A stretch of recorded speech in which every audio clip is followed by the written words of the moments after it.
Alright, good afternoon everybody. I am waiting for my drink and apple pie. Well, this is the third McDonald's I've actually been to today. Alright, good afternoon. The last one, I didn't pay attention to the bag. And I got the bag and I set it in the passenger seat and I started smelling French fries and I'm like, what the hell? And I opened it up and it's French fries instead of an apple pie. And I'm like, you gotta be kidding me. And I really cannot eat McDonald's French fries. Like, I can't eat this fast food garbage anymore. It's disgusting. So I literally just stopped the guy in the parking lot and asked him if he wanted some fries. So I went back around to the drive-thru and I said, hey, I was supposed to get an apple pie, not fries. And the lady goes, nuh-uh, you had fries. And I'm like, nope, I had an apple pie. Here's the receipt. It's on the receipt. She's like, nuh-uh, we don't do refunds. And I'm like, whatever. So I left. So I went to a different one, and they were out of apple pies. We are at this McDonald's, and we are now getting an apple pie. And I'm somewhere in Louisiana. Let me see exactly where I'm at. I'm near Hammond, Louisiana. It's been a morning. Like, this has been pretty intense.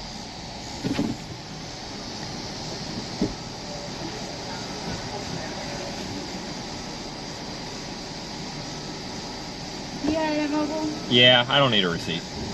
You're good. Okay. This is just... I couldn't believe that lady was like calling me a liar, saying that I got the apple pie and wasn't giving it back or something. Just like, yeah, be kidding me. Howdy. Thanks. Okay, I guess that lady doesn't talk. Jesus Christ. I don't know, there's something in the water here with these McDonald's. I was at a Love's last night that had an Arby's in it, and I actually stopped at the Arby's, which I typically don't do because they're pretty disgusting as well. But I wanted one of their apple turnovers, because that's kind of like an apple pie. And they had this like 90-year-old lady working the counter, and that like everybody there looked like they were way over retirement age, and they were all the nicest people ever, and it was so nice to like go in there and honestly have all these old people that were so nice, and instead of being all snotty, like, I'm sorry, some of these kids these days are real snotty, but it was so nice to like have all these old people, and they were like really nice and asking how your day was and all this. I mean, I had to kind of yell at the lady to get her under, like, I felt so bad, she was like deaf.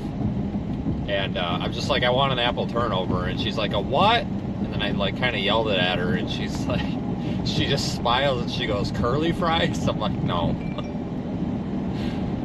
I couldn't tell if she was like joking around with me or not. And then I thought she was trying to like make a joke. So I like started laughing, and then I'm like, no, just an apple turnover. And she just stares at me. And somebody came up behind her and said something, and she turned around at them and she's like, what? And I'm like, oh, okay. Like, I honestly thought she was kidding. Like, I thought she was trying to be funny. But no, she was just half deaf. But we got the apple turnover.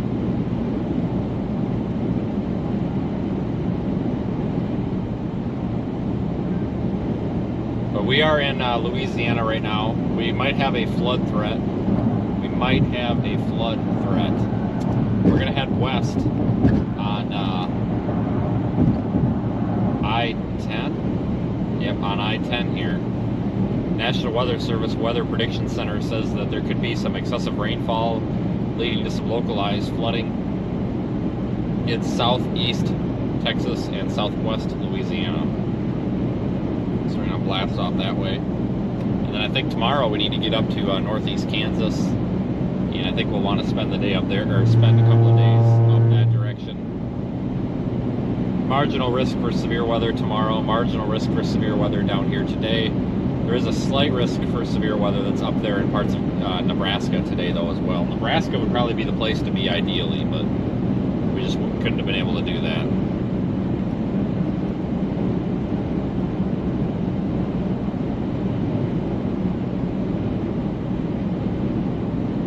But thank you everybody for joining me.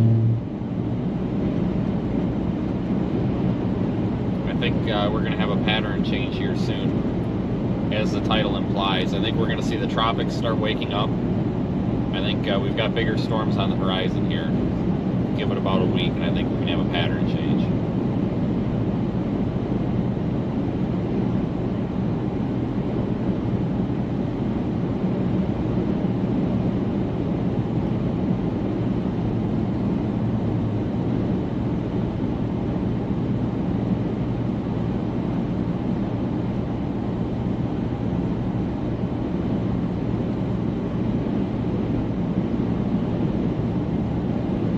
Like I said, we're just out here to be out here. It's been very slow in the weather department. So we're out here just kind of seeing if we can cross paths with any storms. We did yesterday. Then we went to the beach. The day before we did as well. Well, we saw a storm for like 2 seconds, but whatever, I'll count it.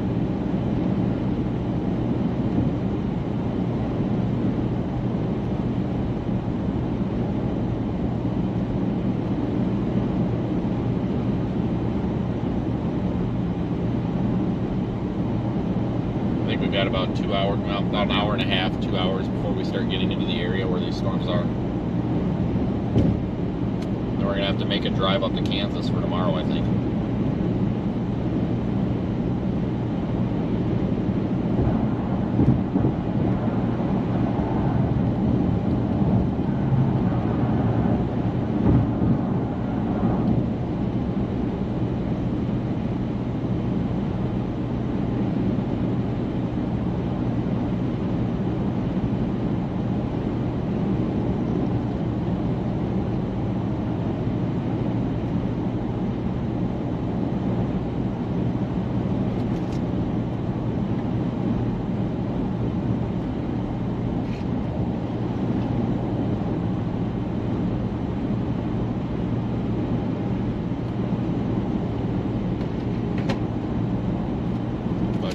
I will have to...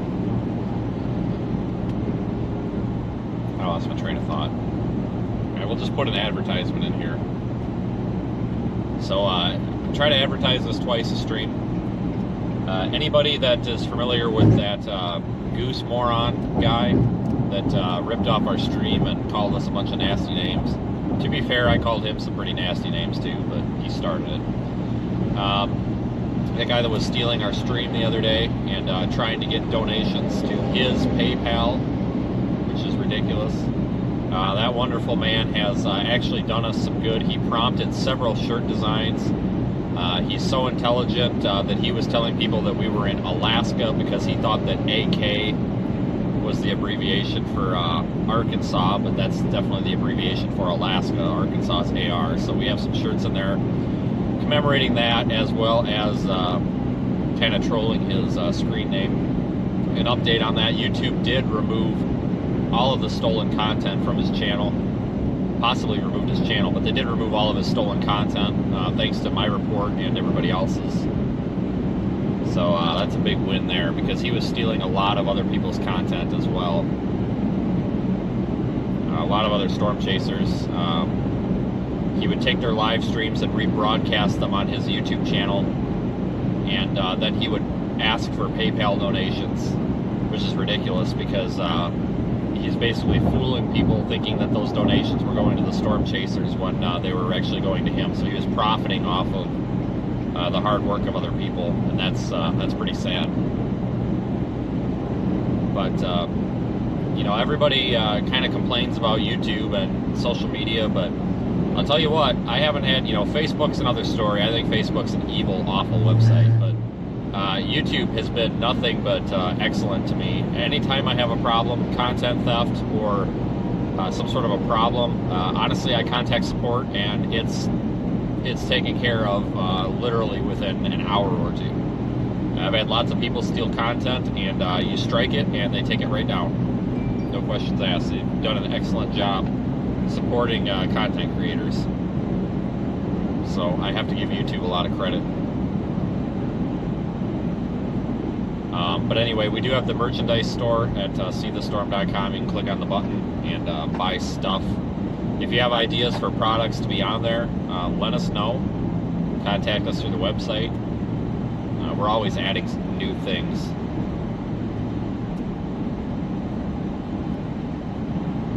But anyway, I am west on I-10. I'll be going through Lafayette, probably heading toward Lake Charles, and then we're going to have to call whatever we're doing, call it quits at least by 7 p.m. and start heading north, because it's going to be a 10-hour drive. So I'd like to drive till midnight, and then sleep until 6 a.m. and then finish the drive tomorrow and arrive wherever by noon or 1 o'clock.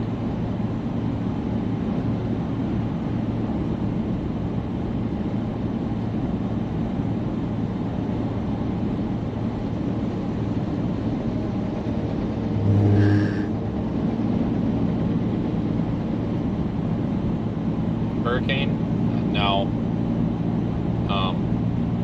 There's that area of interest down there in the extreme southwest Gulf about to go over land. It'll reemerge in the extreme southwest Gulf of Mexico.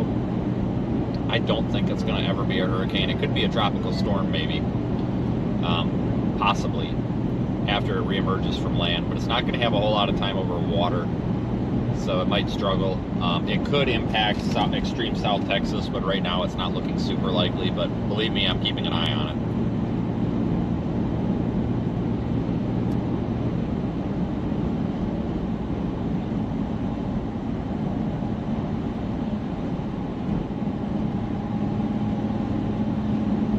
Had a couple of flash flood warnings over near Mobile, Alabama this morning too. That's pretty close to where I stayed, but I wasn't seeing any reports, any actual ground truth reports, so I didn't decide to go back that way. Watch this guy try to cut me off. I bet it's going to happen.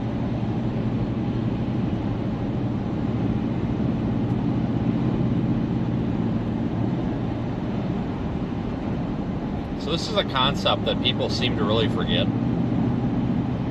And I'm sure like everybody in the chat can relate to this. It seems that, especially on interstates, people often forget that you can only drive as fast as the car in front of you.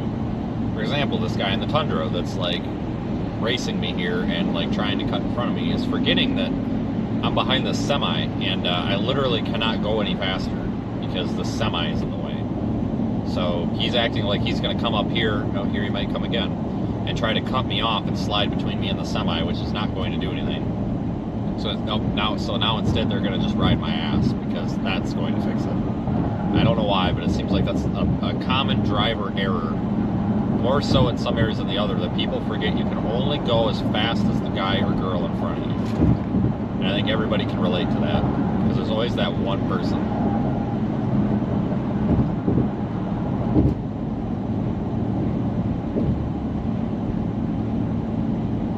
Unless, you know, and we found out there's exceptions to that, like when you're in New York City, because you're just kind of expected to just run into people, I guess. So we'll make an exception for that. Now this time it's a Toyota driver, surprisingly. So where I come from, it's usually people with a Dodge pickup truck. Almost always. We'll wave at him when he drives by. Well, never mind. My windows are so tinted that doesn't even take effect. He wasn't looking anyway. Oh, it was a girl. Sorry. She wasn't looking.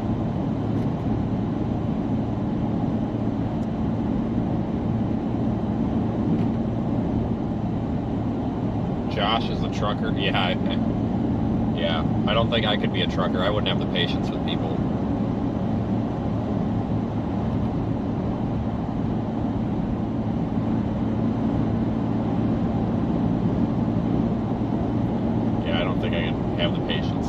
That crap all the time with semis, like people just cut right over in front of a semi, and I'm like, that's just real dumb.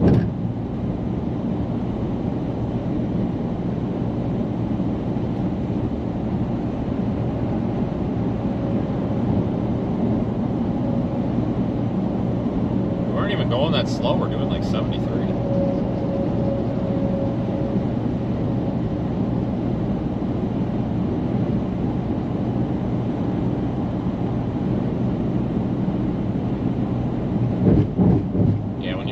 If you those people end up passing you, you definitely have to give them like a really, really obnoxious smile and wave at them. Give them the friendly treatment.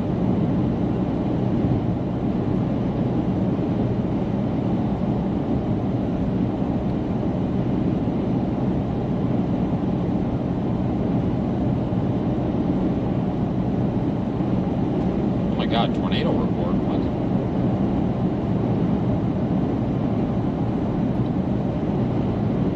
Law enforcement in Cameron, Louisiana, which is down by the coast, south of Lake Charles. Law enforcement states that a landspout tornado occurred near Cameron Meadows oil field, north of Johnson's Bayou. Pictures and video also confirm this. Duration was 5 to 10 minutes, and this was just posted a little bit ago. Wow. Crazy. Wish we could have saw it.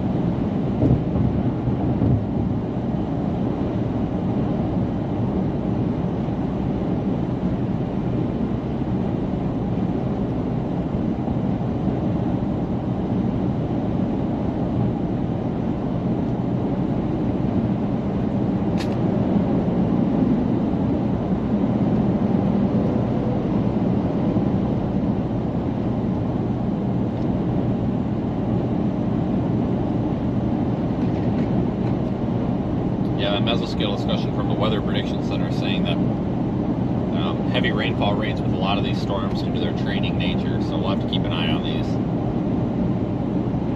We're going to be fixing to go through Baton Rouge here in just a little bit.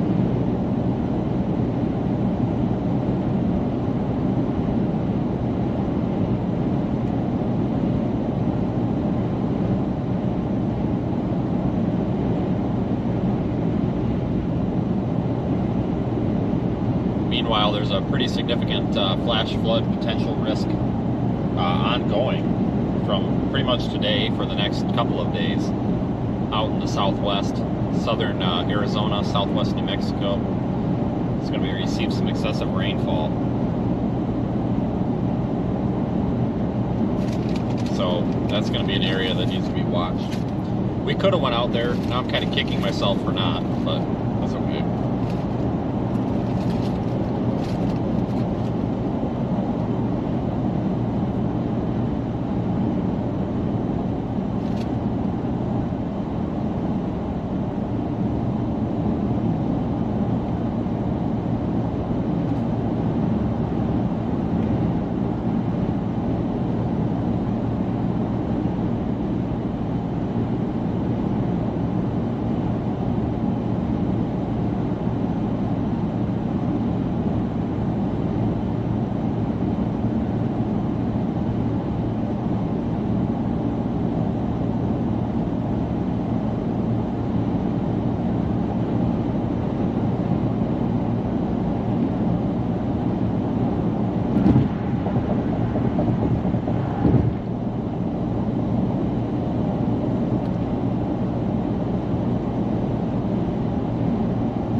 Most of that excessive rainfall out there in the southwest is courtesy of that previous tropical system that was attempting to develop that slid into Texas and is drifting off to the west.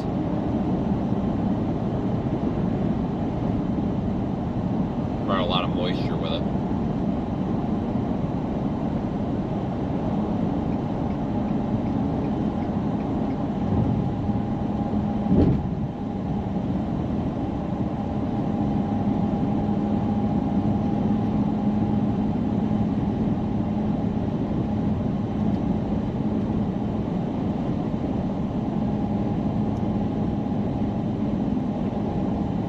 Thanks, Josh. We've had quite a few people that drive trucks on here in the chat.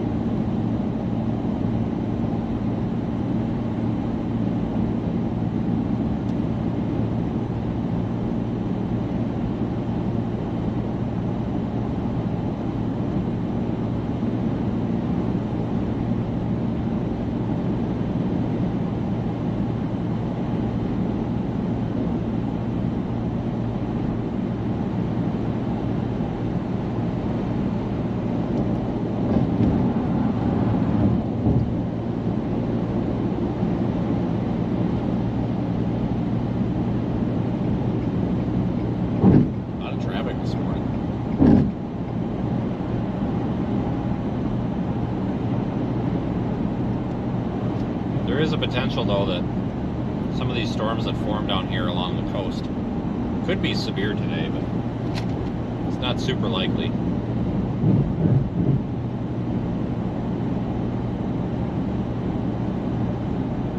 Most of the severe weather threat is up there in Nebraska. I wish we were up there for it, but that's okay. It just wouldn't have worked out. It would have been about a 16-hour drive last night.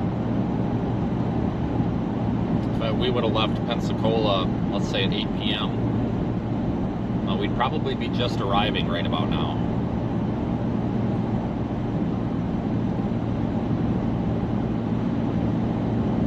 Got about a 10-hour drive tonight, which won't be that bad. We'll just cut it in half.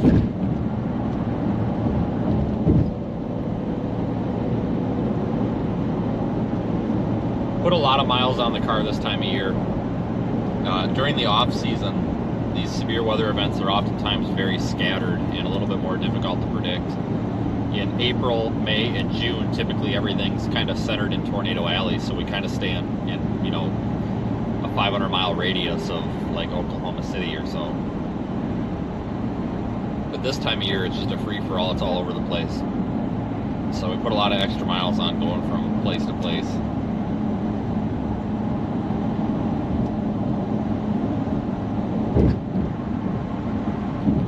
We are just coming into Baton Rouge on, well, I guess it says this is I-12, but it's I-10. It's like, I guess I-12 is like some little connector route, but we're pretty much on I-10 for intents and purposes.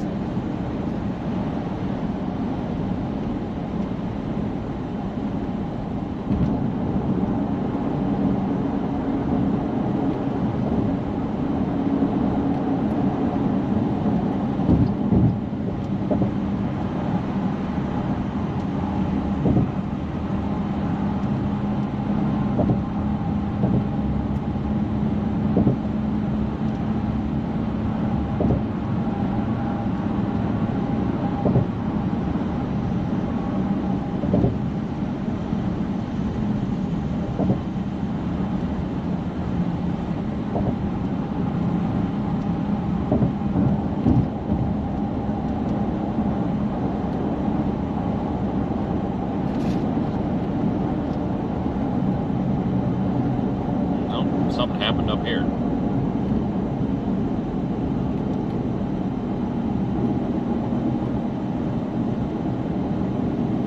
Something broke.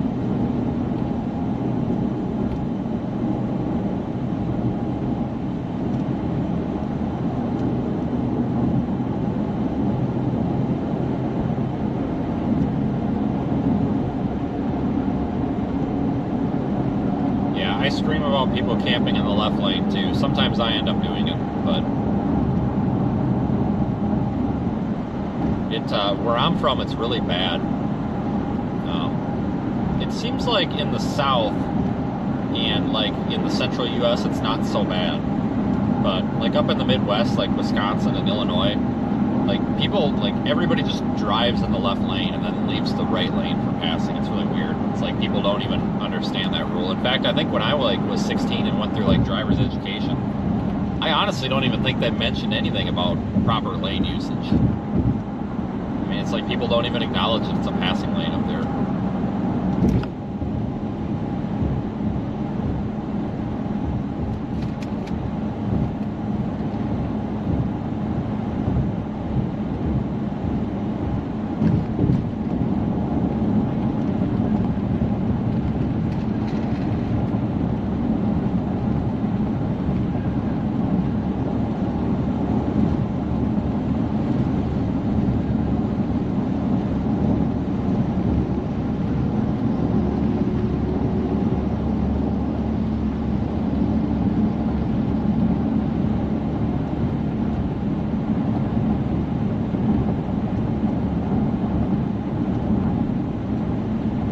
Kind of wanted, if we had more time, I wanted to go down to Houma and drive around and see how the city rebuilt after Hurricane Ida, and kind of retrace my steps from the day that we were out there for that, and show everybody where I was at.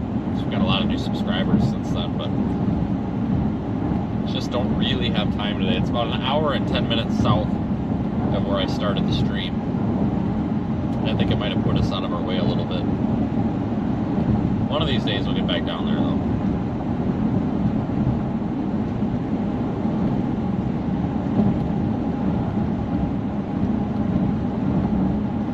California, the hazard lights with a park anywhere feature, same. I'm pretty guilty of that as well, but get a lot of that in Wisconsin. People will just like park right in front of the Walmart doors, which, you know, I get it to a point. Like if you got a bunch of groceries and stuff, you know, you want to, I get it. But like when you're attending your car, that's one thing. But we'll have these entitled people that think that they could just like literally just park right in front of the Walmart doors, and they put their cute little four-way flashers on because like that makes it okay, and then they'll spend like 45 minutes in the store. It's like, you gotta be kidding me. I did that once, and actually I think it was on a live stream. No, it might not have been. I had to go to the bathroom really, really bad, so I just like cruised up at like 9 o'clock at night, parked in front of a Walmart, left the lights on, locked the door, and like ran in. I figured if anybody had a problem with it, they would be understanding.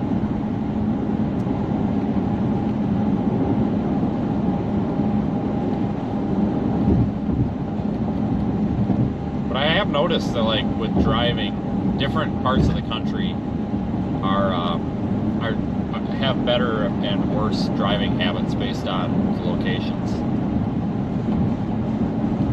And you'll notice that there's like certain driving habits that are kind of ignored, and ones that are not ignored depending on the location you're in.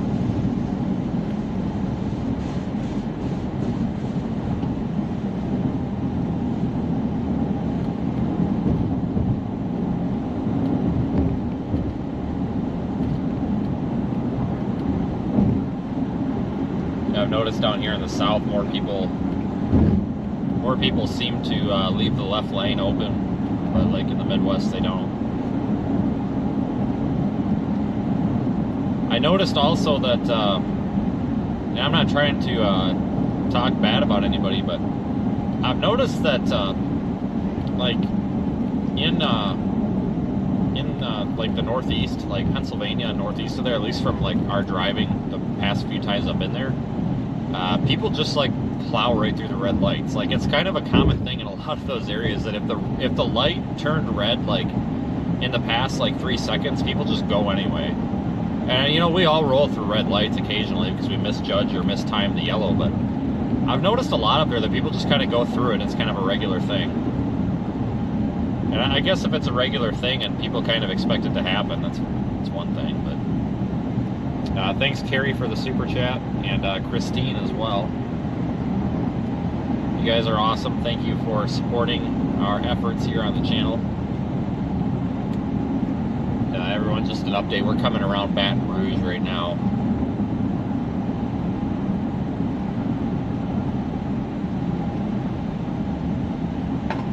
But I had quite the experience last night after I ended the stream. I couldn't find one of my other phones because I took 2 phones with me when I was streaming on the beach, so I could see the chat in the YouTube. So I took my other phone. I've got like a million phones, and I set it up on the car when I was putting the drone away and putting you guys back in the car, and I stuck it up on the roof, and I realized, because that's the phone I usually use as a GPS, and about halfway to where I was going last night, well after the stream had ended, I realized I didn't know where that phone was, and I thought, oh no, I dropped it somewhere. So I pulled over and I logged in, and I did the, you know, this one's an Android, so I did the, you know, find my Google device or whatever, and it said that it was on I-10, and it was right where I was, and I didn't think much of it. I thought, okay, big deal, it's in the car or whatever. And I just kept driving. I'm like, well, it says it's in the car, I'm not worried about it. And then I started getting a little bit paranoid about it, so I called it, and I noticed I didn't hear it ringing, and I'm like, what the hell? So then I pulled over again, and I'm like, it must be on silent. Well, I started driving, and then I thought about it again, and at this point I had it. I was determined to find it, so I was calling it, and then I heard like something vibrating, and you could hear like the sheet metal on the roof vibrating, and I'm like, what the hell is going on here? So I pull over and I get out of the car, and now I can hear it ringing, and I'm like, okay, it's definitely outside the car. This makes no sense. Well, it was still in the middle of the roof, and I don't know how, because that phone doesn't have a case on it. It was literally just sitting in the middle of the roof. So that entire time from when we left the beach, you know, I burned through nearly a half a tank of gas, so probably about 2 hours worth of driving, and some in-town driving where we were taking corners and stoplights and all that. That phone managed to ride up there. It was in the same spot I put it. I was really amazed by that.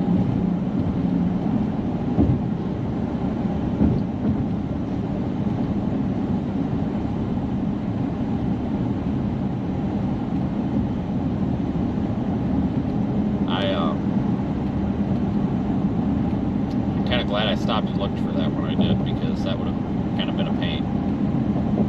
I've got several phones because you never know where you're going to end up. In certain parts of the country, certain phone services work better. AT&T, in my opinion, is the best carrier there is.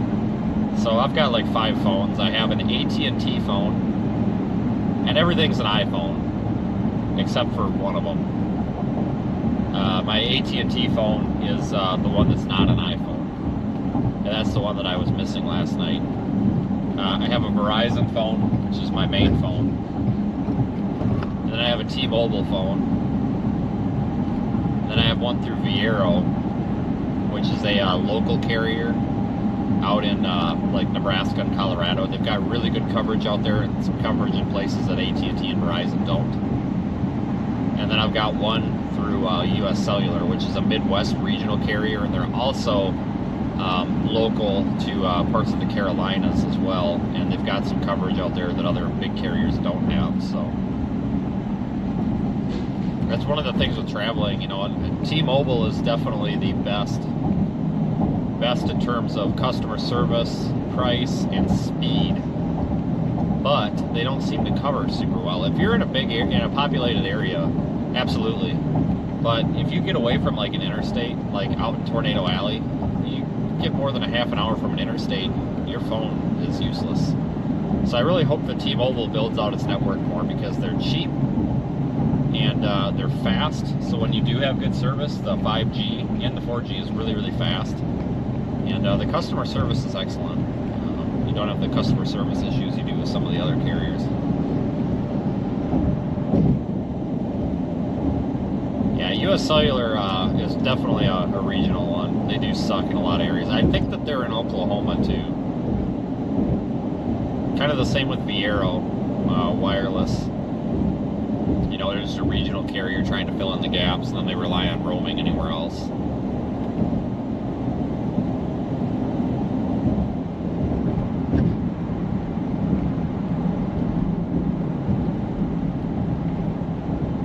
But Verizon is really tanked. Verizon is awful. In fact, I'm almost considering getting rid of my Verizon phone. They're horrible. Ever since, and I know they shut down the 3G network, but that doesn't affect LTE. Guys, I can't use my Verizon phone half the time. I can't even stream like Apple Music.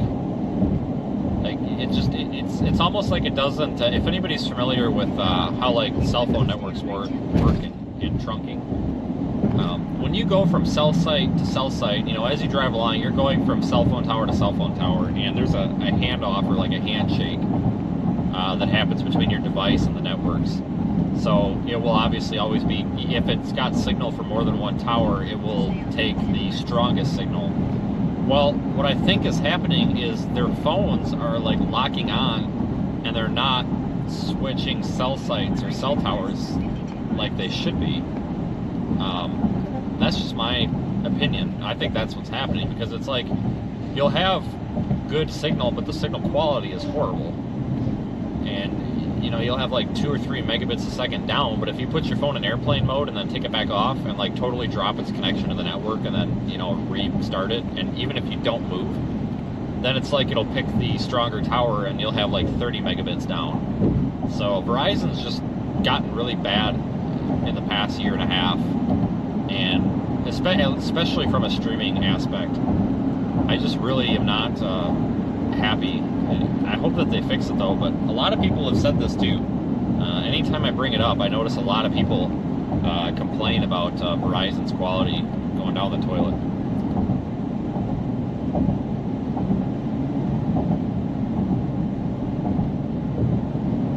But I do think that AT&T has kind of become the primary carrier, in my opinion, and just in general overall network quality. Did we cross this bridge last night? No, but there's a lot of these high elevation bridges down here along the coast. We were in Pensacola last night, and then we had a bridge kind of like this in Mobile, and one outside of Pascagoula.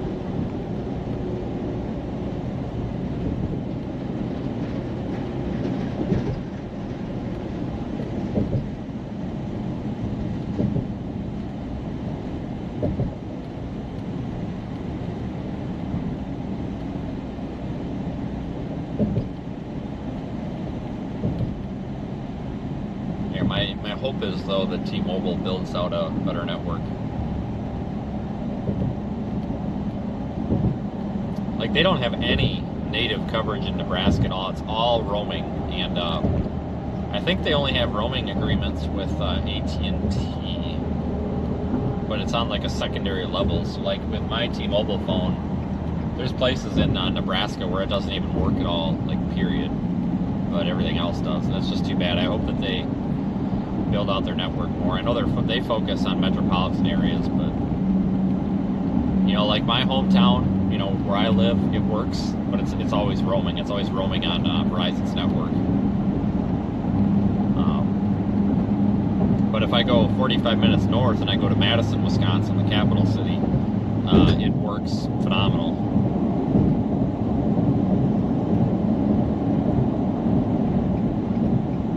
Yeah, Straight Talk, the default that they were used to be Verizon, but now you can, they have agreements with T-Mobile, AT&T, and Verizon. So if you get the kit, you can, based on your area, you can pick which provider you want to use. It's just deprioritized and kind of slow, but that's what's nice about that, is they allow you to pick, you know, who you want to be, or which network you want to affiliate with.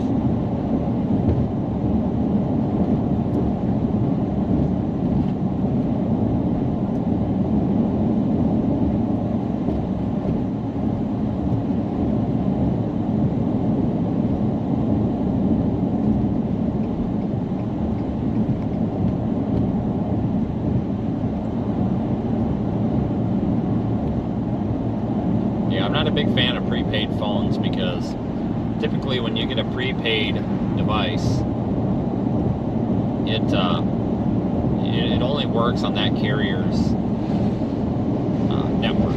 So, for example, if I have a Verizon prepaid phone, it's not going to roam onto, you know, U.S. Cellular or Viaero or Appalachian Wireless. You know, it's not going to roam onto anything.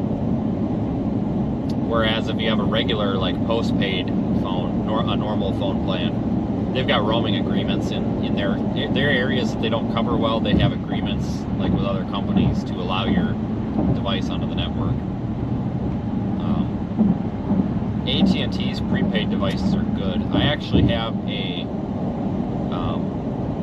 AT&T hotspot that's prepaid. That's literally just a backup. I pay for it, and I usually don't use it, but it's in the car just as a backup in case all the fancy equipment goes down. I'll use that. And honestly, the AT&T network I found is so robust that even their prepaid is fairly decent. But that's the problem with the prepaid stuff. But yeah, Straight Talk has come a long way. They used to be just a Verizon product, and now you can pick and choose.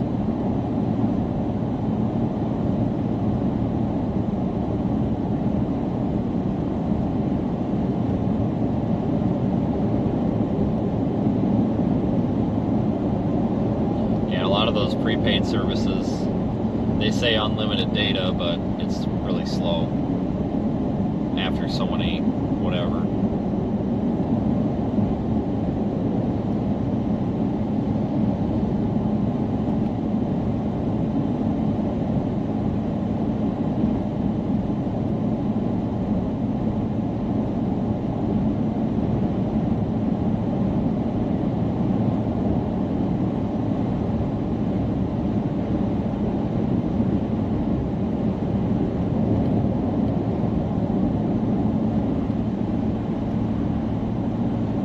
T-Mobile's got better international roaming agreements too. For example, when I go to Canada, the T-Mobile is like the only thing that works, it seems like. AT&T is okay, but T-Mobile seems to roam great into Canada.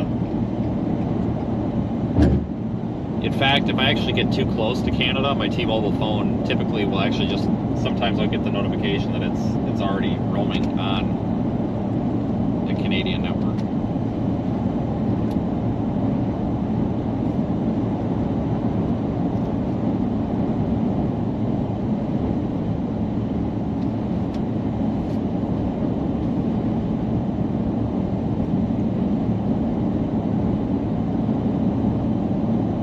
Thanks for joining me, everyone. We are rolling off to the west here. No flash flood warnings in effect, but we're west of Baton Rouge, Louisiana on I-10. We could have some strong storms, maybe even some storms that bring some flooding out here later on. So we're out here live streaming.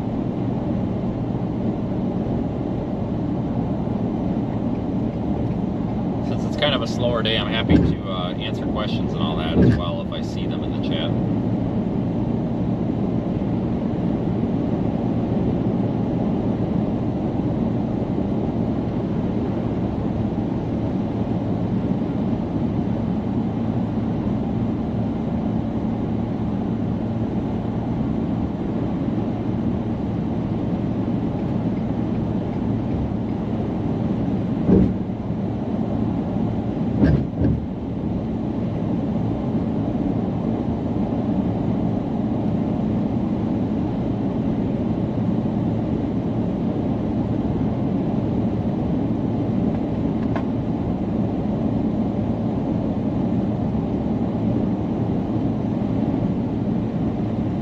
Storm chase in Canada? Yes, I haven't this year though. But yep, I've chased in Canada.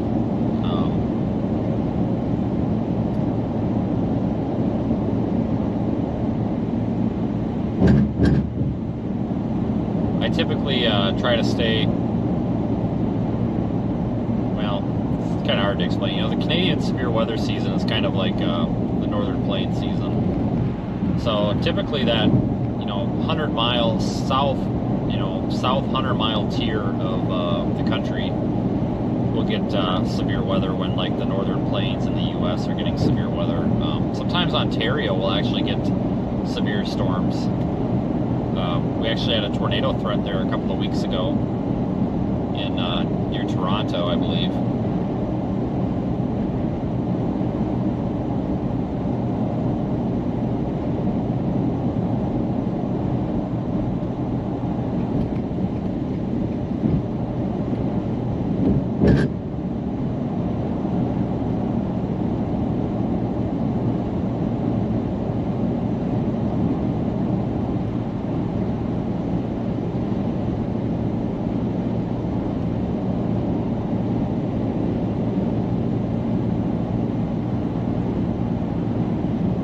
Some clustering and some slow-moving storms here on radar that I'm watching here across southwest Louisiana.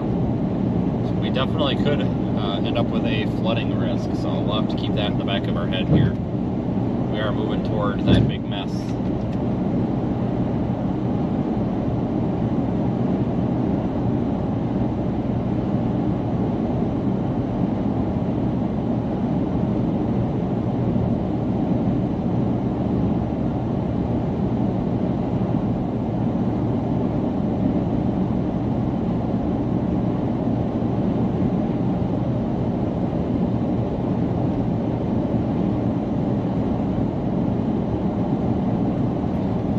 Everybody, I appreciate all the support. We've had a good long stretch of quiet time here, it seems like,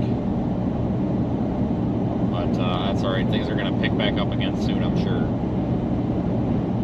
This happens everywhere, every year. It starts to slow down a little bit right around now, but usually not this slow. It's a little bit slower than normal right now.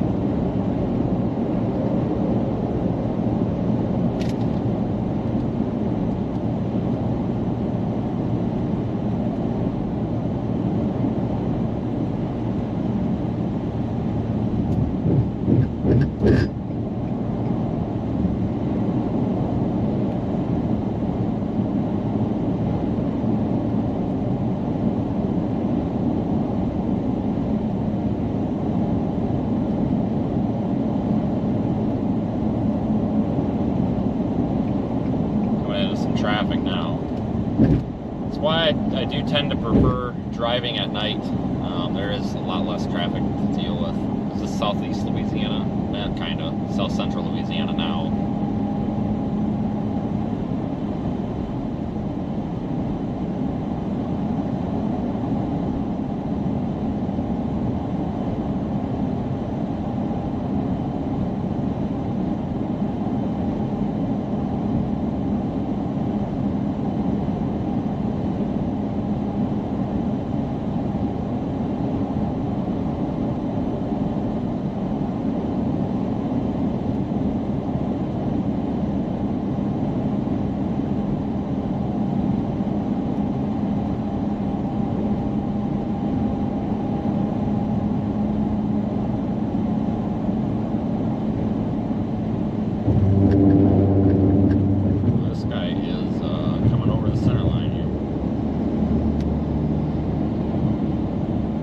Sure what he's got.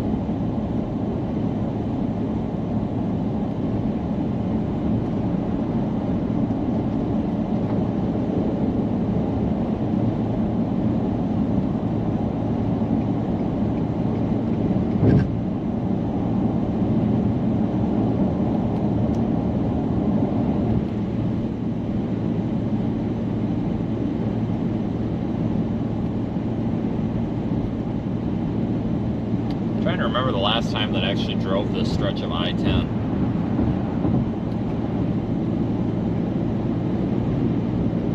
It's been quite a while.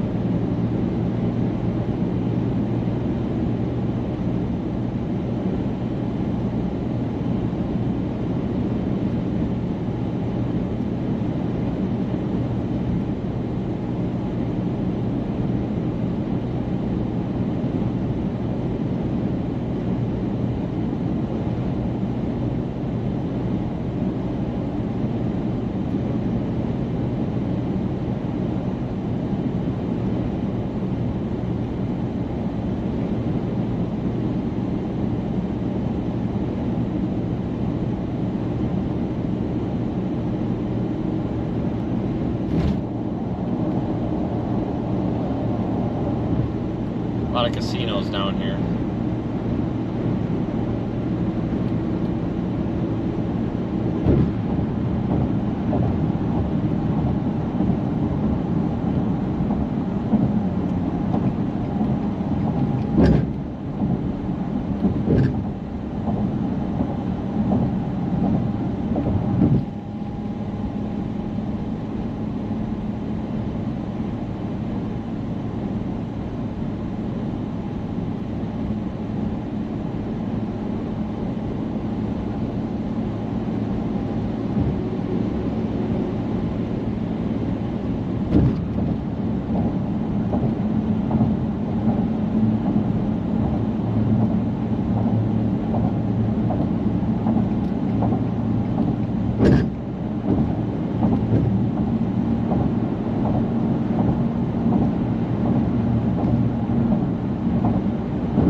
To 88 degrees here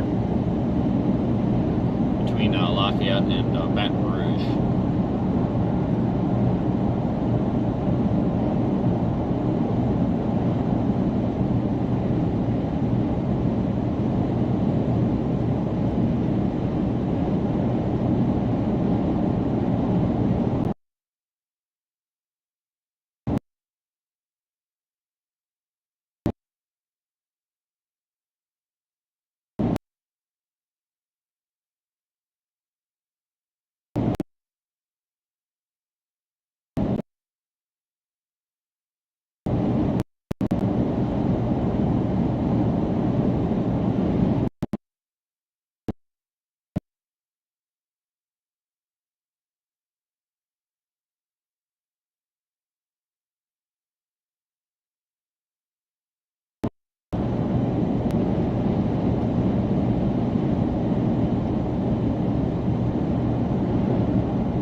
cluster of storms here northwest of Lafayette near Villa Platte. North of I-10 there. Looks like it could be dumping some heavy rain. There's also some scattered storms that have popped up between Crowley and Orange, Texas. Crowley, Louisiana, and Orange, Texas, all the way along the interstate there.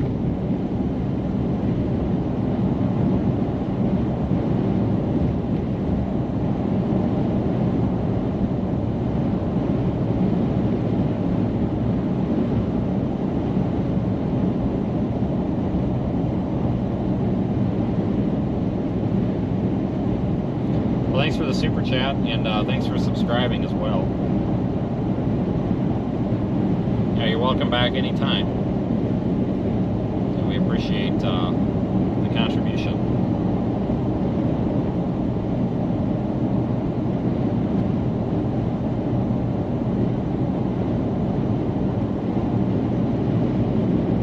Safety corridor, whatever that means.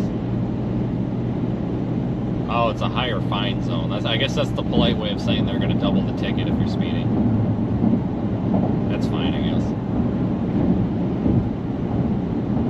Yeah, Lake Charles right now has some training thunderstorms. I agree with that.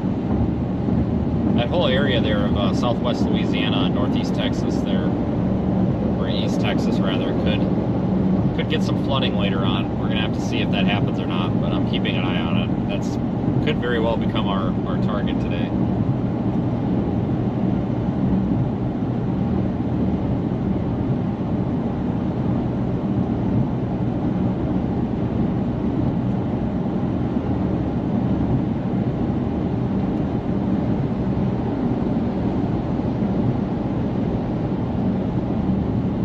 Using radar to look at products like storm total precipitation, 1 hour precipitation, etc.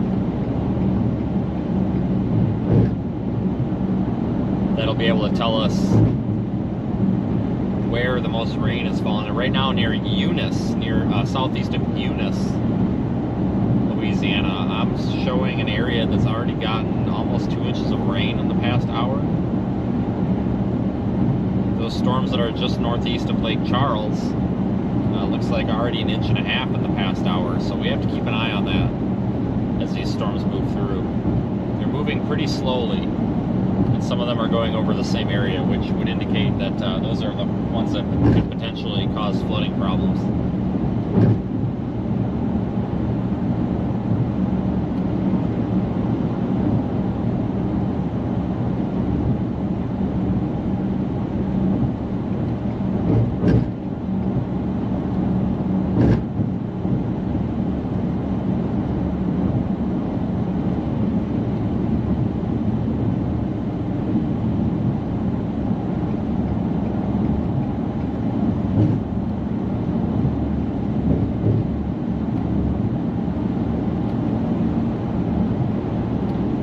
Tire tread on the side of the road. Somebody must have lost a tire.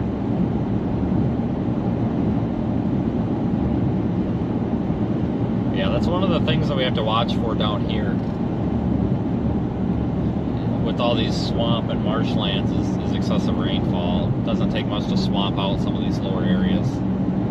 But before now, I used to not do a whole lot in terms of streaming flooding, but I'm trying to do it more because I find it interesting, and I never used to do it because I didn't think anybody else would care, but the more we stream and the more the business revolves around streaming, it's just another excuse to stream. But fun fact here also, we've been on a bridge for the past like 5 minutes. I mean, this is a huge bridge here. It goes over this wetland.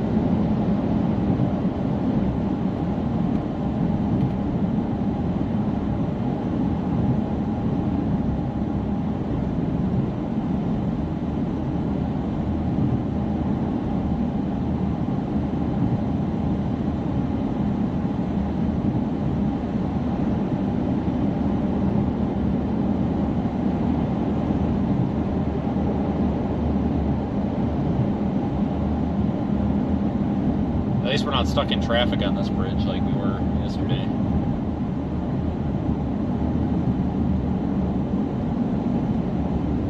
I almost got stuck on a bridge like this in a hurricane once. It's a little bit scary, but honestly, it's probably one of the safer places to be because you don't have to worry about the storm surge swamping you out, and you know, it's not as much stuff around that can hit you.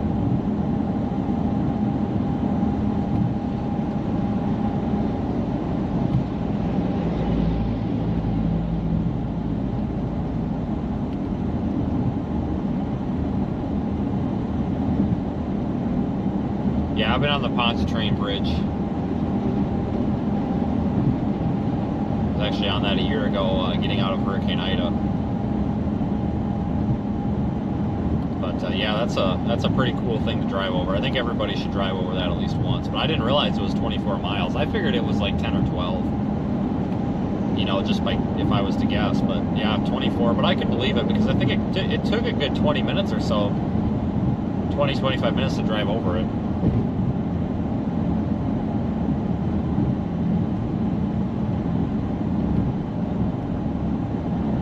Anybody's not familiar, that's the bridge on the big lake near New Orleans, and if that bridge wasn't there to commute to some of these places, you'd have to drive like an hour and a half, 2 hours, so you'd have to drive around the lake.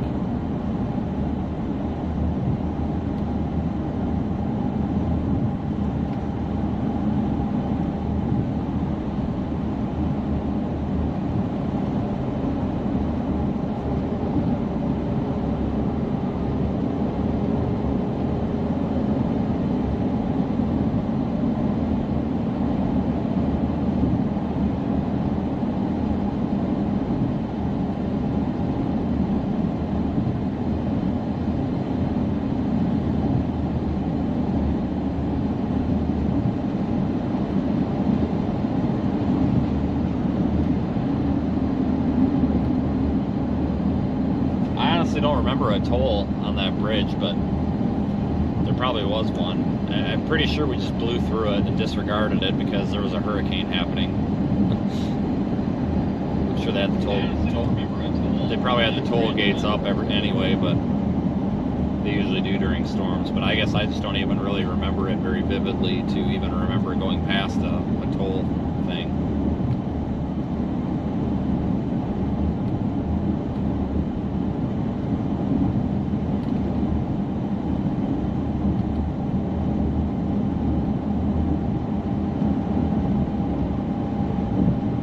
Funnel cloud reported south of Lake Charles.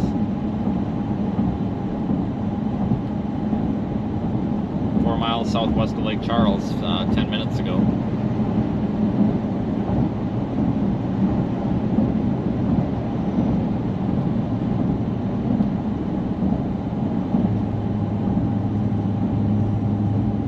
Someone else from Australia. I'm telling you, we have more viewers from Australia than we do anywhere else, it seems like. Thanks for joining in. But yeah, we seem to, we get a lot of people from the great country of Australia anymore, it seems like.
Ever going to end? Probably not.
sign says 16.5 miles ahead. Well, what about it? Or 6.5 miles ahead. It's like, well, what about it?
I think we're at the end.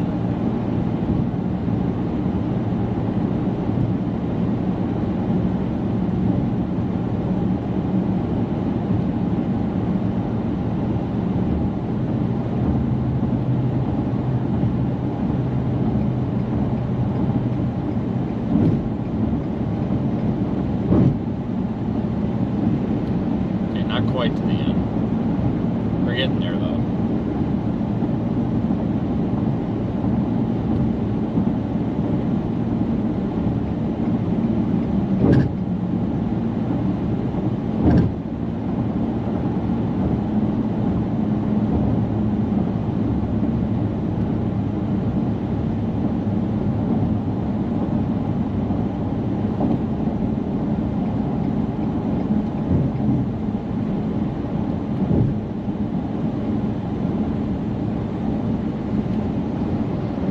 Never mind, I guess it's not ending.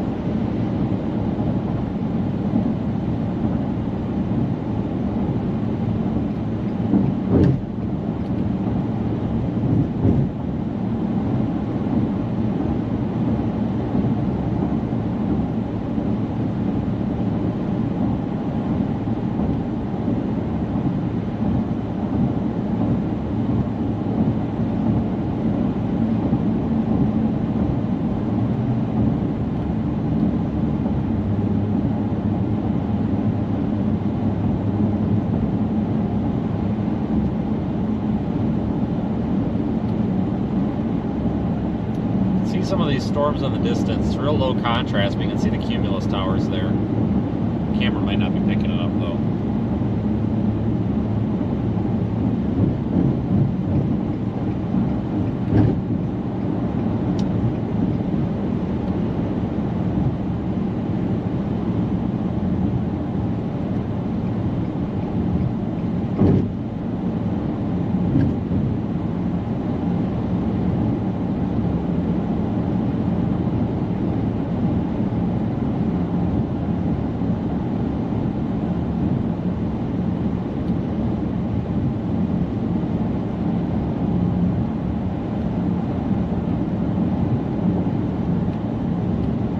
Special weather statement on that cluster of storms north of Crowley, which is north of I-10, maybe about 40 minutes in front of us. Watching all these storms here in southwest Louisiana for a potential flood threat.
almost be to the end of this bridge.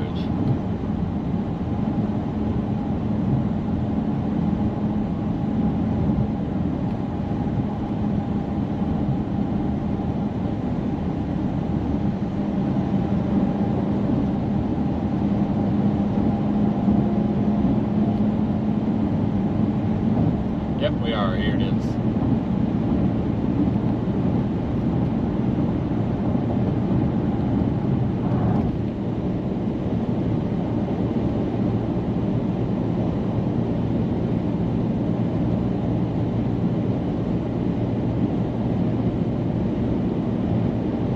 Back into road construction too, I think.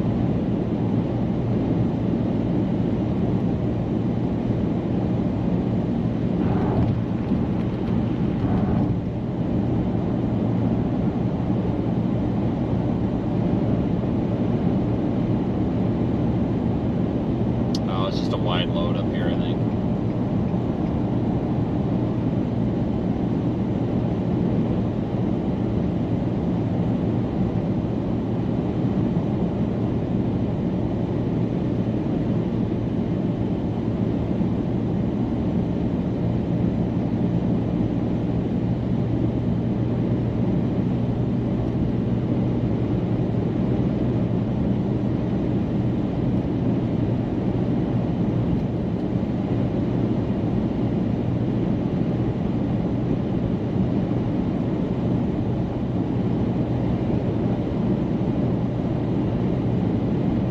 Wide load's moving quicker than I thought.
Not on a bridge anymore. We were though.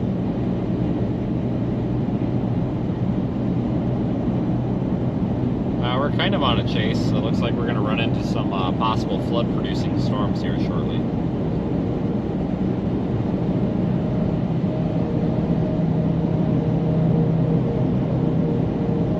Starting to see the storms out in front of us here now.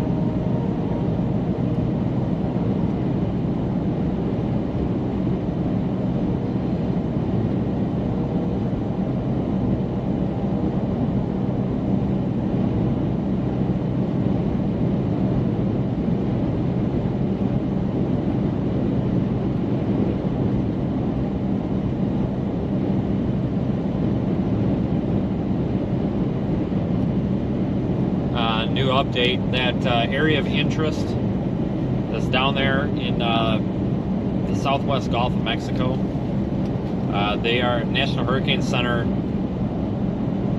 is planning to send aircraft into it on Friday if necessary. So sounds like they're preparing to actually fly that storm to see what's going on with it. We have to keep an eye on that. If that does take a more north track once it passes over land, it could impact the South Texas Gulf Coast, so we have to keep a close eye on that.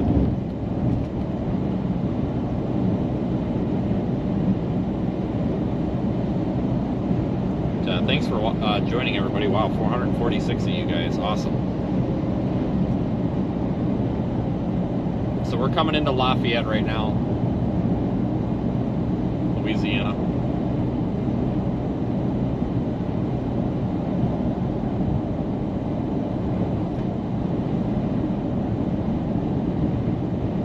You can see some of those heavy rain producing storms in front of us.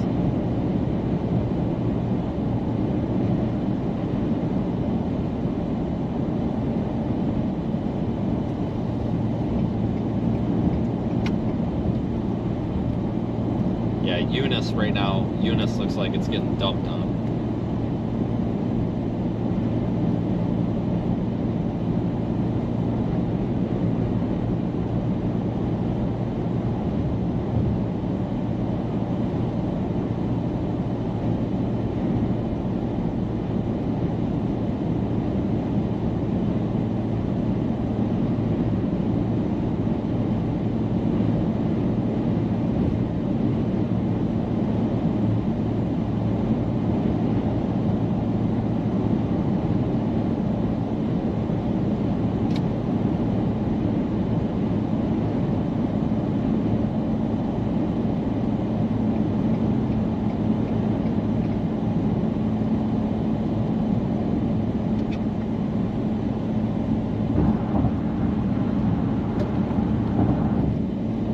Pretty sight out here though.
Just coming into the northeast, kind of the bypass around Lafayette.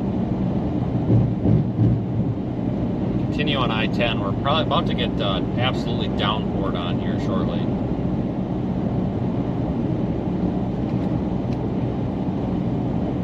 That's when we're going to start monitoring for any like urban flooding.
Now we can see some of these storms.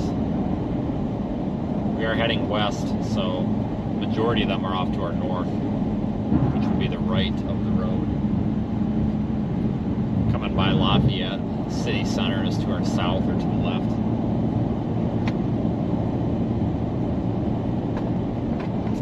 We're going to continue a little bit farther west. Going to look at radar estimated rainfall here.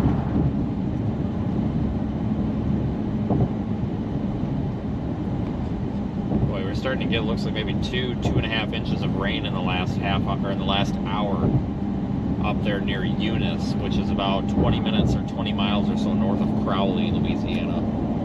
So that area between I-10 and Eunice is just getting dumped on right now.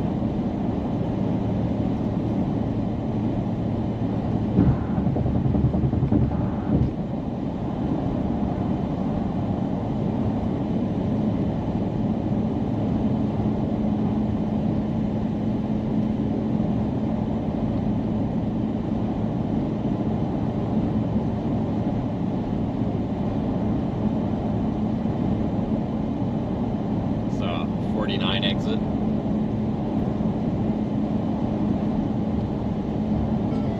Up to about 90 degrees here. About 90 degrees.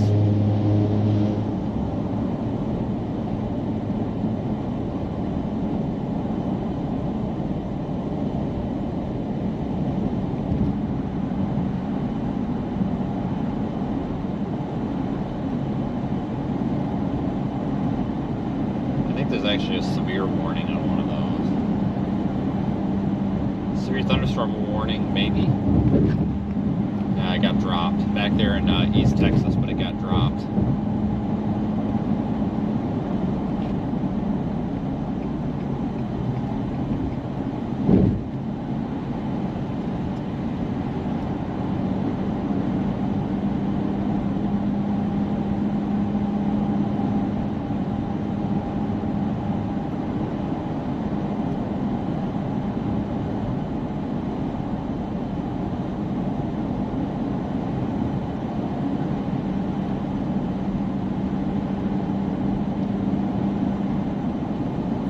Everybody's stopping.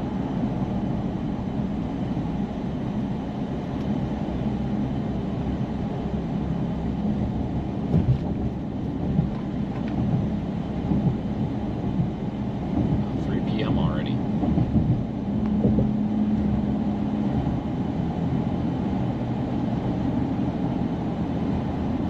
Slight risk for severe weather still in effect up there in Nebraska. Basically right where we were the other day.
Tornadoes today? Probably not in Nebraska. I mean, there's always potential with any storm, but I really don't think so. Actually see a little bit of storm structure up here almost. A little bit of an updraft base. lowering, kind of pretty.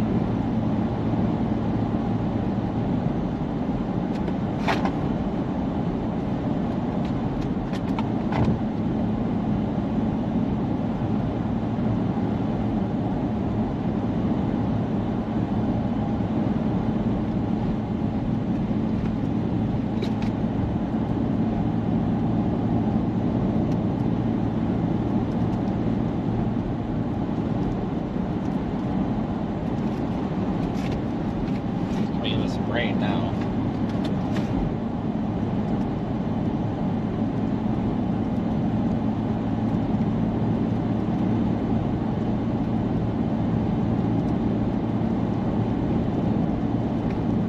I'll go ahead and get the radar on screen here in just a moment, since we are coming into some weather.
On screen now.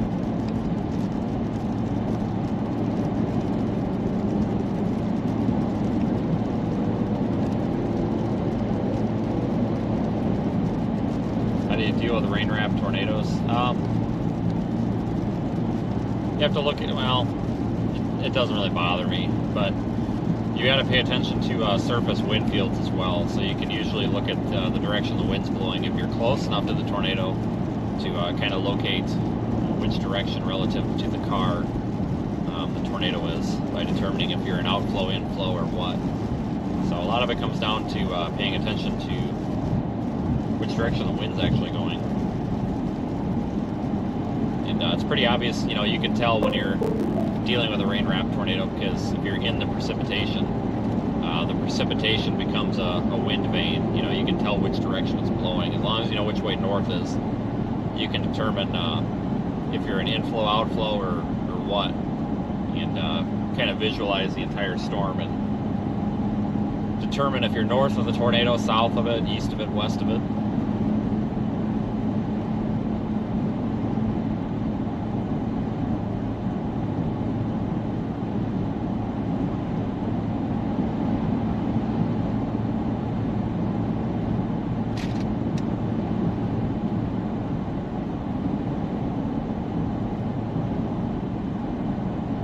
We are about to get rained on even more here. We might get off in Rain, R-A-Y-N-E, Rain, Louisiana.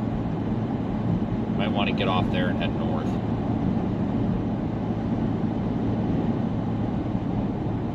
Oh, wow, what a beautiful storm. Look at that structure, guys. Isn't that pretty? Wow.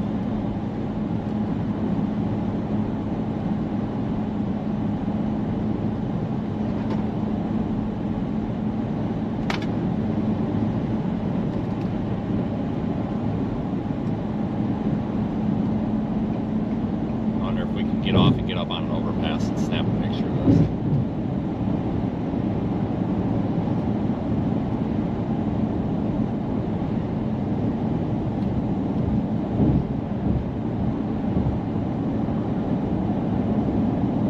Wow, look at the structure on this. I never would have expected that.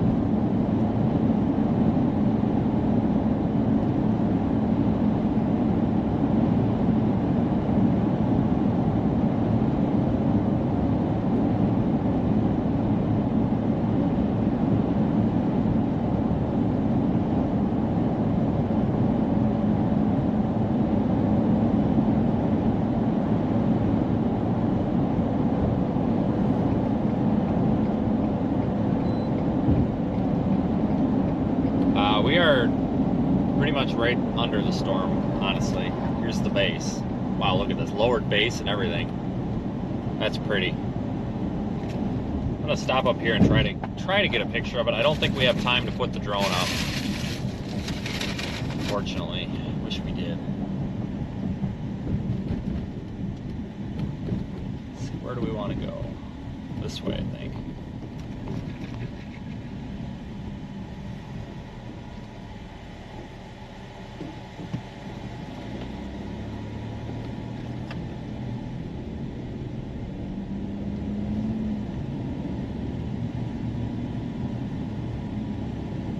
We'll go into this Loves and go behind the Loves. What is going on? Ouch. 15 trucks deciding to turn in at the same time here.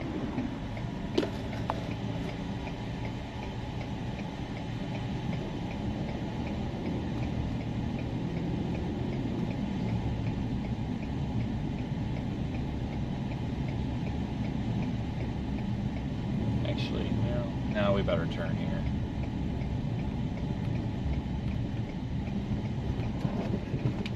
Love to get the drone up, but I think we're going to get wet. And I don't want to have the rain up in a torrential downpour.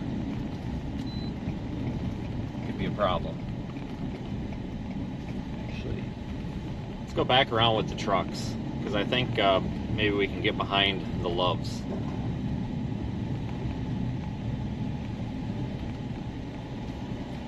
This might be all we can get.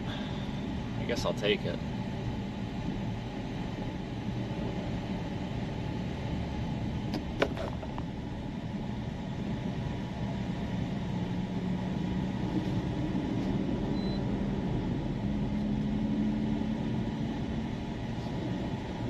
Probably upset some people, but last time I did this, I had some guy from the tire changing service thing, whatever, come cuss me out for having a vehicle back here, and I'm like, you realize how many people actually drive their cars back here because they're picking up a trucker or something? Like, good God. In fact, I think it actually might have been this Loves. It was one of the ones down here. It's not for cars. I'm like, yeah, I get that. Check it out. I might have to stand on top of the car to get this.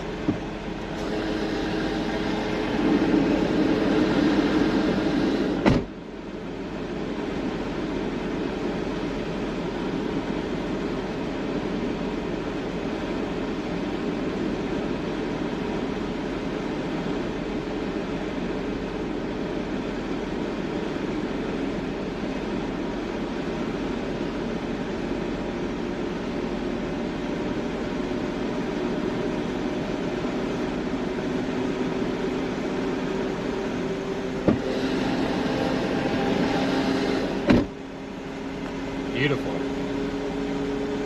Let me edit this quick and get it up on the internet. This is awesome. Wish I could get the drone up, but like I said, it's gonna pour rain here any second.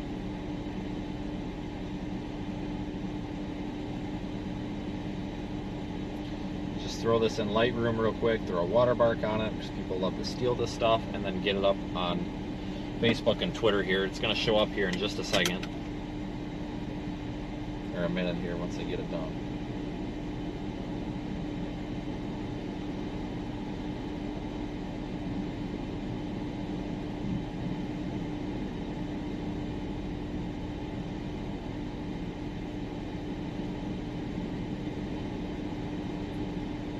It's coming here in a second. We are near Dewson, Louisiana.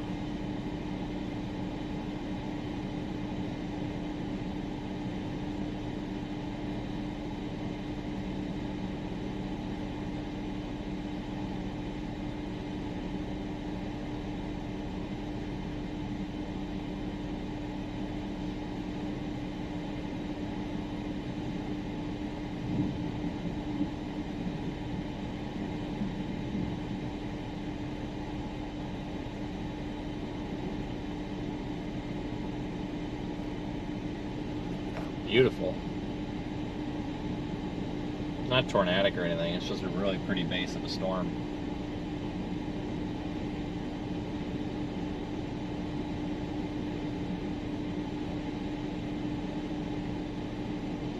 Alright, I just posted it, so this thing should be showing up on Facebook and Twitter here like any second.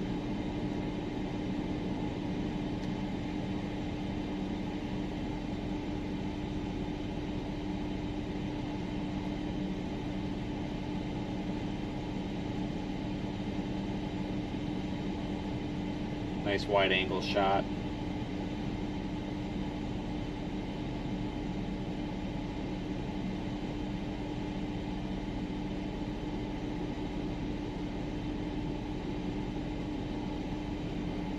Alright, wish I had a... God, and it's not raining. We could have put the drone up.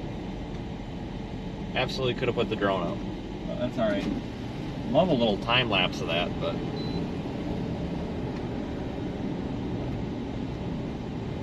We're going to continue west, but we're going to get back to the interstate now.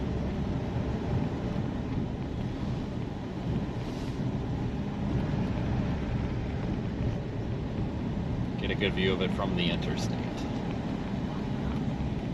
But I did post a nice wide angle shot getting the whole base in there. And it's pretty. It's very pretty. Not something you'd expect to see in Louisiana of all places.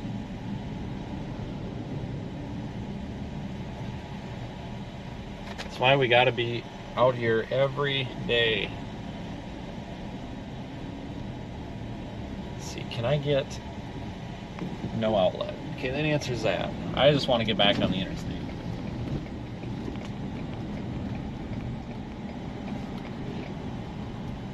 Hang on, I gotta get a picture of this with the love sign. This is cool.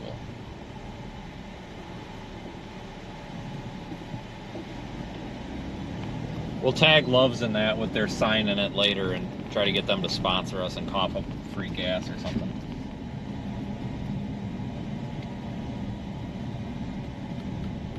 Yeah, it's gonna start pouring in a minute. As that guy's trying to pull out, but we gotta go.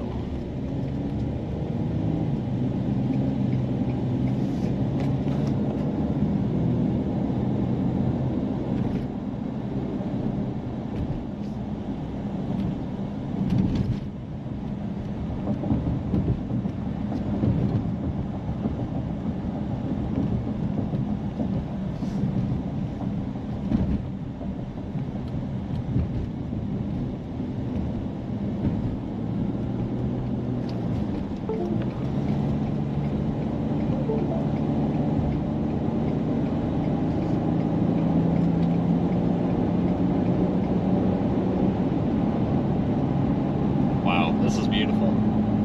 Didn't expect this in Louisiana today, but here we are.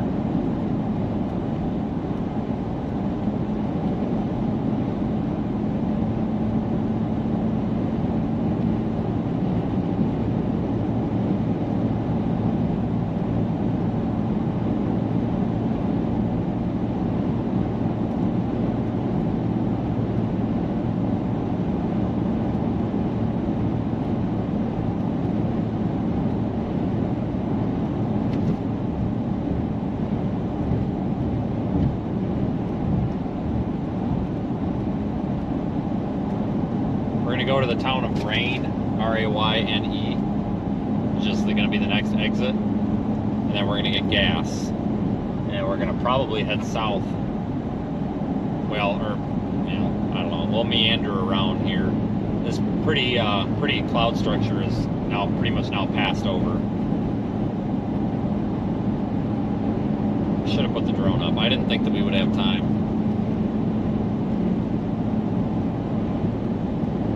But I guess we did.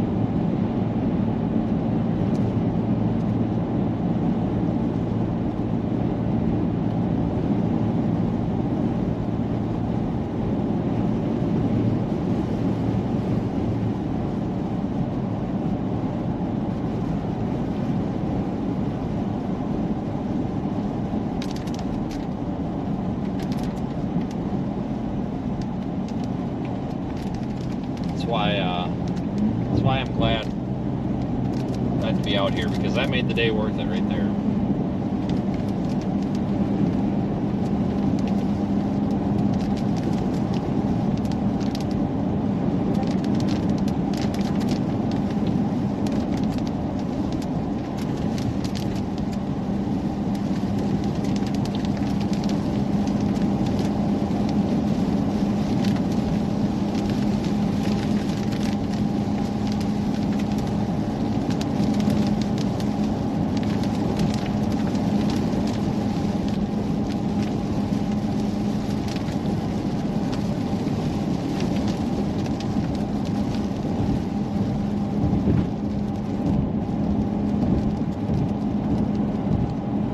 Stopping at gas up here.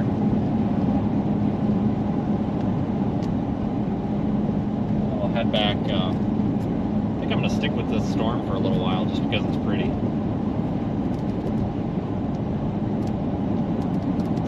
Storms are actually, looks like they might be weakening just a little. Well, maybe not.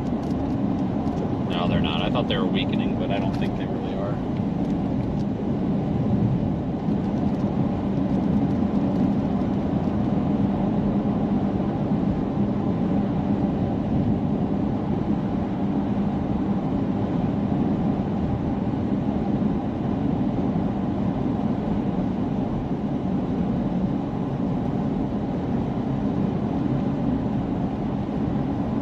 Thanks everybody for joining me.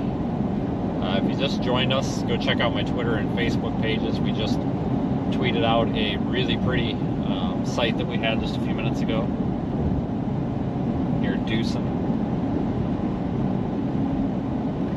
We're going to pull off here and get gas and then come up with a game plan. Could have some flood threats with these later on here as well.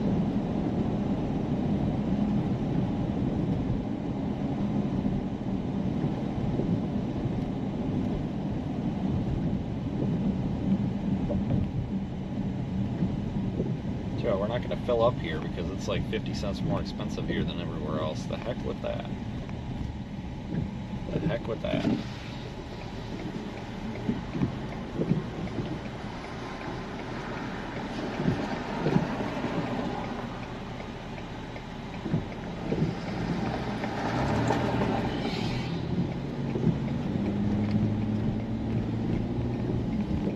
Alright, we're going to get gas super quick.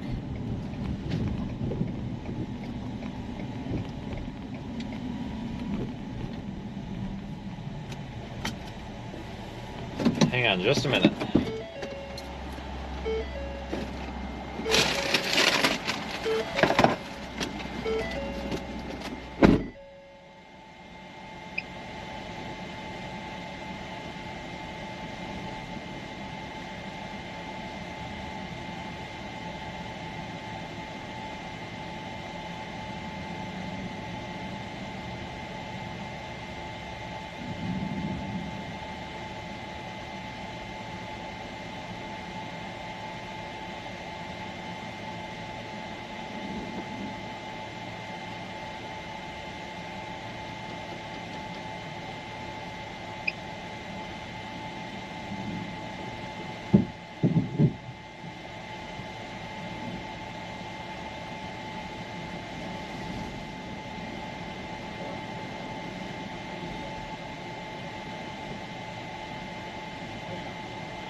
Okay. Not gonna lie, that may also be a candidate for one of the world's slowest gas pumps right there. So I want to go back eastbound on I-10 here, just back to Dewson, and see if we can get a view from kind of behind that feature. Should be able to. I mean, these storms are moving super slow. We've got plenty of time to play around today.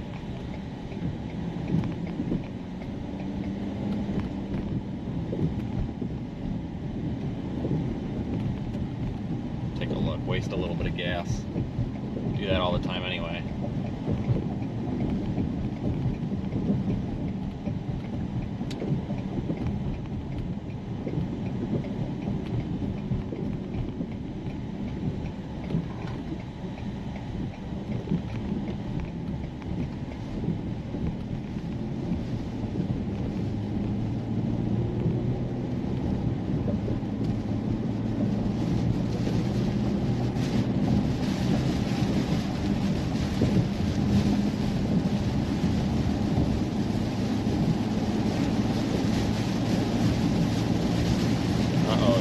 Come all the people that forget how to drive in the rain.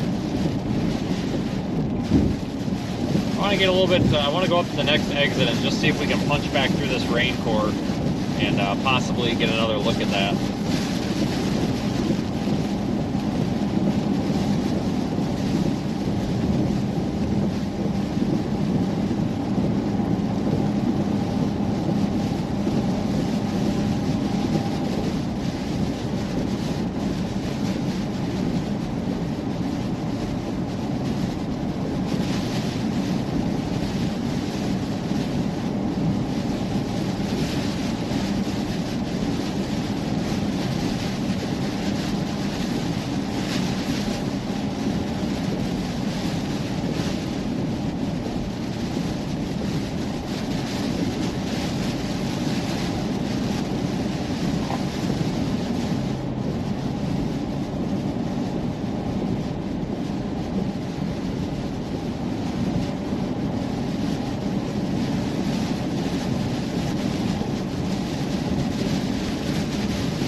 Alright, so we're heading back eastbound just to see if we can get through this rain core and see that beautiful base again.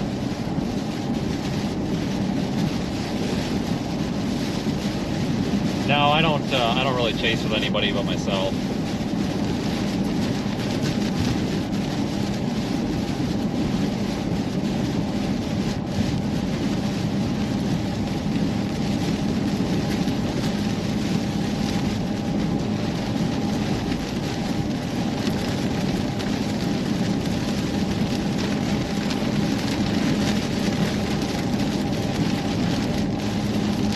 We'll go back through this rain core.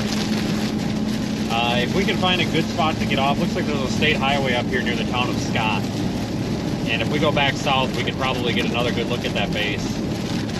Don't get too excited. I mean, it looks like, you know, a lowered base, and I saw somebody say wall cloud. Well, yeah, kind of, but there's no rotation in this storm at all. No, like 0% tornado chance, basically, but it's pretty and it's photogenic, so if we can actually get far enough south of it that I'm not going to drown the drone when I launch it, we could probably get the drone up and take a peek at it. So we'll see if that base is even as well defined. But these storms are such slow moving systems right now. We've got time to mess around with them. We're going to have to keep an eye out for any sort of flooding potential as well.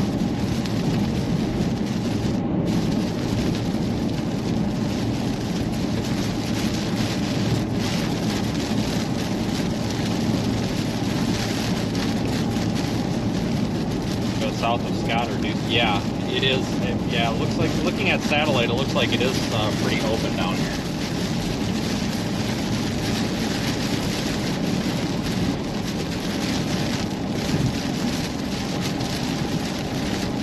I think let's take this exit here.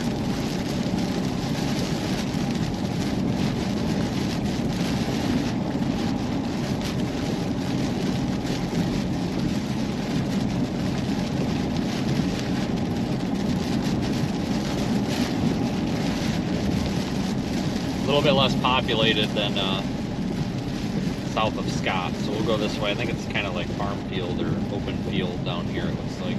So I do agree with that. This is the prettiest storm I've seen all month. Not that it takes much, but I was pretty impressed with that structure.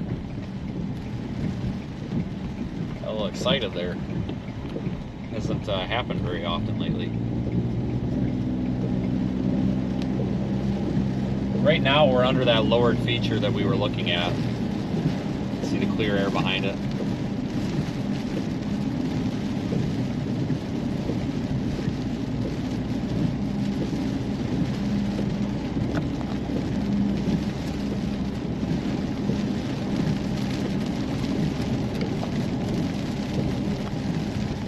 Oh no, stuck behind a school bus, you gotta be kidding. Darn kids. Hopefully we can pass, because I have a feeling this could be a problem if they're making a bunch of stops.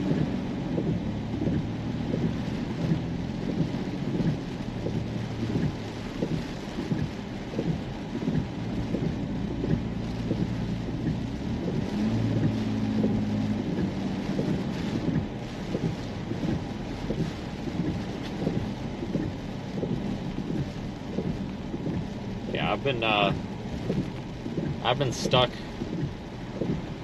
behind school buses many a times when it comes to storm chasing.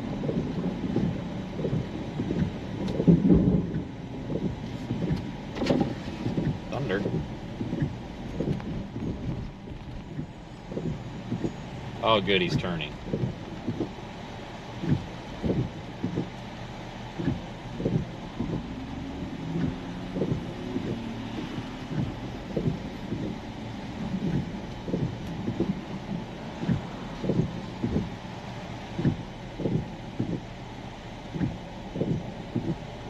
Ton of cross traffic though.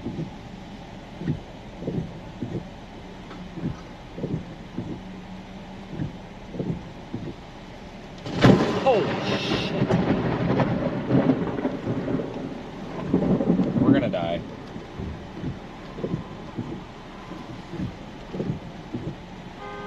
Yeah, buddy, there's a car coming. And this idiot behind us laying on the horn. There's literally a car right there. Yeah, hi. Car coming. Probably shouldn't hit him. Yeah, you too. Dick. Just rolls his window down and yelled F you at me. Well, there's a car coming, buddy. Jesus. Like, are you trying to cause an accident here?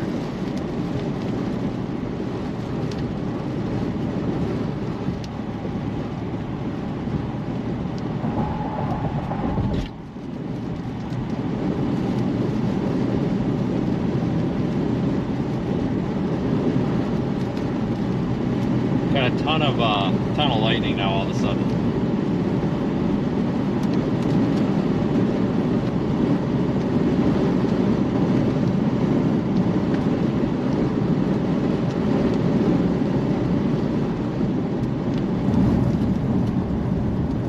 We'll go as far as the cell phone network will allow us. I'm not going to stop for too long if we have a dead zone, but we might run into a dead zone out here.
Oh, buddy.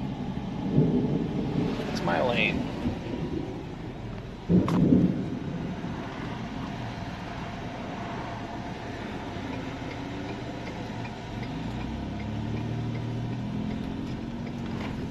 Go south a little bit.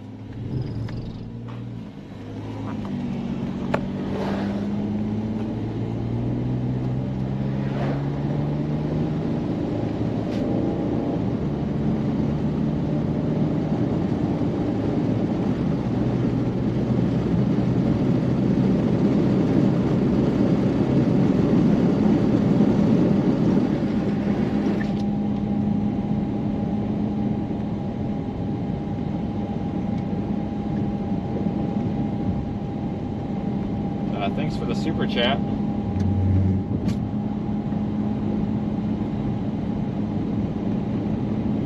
Always appreciate it.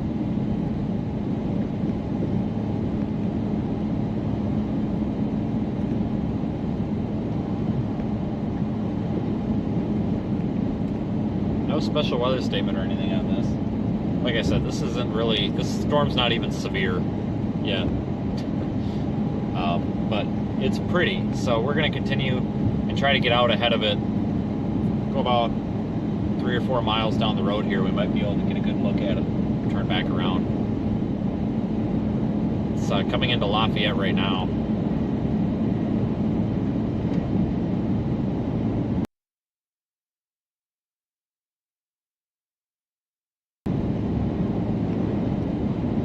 South of Tucson, which is along I-10. Southwest of Lafayette, Louisiana.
Guardrail is sticking out in the middle of the road. What in the world?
stop right up here. Find a good side road with good service.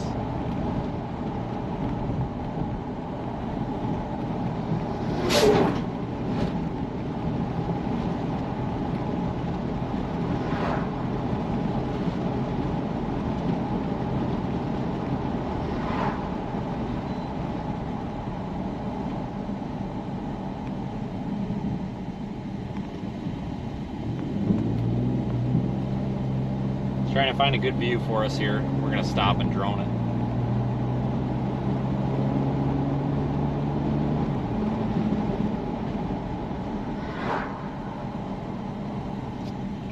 This is a good one here.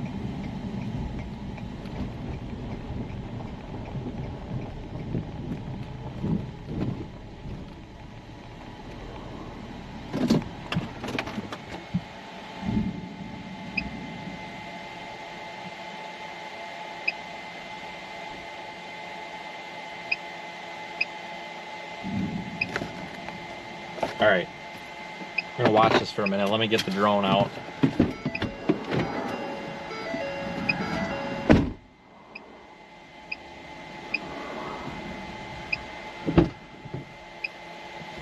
Oh no, where's the drone? Right here.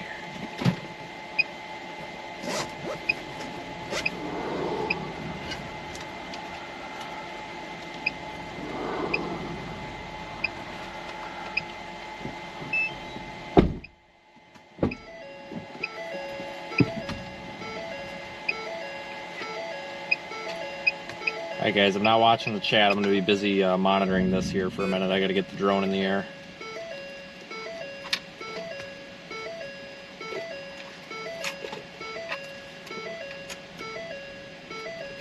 And somebody's going to come up and talk to us, but we just don't have time. Hi. Not too bad. Yeah, it's not going to be too bad though. Should be over in a few minutes.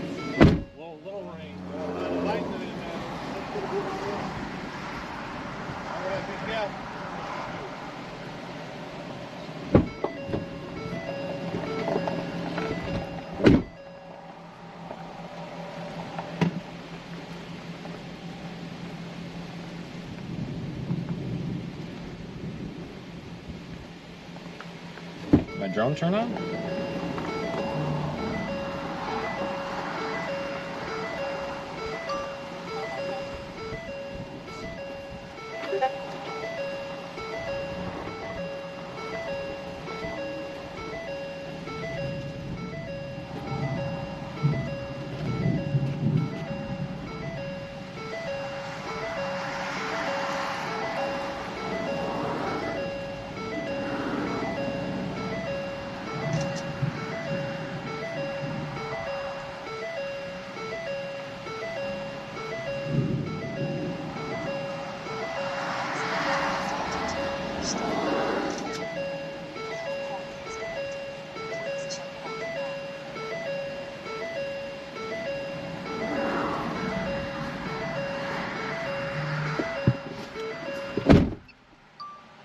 Alright, so we are droning it at the moment. It's about to start raining.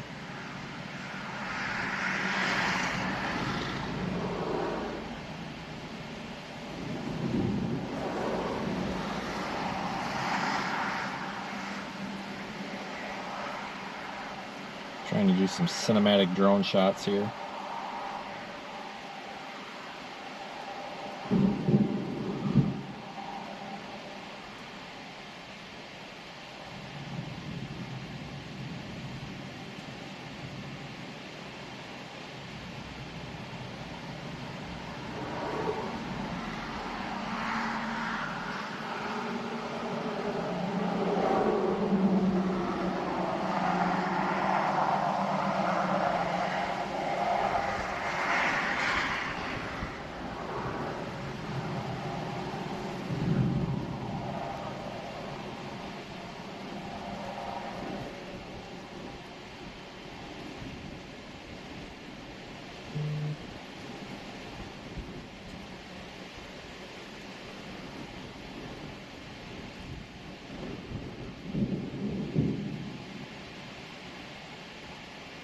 Okay, let me get this down. It's about to rain.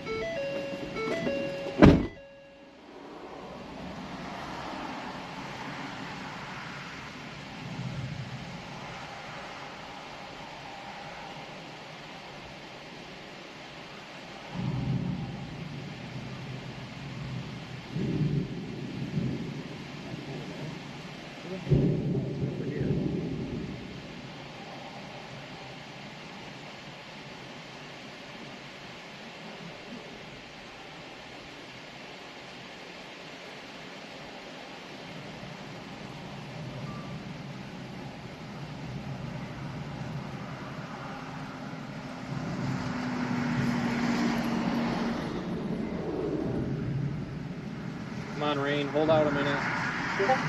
On, rain.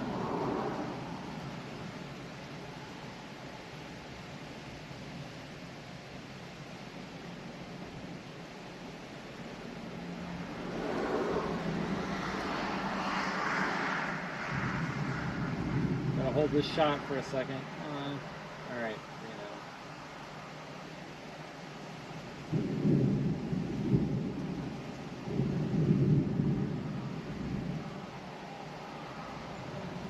Oh shoot.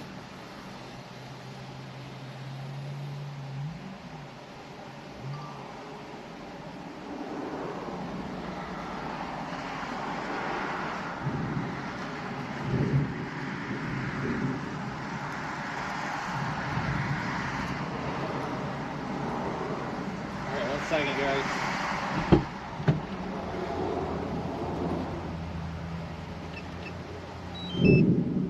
I get this thing packed away so it don't break. So I have a history of destroying drones like it's nobody's business. It's starting to get wet.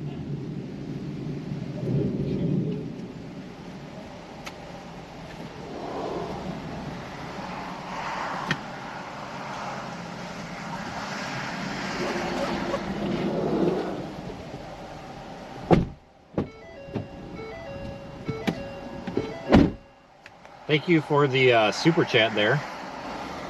And well, we're glad you stopped by as well. Let me angle the car here. I need to get this photo uploaded ASAP. I got a cool one. So we're gonna watch this for just a minute. So allow me to be a little distracted for a second.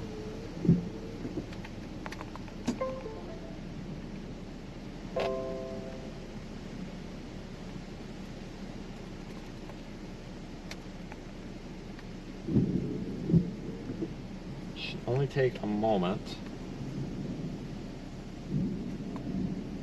It's trying to force me to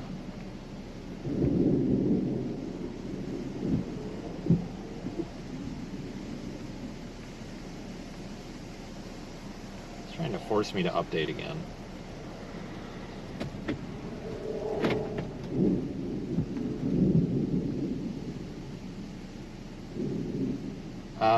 Come on, computer.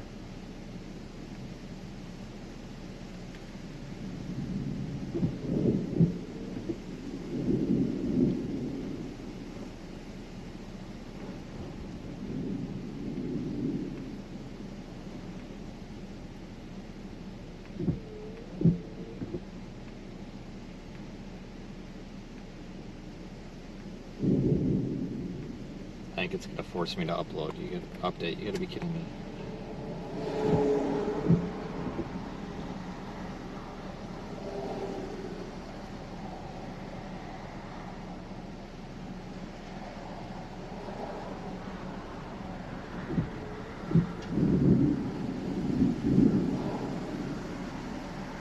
Stand by, guys. Nothing ever works when you need it to work, but when you don't need it to work, it'll work just fine. I can't really get a better shot because of the corn. I want to get this uploaded because this is pretty fascinating here. There, now it's working. Thank you, Adobe. It's constant updates with Lightroom. It's super annoying when you're out in the field.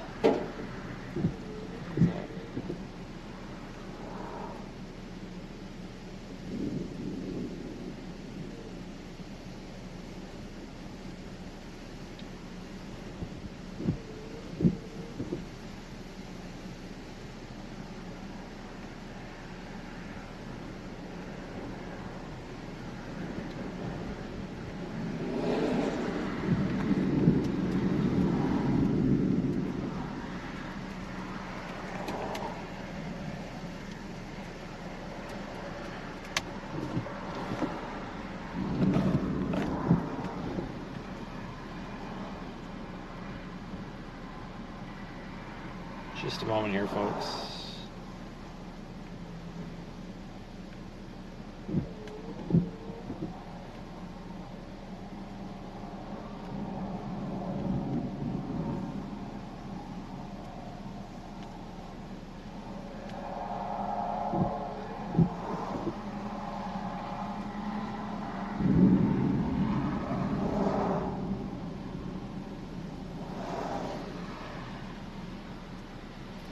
Alright everybody, so give me a moment to get this uploaded.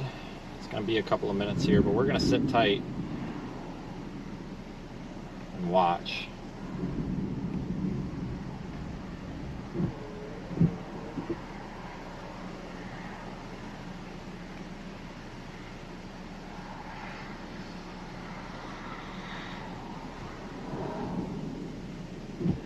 Problem is I've got these massive files because it's like 5.6K.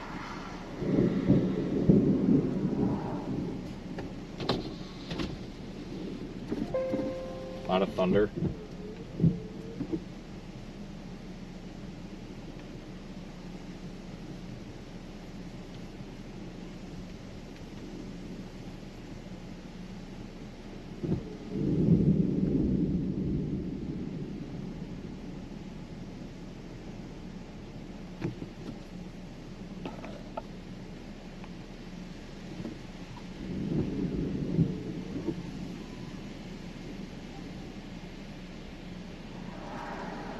Wind's starting to pick up.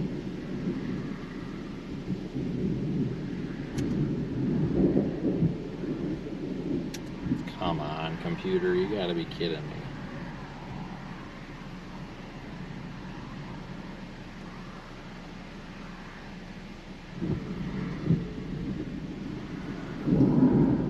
This computer just does not like to handle this 5.6K.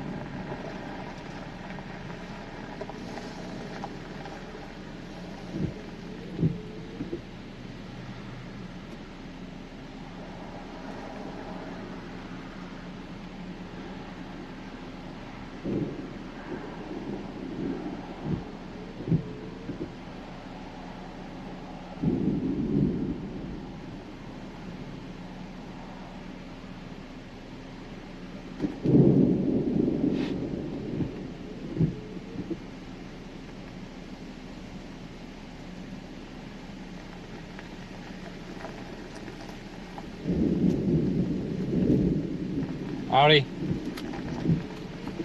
Howdy. Yeah, it's just gonna rain here in a minute. It's just gonna rain here in a minute. That's gonna be about it though. Nothing more than that. I saw your little car. I thought you were chasing tornadoes or something. Not today. Just a bad storm? Yeah, I was just gonna get some wind here in a minute. All right, brother.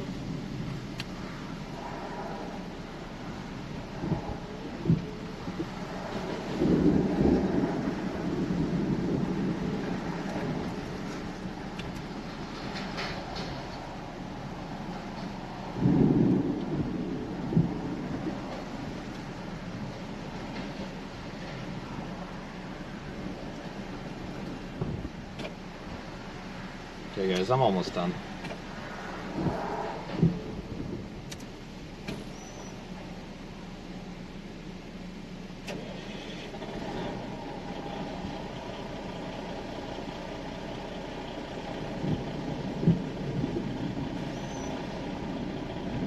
Alright, we'll get that here shortly in a minute. That should be done rendering, but it's going to be a couple of minutes before I can actually get that uploaded. Let's roll out of here. I just can't quite monitor the chat right now. Apologize on that.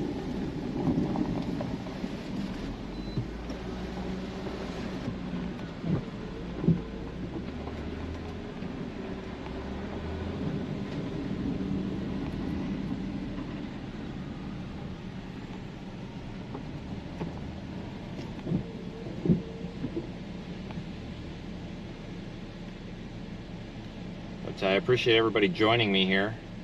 I have to, before I do anything, I've got to get this taken care of quick. So we're going to monitor this for a second from here. A lot of the prettiness of the structure is gone.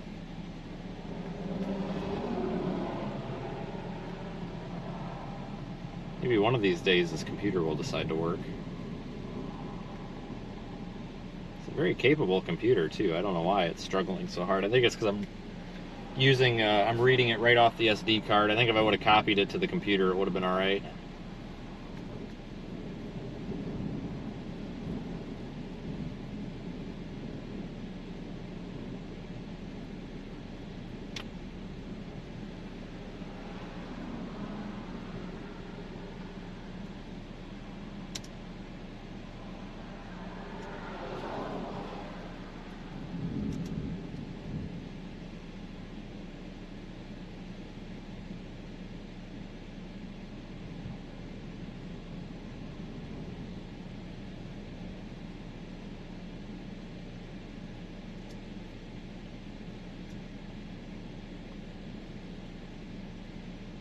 That's the problem with using some of these slower, cheaper SD card readers.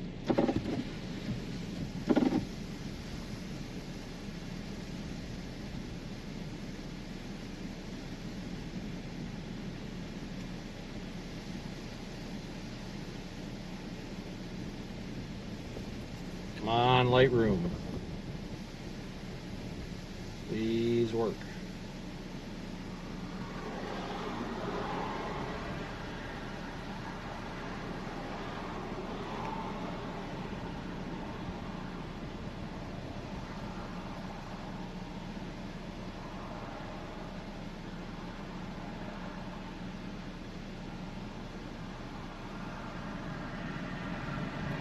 You gotta be kidding me.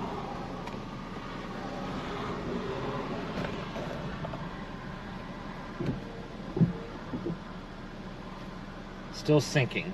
Okay.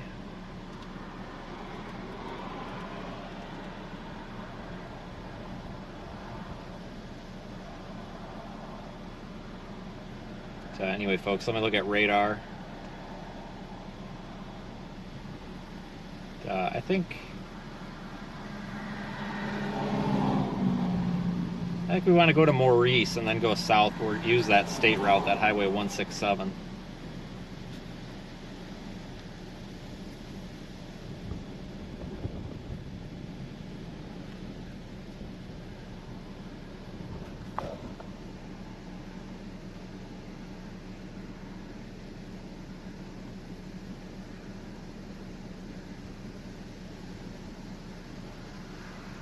These are almost uploaded. Oh, there's some more lightning.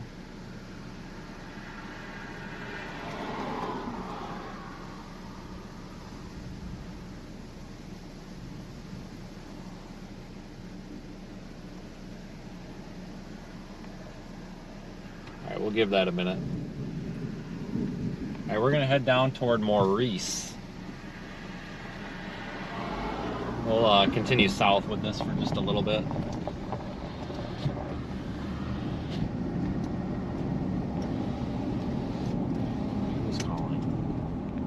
Hello?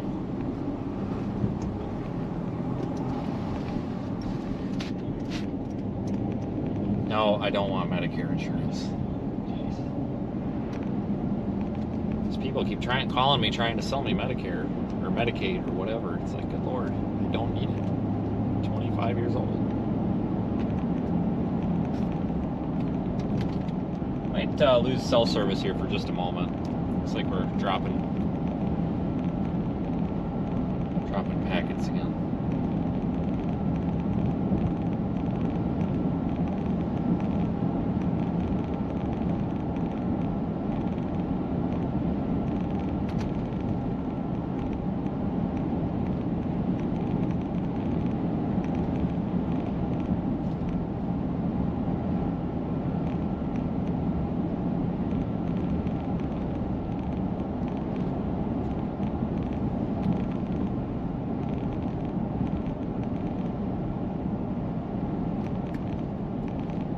No severe warnings or anything on this storm, but we're going to stick with it because it's pretty. That's why we got to be out here every single day, because even these low risk days pay off.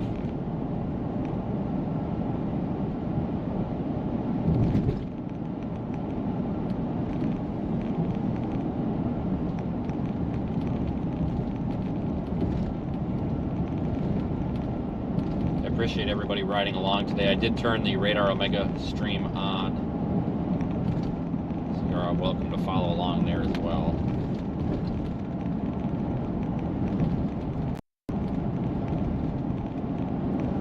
So we've got another block or two before we can get to Maurice.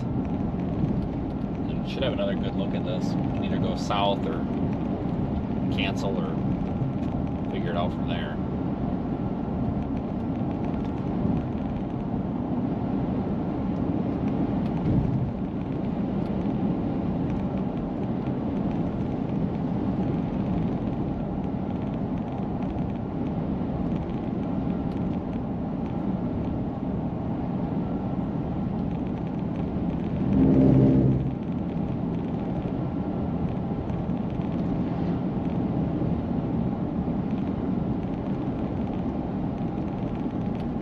most likely our turn. Yeah, these storms are congealing into one massive cluster, so that beautiful structure that we've been observing with them is probably going to be lost.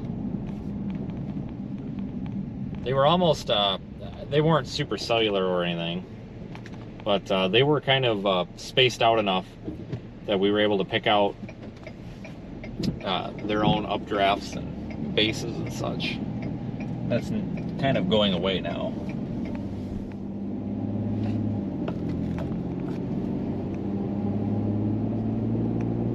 So we're going to need to turn back around and get back up to northeast Kansas for tomorrow before too long. So we can't play all day.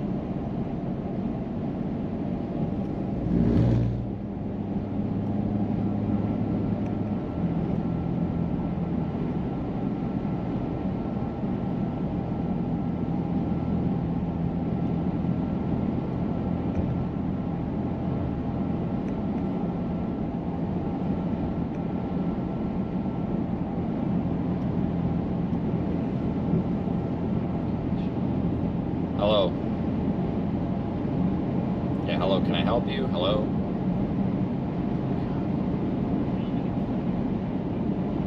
I'm sorry, who?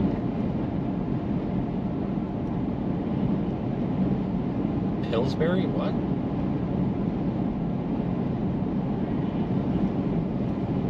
You're looking for Gilbert? Okay.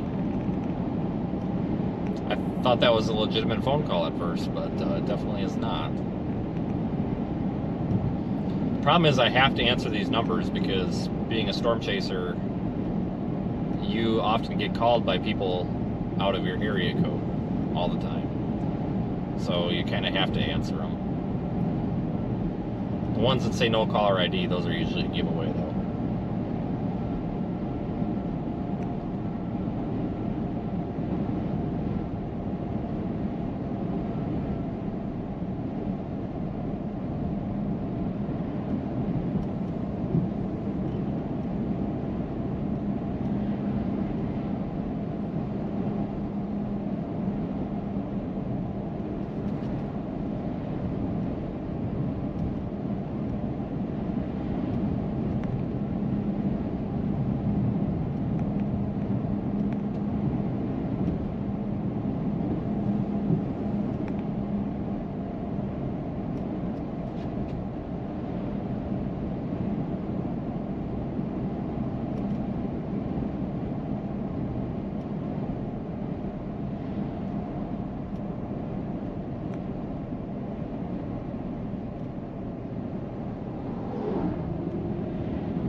Alright, so we are eastbound right now.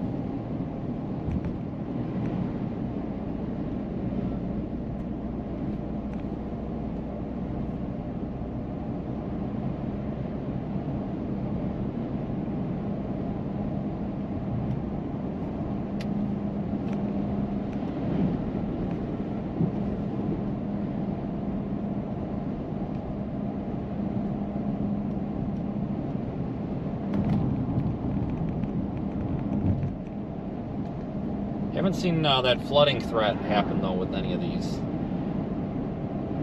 It's been a potential, but it's just not materializing.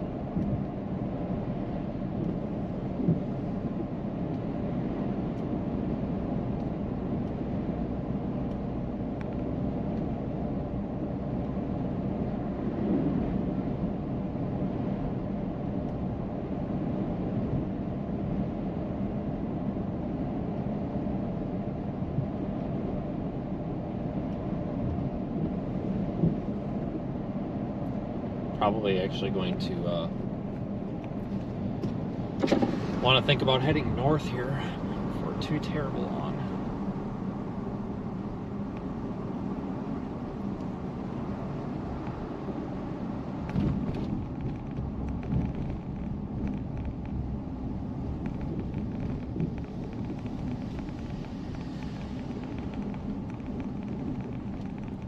Alright, so this is Maurice.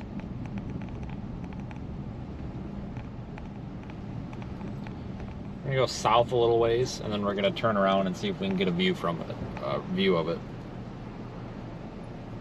right now the leading edge of the storm is almost right over us, and to get a photogenic look at these storms, we got to be a little ways out ahead of them.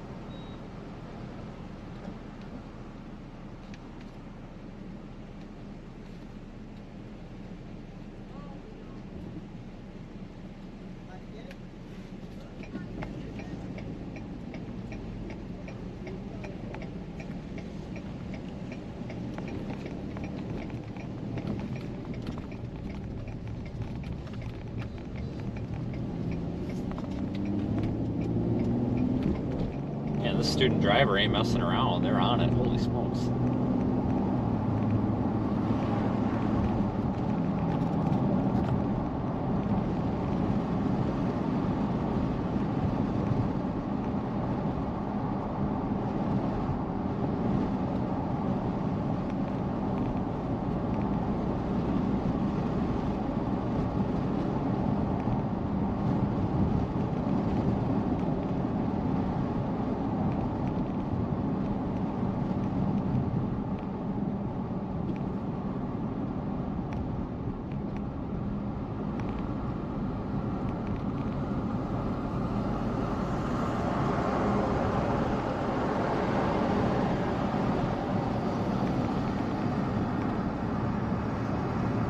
We're headed south. So we're looking through the south edge of the storm right now.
Flip around here in just a minute.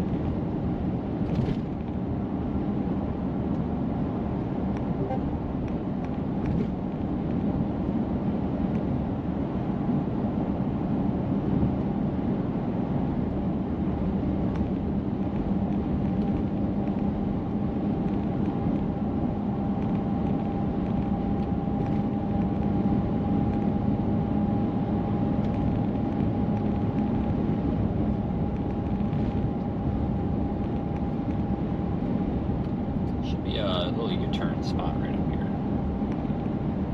Right here.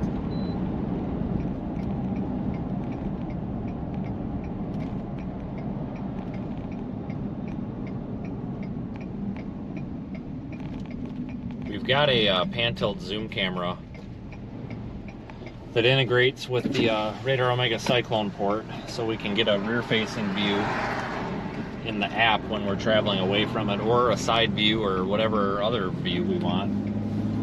It's just not fully integrated yet. We've got one adjustment that needs to be made to it yet, so it's not online quite yet, but this would be a perfect time to be using it when we were driving away from it.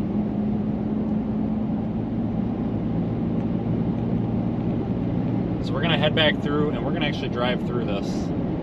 I want to get back up to I-10 because we need to be reasonable and start thinking about positioning for tomorrow up there in Kansas.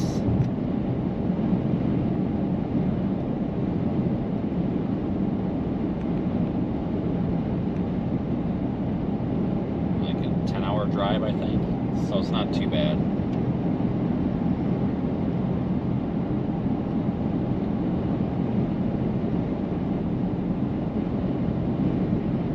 Severe thunderstorm watch just came out for a good portion of Nebraska, and 2 or 3 counties in South Dakota and Iowa. I take that back, we're 12 hours away. Ouch.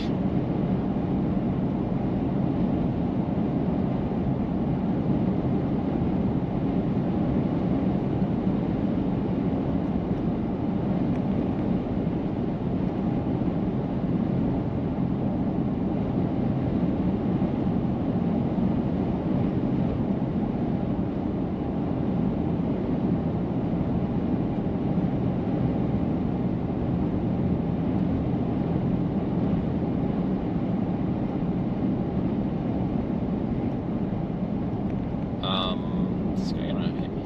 No, he's just... Is that like sugar cane or something, or what is that in those tractors?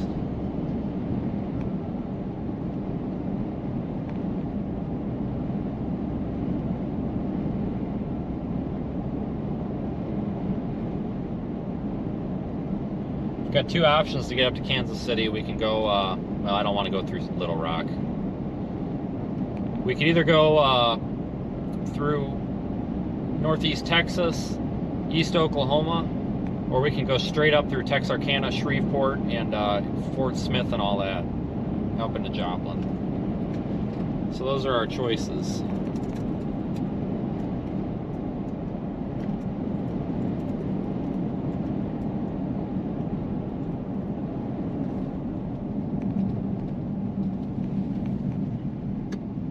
So go ahead and we'll see what you guys think.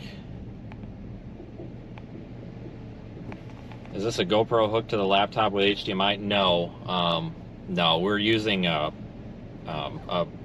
LiveView 600. But you could do that if you had like a capture card. You could stream with HDMI from a GoPro.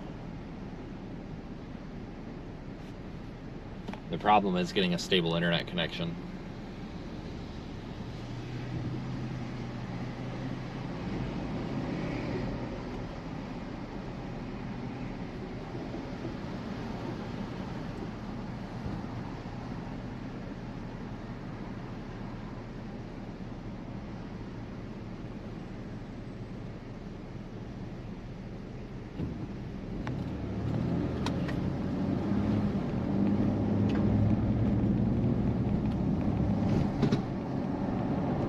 There's one of these hubcaps on this car is the little dog dish, the center caps on these steel rims is loose. And I'm pretty sure it's that back passenger one. It was the front driver one, and then I fixed it. They don't fit on the lug nuts very tight, so I gotta take it off and bend it back. So every time I hit a bump, you can hear that rattling, and it's real annoying.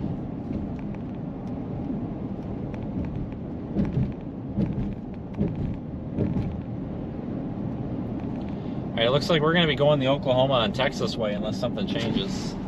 It's only 15 minutes longer, and I would prefer to go that way also because going up through eastern Arkansas is a little bit more mountainous.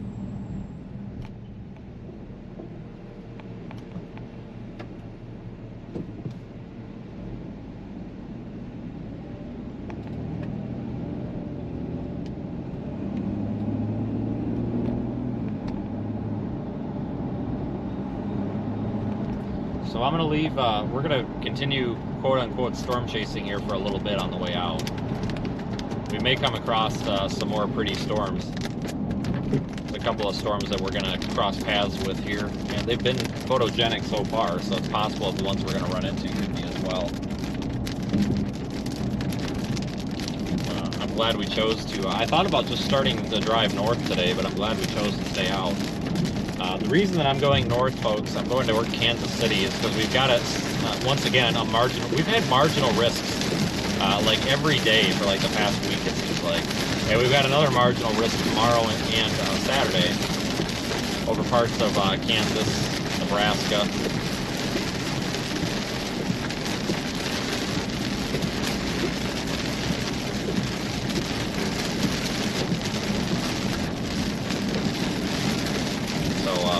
Go check that out.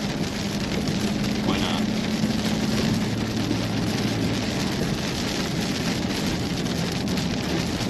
We should be out of this rain pretty soon, though.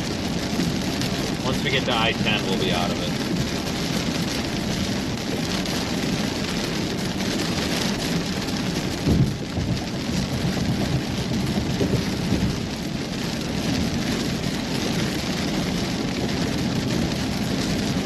So we've got about a 12.5-hour drive.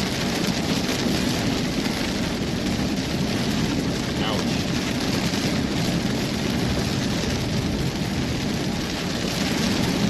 So I'll probably drive until midnight, and when midnight rolls around, we'll go to bed and then do the remaining, you know, like 5 hours or so in the morning. Won't be too bad of a deal. Probably looking at storms around 3 p.m. tomorrow, 3 or 4 p.m. So totally doable.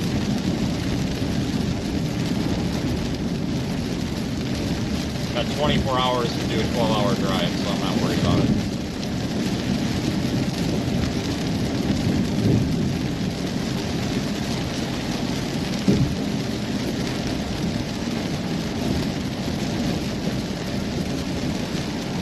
That guy's out weed whacking his lawn right now. Nice.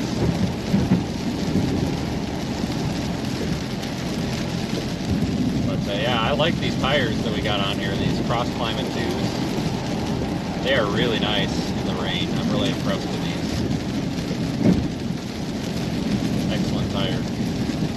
Not a sponsor. I wish, but definitely not.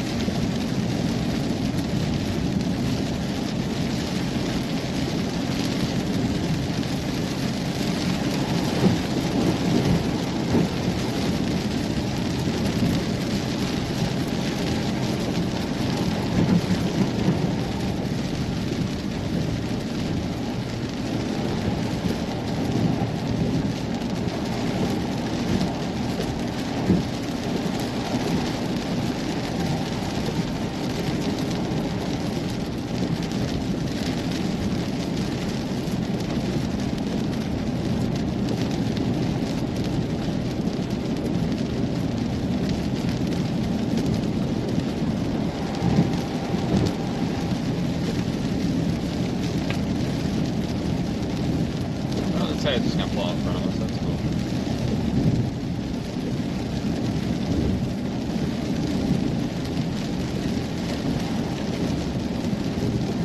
This is, I actually don't know where we are. We're between Maurice and Broadmoor. Folks, if you're looking at a map, we're pretty much by Lafayette, Louisiana area.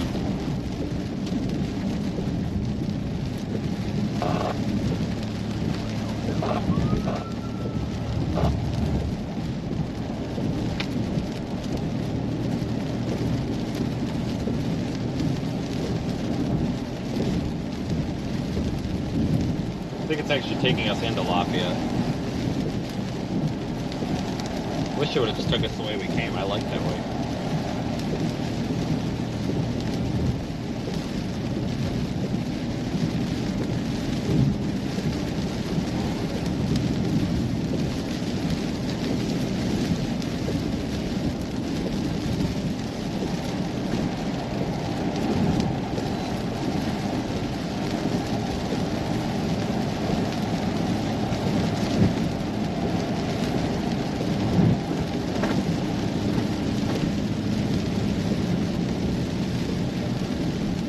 Storms are dropping a fairly respectable amount of rain though, it looks like.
Coming into Broadmoor right now.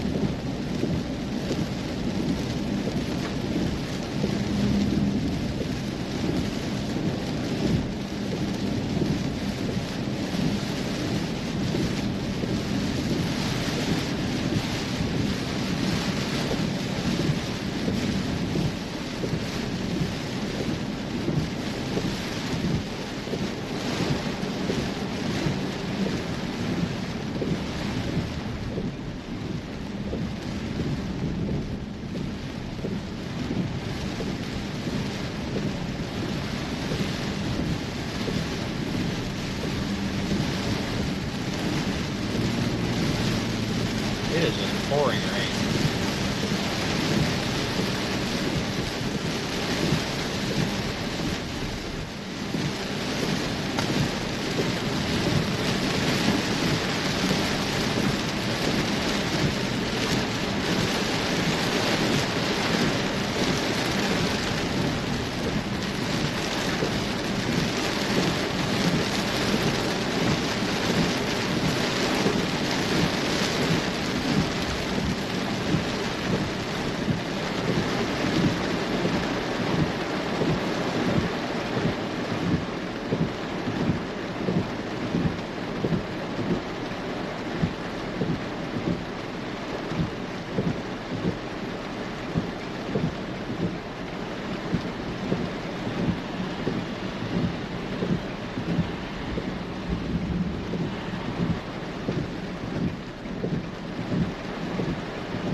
Well, the car's washed. It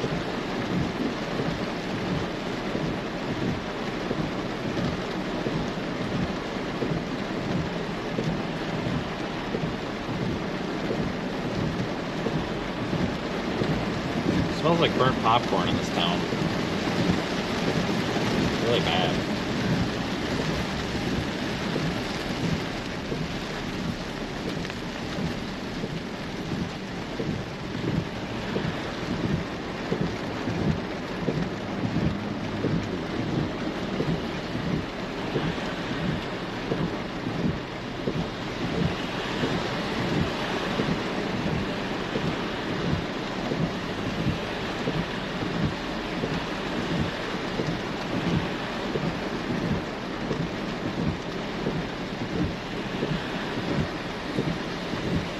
Sunny and 82. Well, we got 74 and downpours.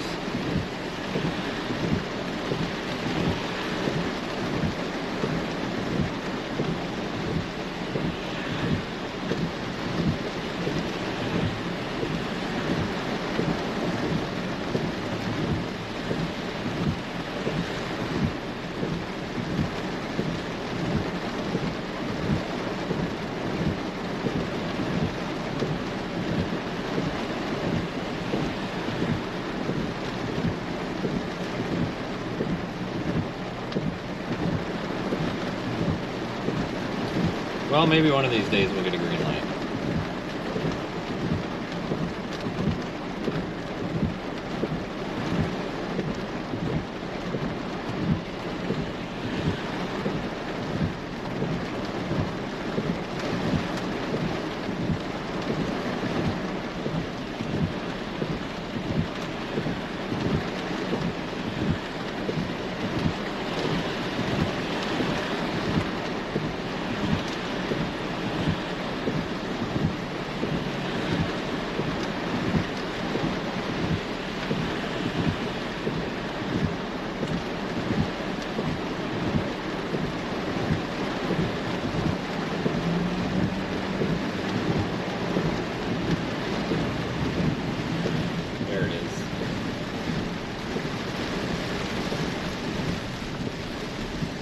Yeah, it is just downpouring.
we are going to be in this range for a while. I didn't realize the GPS was bringing us this way.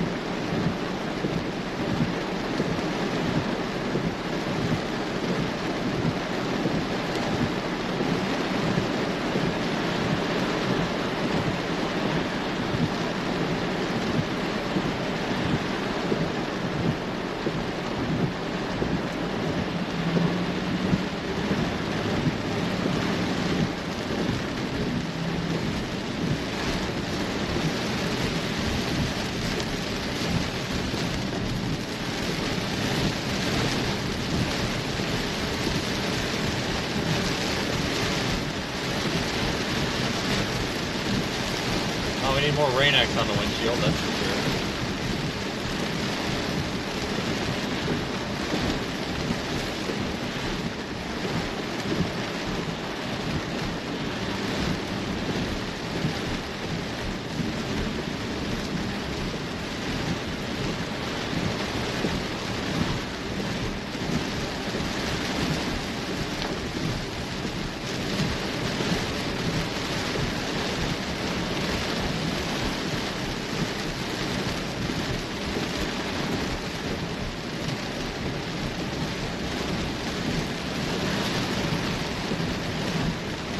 Acadian Bird Fair. Alright, I have no idea what that is. Sounds like exciting.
Any day now.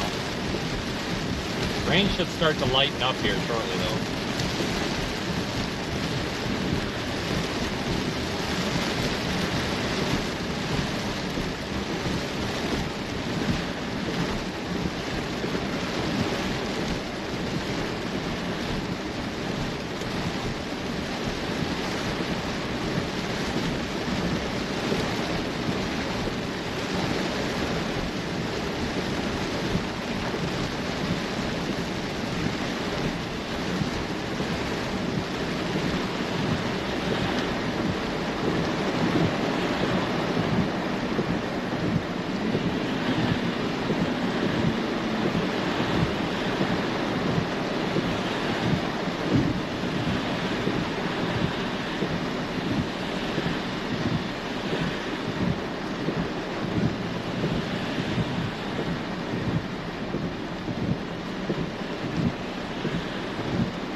Thanks for the super chat.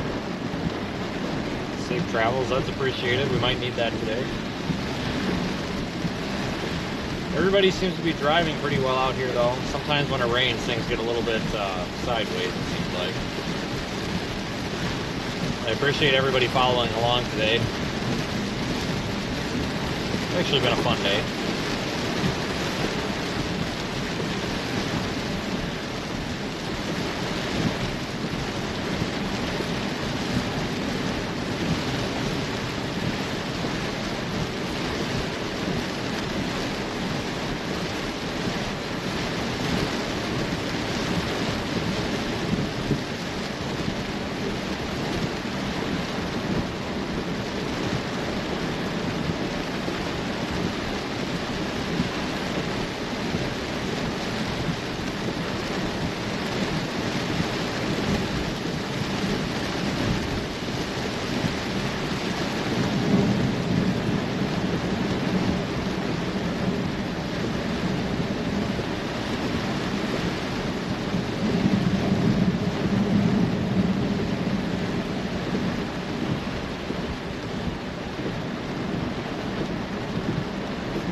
are absolutely getting a car wash.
Okay, well I can see the light at the end of the tunnel here.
Surprisingly, we haven't really had any. Yeah, I honestly thought we would have at least a flash flood warning or two issued at some point today for this area, but it looks like these storms are able to be moving just fast enough. No, they're not moving very fast, but moving along at a good enough pace that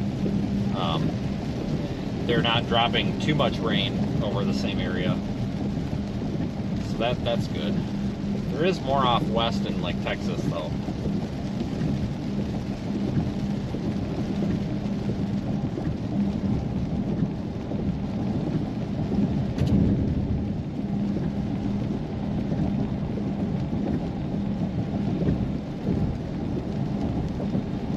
So I kind of thought that we were going to be looking at a flooding event today, and here we got one of the prettiest storms that I've seen in the past probably 3 months. That's probably the prettiest storm that I have seen since June. And it happened in Louisiana, of all places.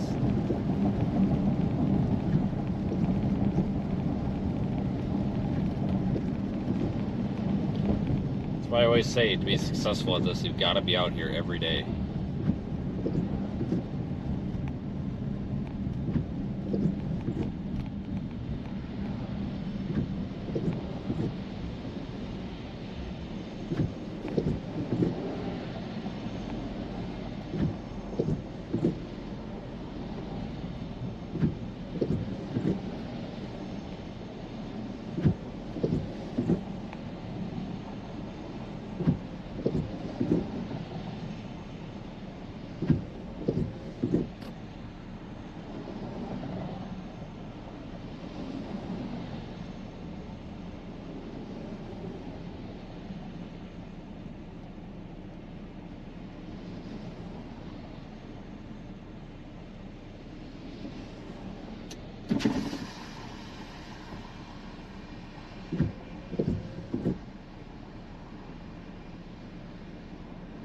Really not doing so well with the stoplights today.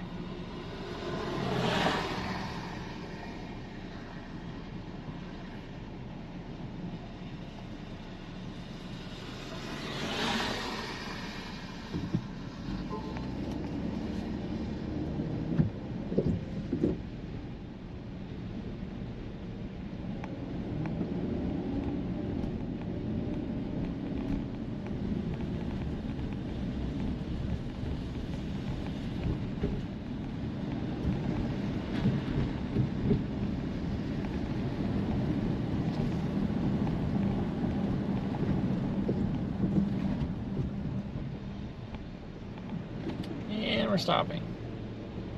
Again. We're just not doing so good with this traffic.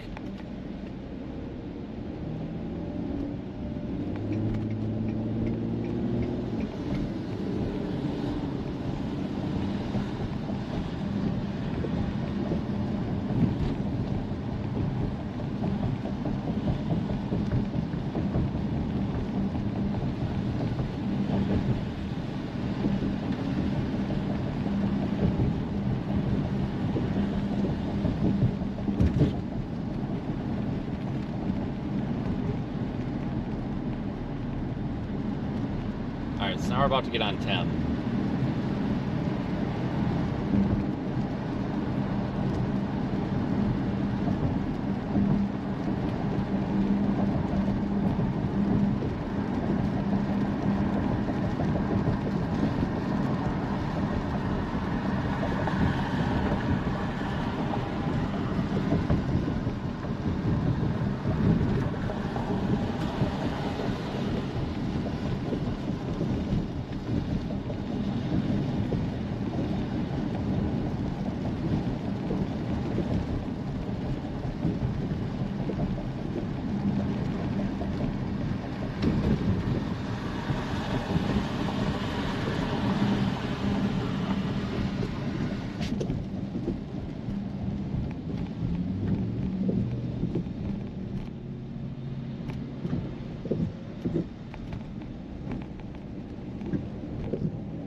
Around 10 knots. It's thunderstorms in the afternoon. Friday night. It's for thunderstorm warning there in far east Texas. Honestly, probably could go after it. Let's go west. Go toward Lake Charles. Would have been a good spot.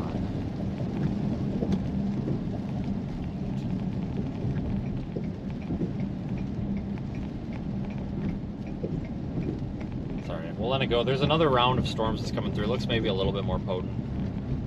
It's going to be crossing into Louisiana from Texas here the next hour. But we got to get north.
exit 103 up here as soon as we can get up there.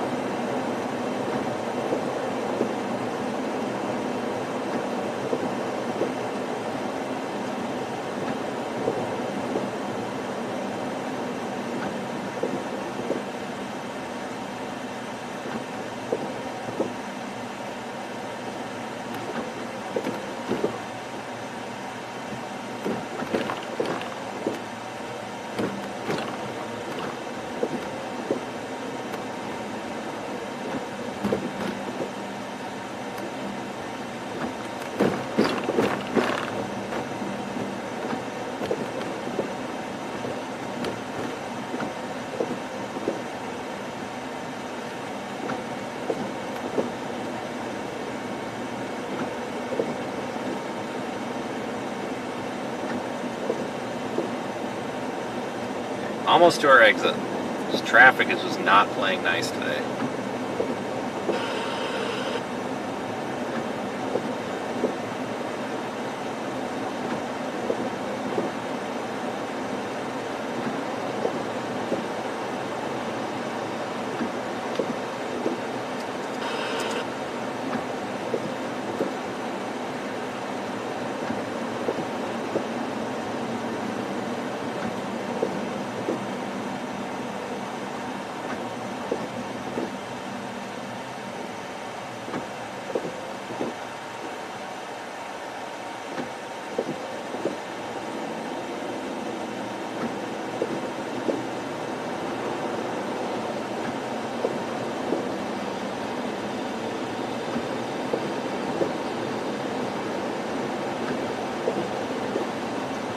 Alright, so I'll probably take the map and all that off the screen here in just a little bit, but I'll wait till we get out of this rain.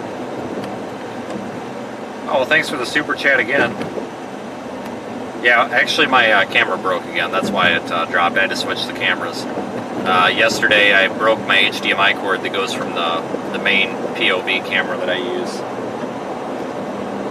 And I pulled the connector right out of the plastic thing, and I put it back together last night because Walmart didn't have the right one. And I didn't put it back together very well, so it's broke again. I just got to get a new HDMI to mini HDMI, so I'm using the other camera that takes a regular HDMI. So I had to swap them real quick. I'll get one tonight. I'll stop at a Best Buy before they close. I go through HDMI cables like you wouldn't believe. I mean, they're just HDMI cables. Even the really good ones are fragile. Just moving them around a lot, they always break internally at the connectors, it seems like. Where are we right now? We're near Lafayette, Louisiana. We're on the I-10 interchange here, getting back onto 49 North. I appreciate everybody who's done super chats today, purchased merchandise from the store, anything like that. You guys are awesome. Couldn't do this without the support of our viewers, and for you folks that were watching us in Radar Omega, thank you for supporting Radar Omega as well. They're one of our partners, and the more people that are using that app on our behalf, the better. I appreciate everyone showing their support by watching that way as well. I did take that feed down just because typically, unless we're on a storm, if it's like an actual storm chasing day where we're anticipating some significant severe weather, then I'll leave it up all day. But just so that we're not crowding their app with information that app users might not want, unless we're actually on a storm, or if there's like a slight or higher risk day, then we take it down.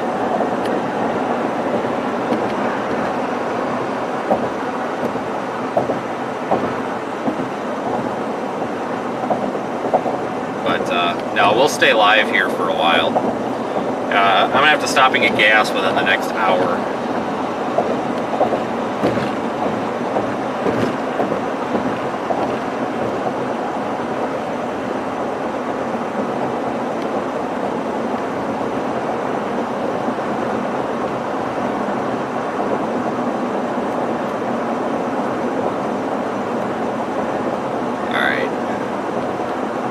Let me get this map off screen here since we're not really chasing too much anymore.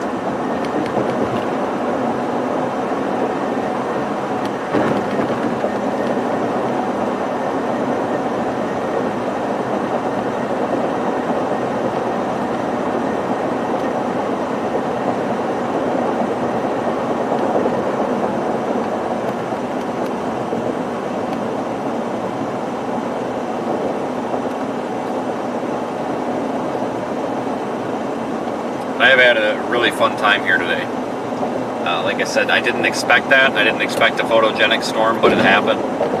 And a lot of people ask, I get asked this a lot, usually like on social media. A lot of folks ask, you know, how they can get, you know, they want to do this. They want to know about it. And the reason that I always tell people you've got to be out here every day, if you're going to do this as like a full-time job, you have to be out here every day. If you just want to like go look at cool storms and stuff and just chase on the weekends, that's fine, go do that. Pick and choose when you want to be out. But for somebody like me, where the entire business revolves around it, I got to be out here even on these low-risk days.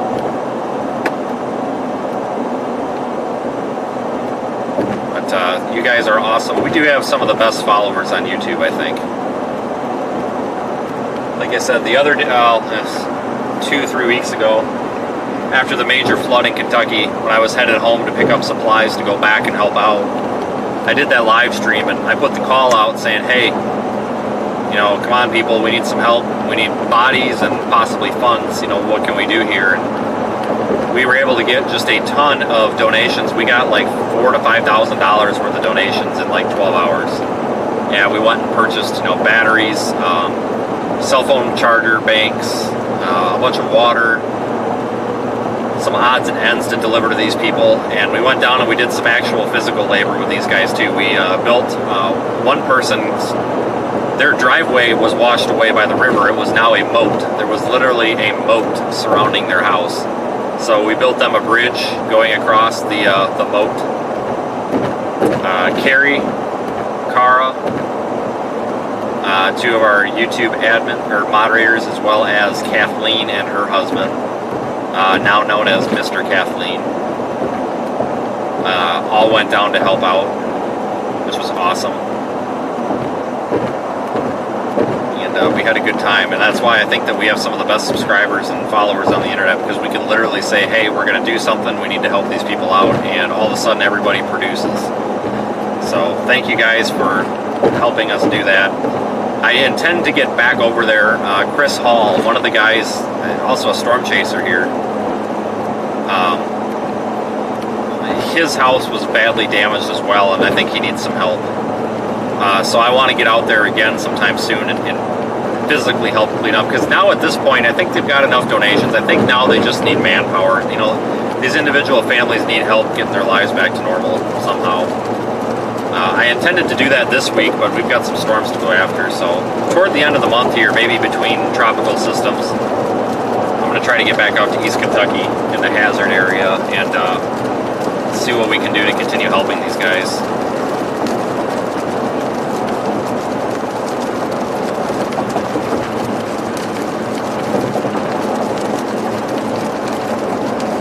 Yeah, the Discord link on the website might not be working. Somebody told me yesterday that it wasn't, so if that doesn't work, we'll have to figure something else out. But for some reason, our custom invite link, the frustrating thing about Discord is you gotta do these nitro boosts. I wish they would just say, hey, it's X amount of dollars a month to have a custom invite link, because if one person leaves or we lose a boost, then somebody's gotta go in there and reboost it, and it's just a pain.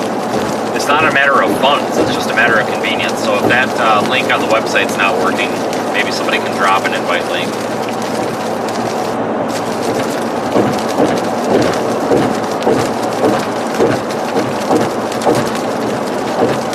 It's going to be quite a while. I was hoping to get that video out from when we were down there. I was hoping to get it produced and put up sometime by the end of the month, but I'm thinking, guys, it might actually be the end of the year. I started going through some of the video last night. I have over 500 gigabytes of video. It is literally almost impossible to edit. Like, I have to go through it and pre-edit. I cannot import it into Final Cut. It's too much to import. It's too much to go through. So I think what I'm going to do is I'm going to go through in in iMovie and just like pre-edit. I'm going to cut out all the garbage and then put everything in order that it happened, and then export it, and then import that into Final Cut, and then do the actual editing in Final Cut. If I could cut the amount of footage in half, it would be manageable, but there's hours of footage.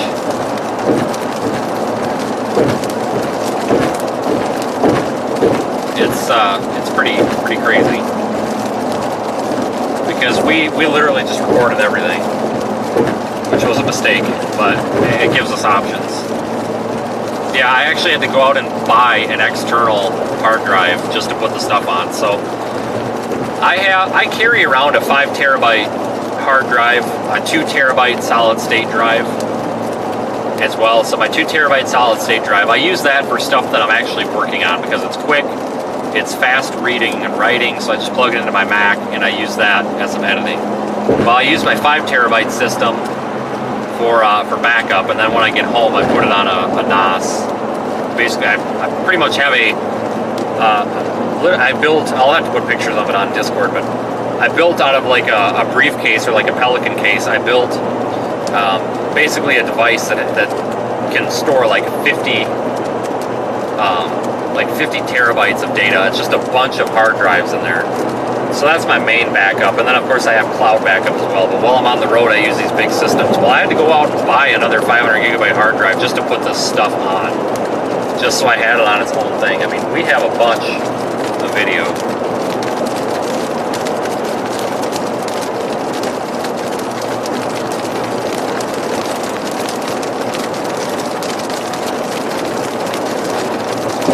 But a lot of it's 5.6K because quite a bit of it was actually shot on a GoPro. A lot of the B-roll is from a GoPro I had mounted on the roof of the car.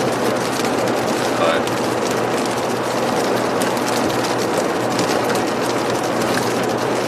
that's alright.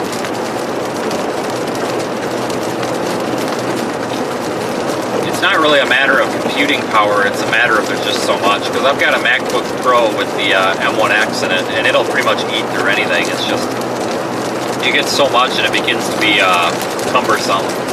What I'm probably going to have to do is edit the individual scenes, export them, and then put them into a bigger file.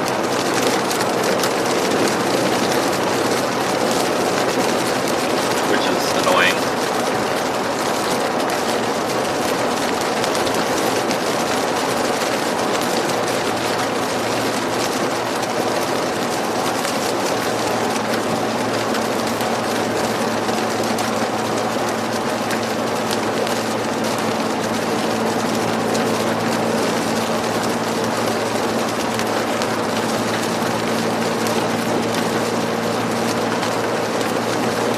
But it honestly could be months before I get that video done.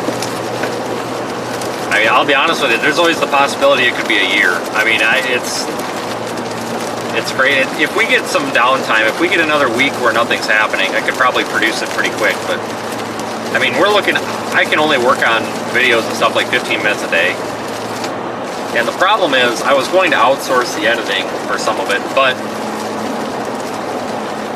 nobody, unless you were there with us, all this video is really confusing because it was shot on different cameras and we jump around a lot. And we actually, when we were getting toward the end of being there, we actually went back around and reshot some of the scenes and kind of not reenacted. We didn't fake anything, but some of the talking scenes where we were going around and talking to people, we actually went back and talked to them again because I didn't like the way the video turned out. We were using the camera that I was using, it had a shotgun mic on it, but the shotgun mic, apparently I wasn't switched over to the mic. I was using the internal mic by mistake. I didn't flip the switch. The audio was garbage, so we had to go back and redo it.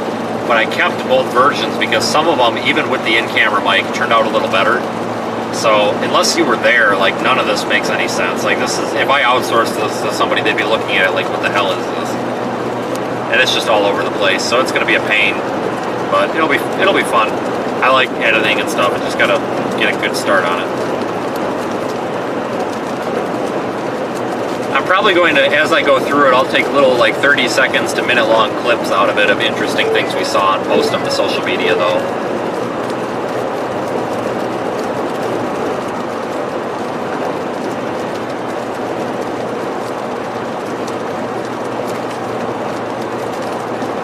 We're about to come up to the town of Opelousas, Louisiana.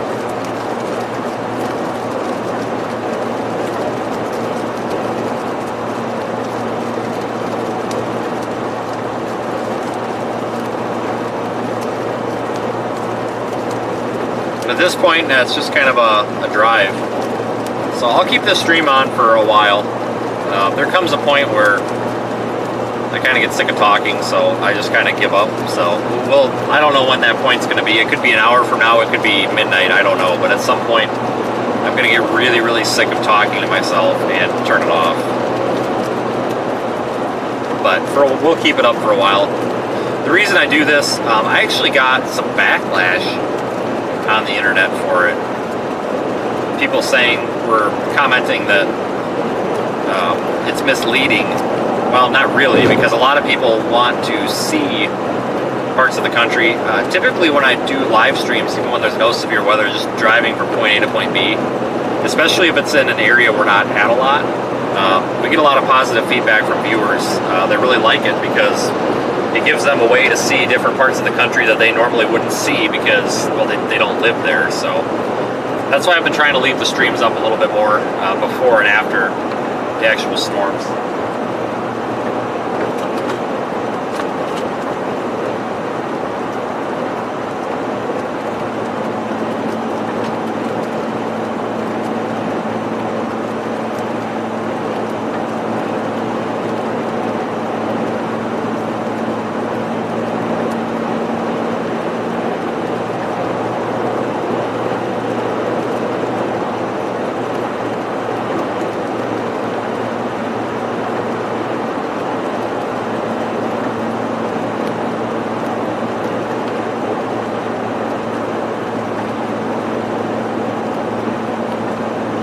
Of course, thanks for supporting us as content creators.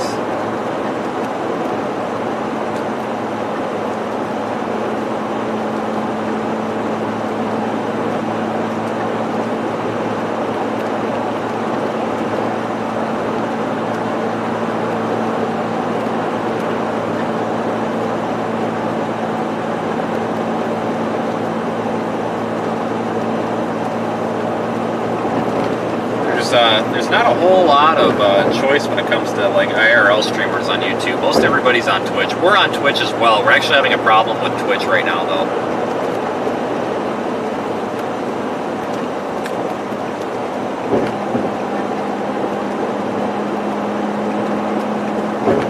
Is this guy stuck in the median? Good Lord, he is.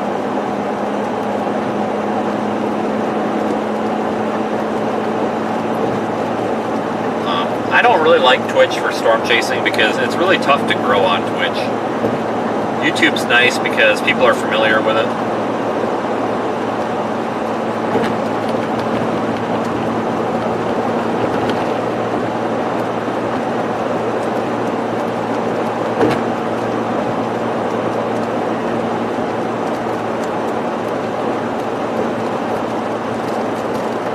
Yeah, I don't know if that car hydroplaned or if he was trying to make an illegal U-turn through the median. I didn't see any tracks or any like spot where it looked like he tried getting out, so I kind of wonder if he just tried to drive through there and got stuck. I've seen that a lot. You know, people, and it's always people with big trucks too. Oh, I got four-wheel drive, I'll get through it. No, you won't, buddy, because sometimes there's like a foot deep of mud in the bottom of these medians after it rains.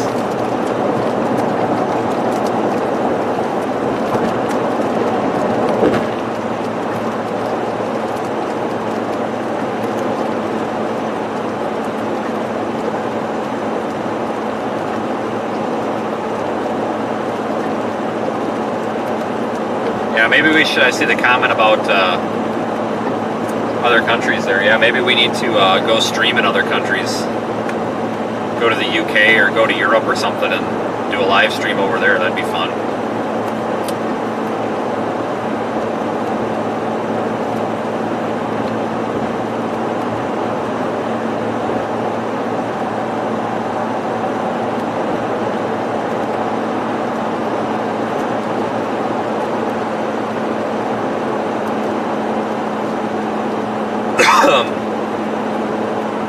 Yeah, I think that drought in Texas is going to be taken care of, but yeah, they're probably going to have some flooding problems. They're just going to get dumped on with rain.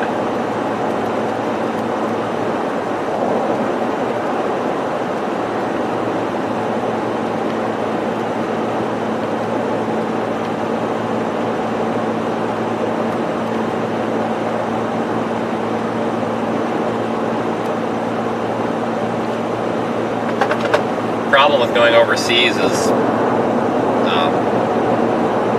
coming up with live stream data. We have a live use 600, so we've got six cellular channels now, and none of the SIM cards will work in Europe. We could take the Solo over there and probably get a couple of prepaid cards, but still would be running into data issues because you use up data pretty quick.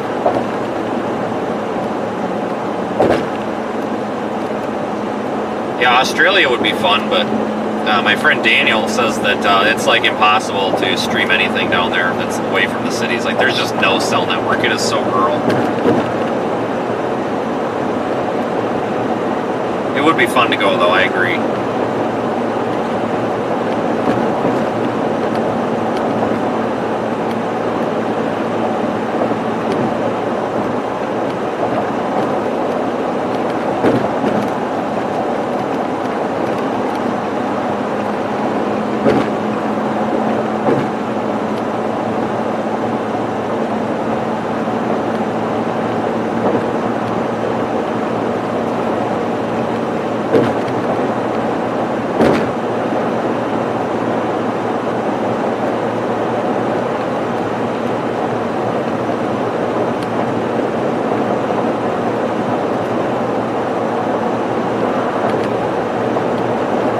Storms happened a little bit early today also. I didn't think they were going to happen that early.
Drive all the way up here, 49.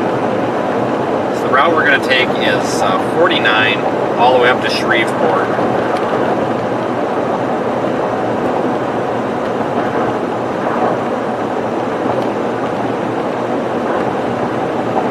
And then we're actually going to cross into Texas, go through parts of Texas, go up almost to Tulsa, and then we'll cross back into Arkansas and go up to Kansas City.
We have gone past Opelousas. Next major town we're going to hit is going to be Alexandria.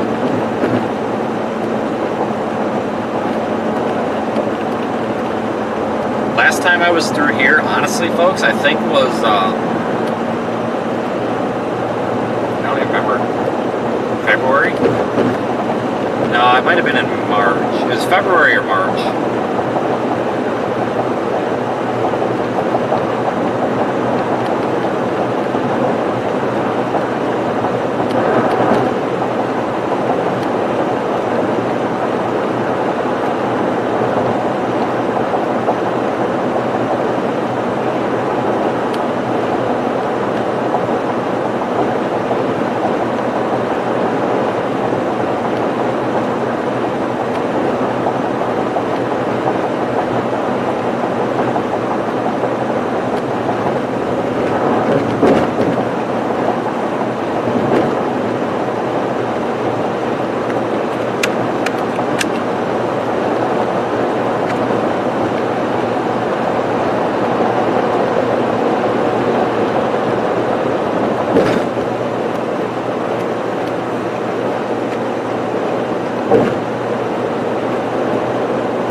Day out. A little bit cooler now, we're around 78 degrees after the rain's gone through.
Severe storms in East Texas are just regular storms now, they're not severe anymore.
on 1 second. Let me, I think I might have got something fixed here. I will be right back. Give me like a minute, if even. I just want to switch something over quick. Something fixed here. I will be right back. Give me...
Still cruising up 49.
This area through here is just not the best for data reception.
The first sign of an impending tornado? I don't know if I really know how to answer that, because there could be a million of them, depending. It's such a situationally unique thing, so I really don't know how to answer that, honestly. It's actually a fairly good question that I don't really have a good answer to.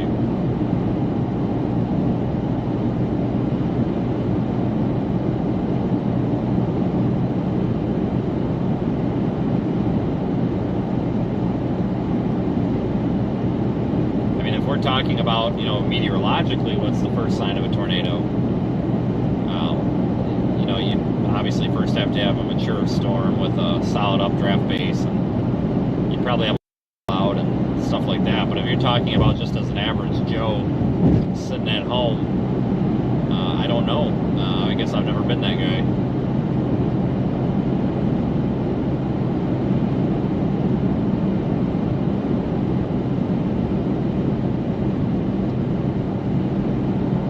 Have a landline? Nice. Don't blame you.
rough for data, so we're probably gonna go in and out a couple of times here yet.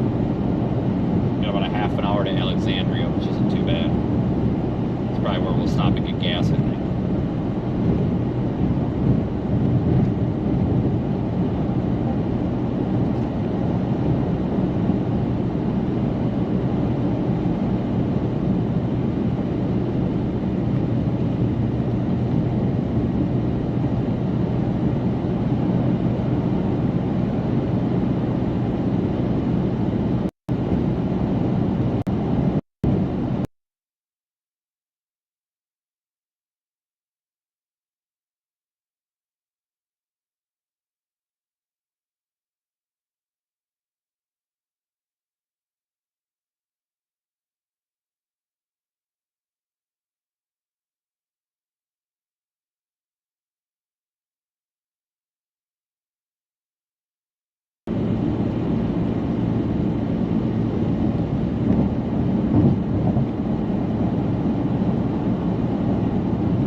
Dropout, so I'll just shut up for a second here. Should come back in a moment here. We're probably gonna drop out for a second.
Alexandria, we're going to stop and get gas. Probably something to eat. And then we're going to continue all the way up to Shreveport. And then we're going to cross into Texas, Oklahoma. And then eventually back into Arkansas and up to Kansas City area.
Another round of heavy showers and storms that's coming through northwest of Lake Charles, crossing the border from Texas into Louisiana.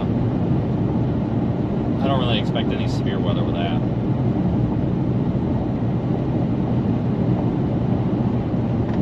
I think the severe weather threat is over down there.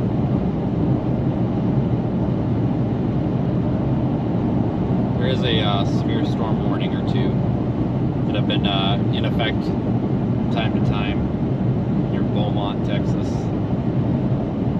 Nothing too much to write home about. There is that severe thunderstorm watch in effect that runs from roughly Kearney, Nebraska, all the way up to Sioux City. That severe thunderstorm watch is in effect for that Nebraska target. There's one severe thunderstorm warning just west of Grand Island for 60-mile-per-hour winds and 1.25-inch hail.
Back up to the 85-degree mark here, roughly.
almost to Alexandria, Louisiana right now.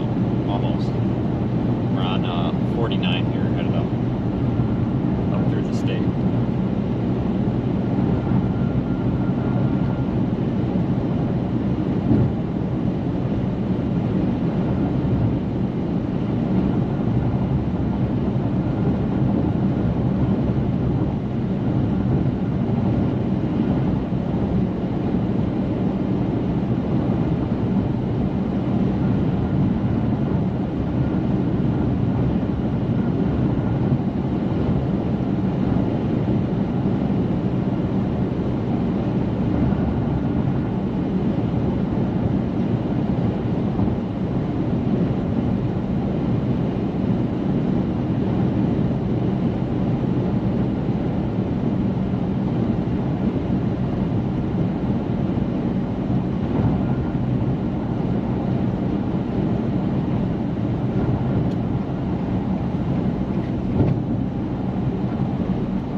Tomorrow and the next day, looks like there's a pretty serious risk for some flash flooding out there, southern Arizona, southwestern New Mexico. Moderate risk for excessive rainfall from the WPC out there. A lot of monsoonal moisture.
Lots of flash flood warnings out in the southwest U.S.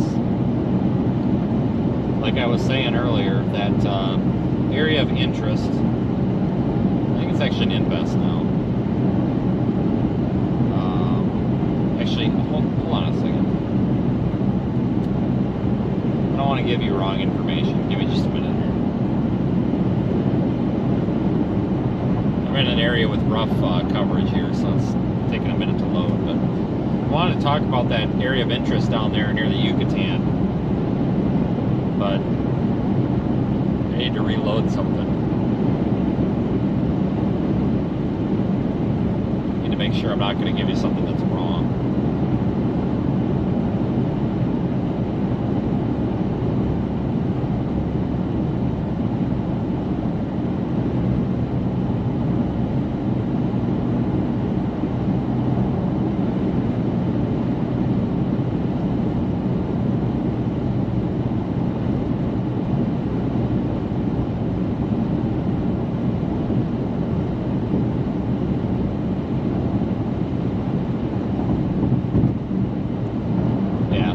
Area of interest is as of the 2 p.m. Eastern tropical update or tropical weather outlook from the National Hurricane Center.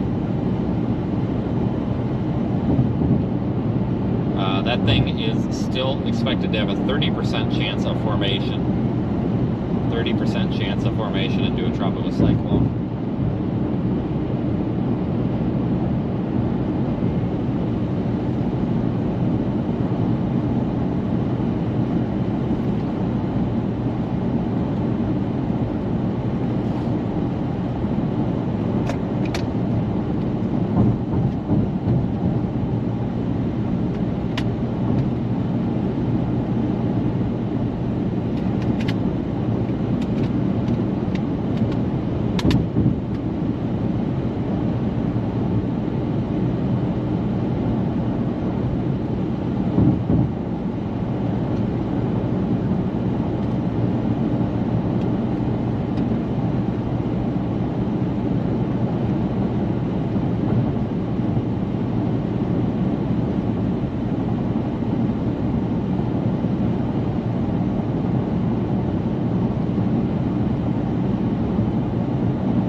We're going to keep an eye on that possible tropical system. Like I said, I don't think it's going to be a big impact to the U.S., but there's always that possibility it could curve northeast.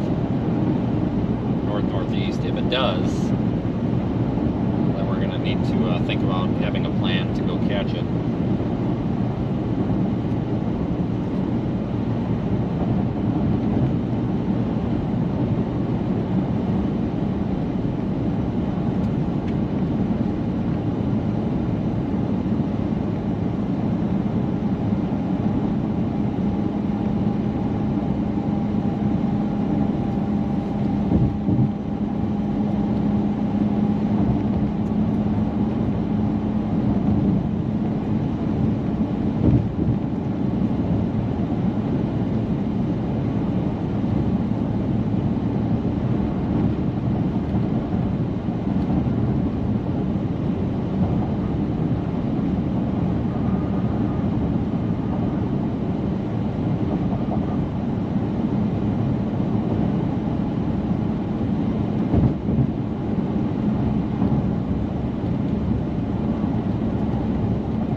valley flash flooding was pretty ridiculous.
Not sure where I'm going to stop for the night to go through some of that drone video. Maybe somewhere up near Fort Smith.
through Alexandria right now.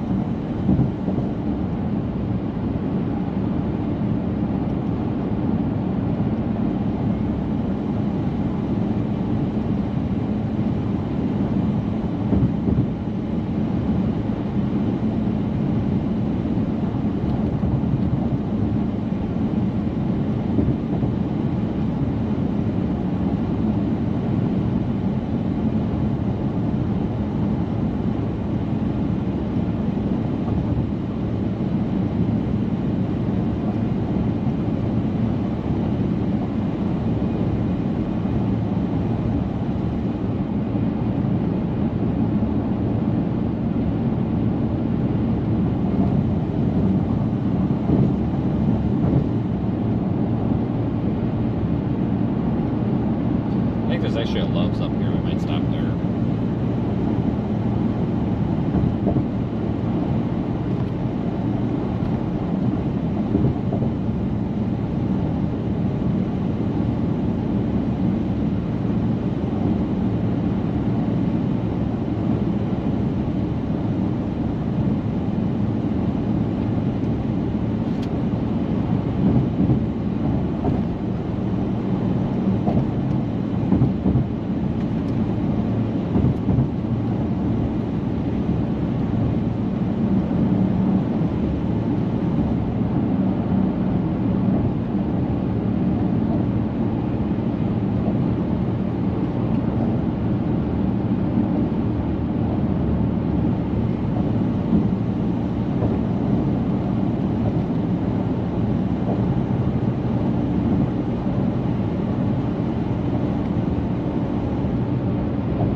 So it's going to be about an hour and 20 minutes until we get out of the state, I think.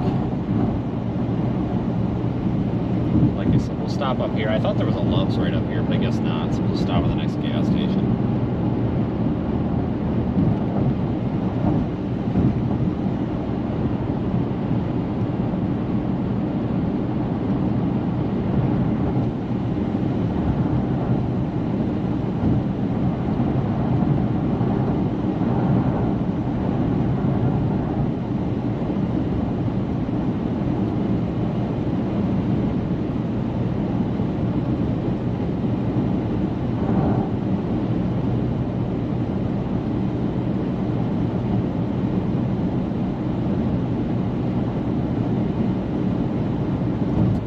Yeah, pretty sure those are all prison buses because they've got bars on the windows.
Westside gas station.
Went through Alexandria.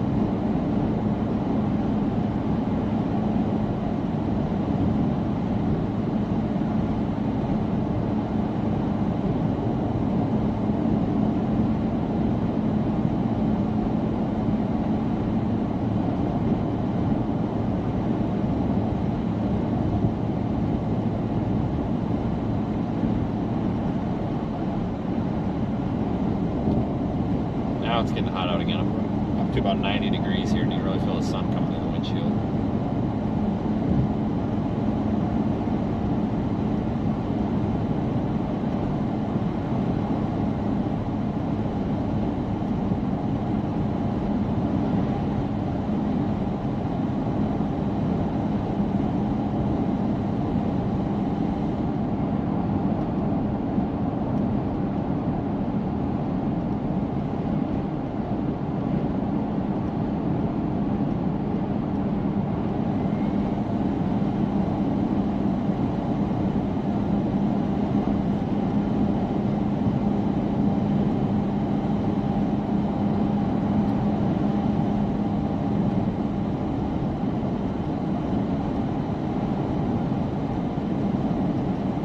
Here's that Love's. We'll just stop here.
All right.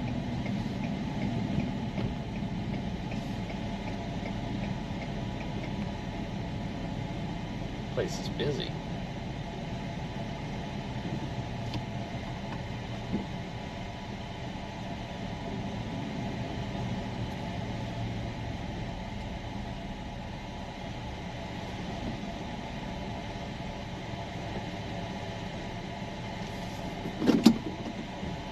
Alright, everybody, I am going to go in as well, so give me like, I don't know, 5 minutes.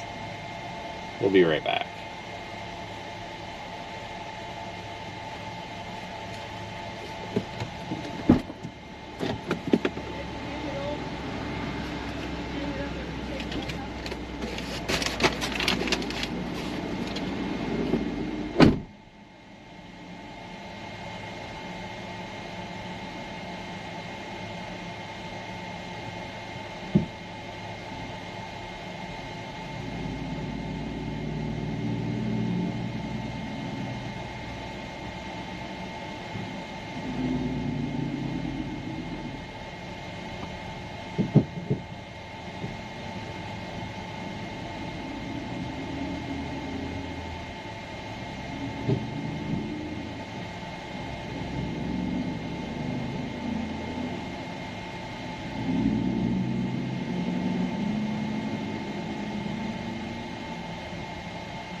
Okay, I'm back.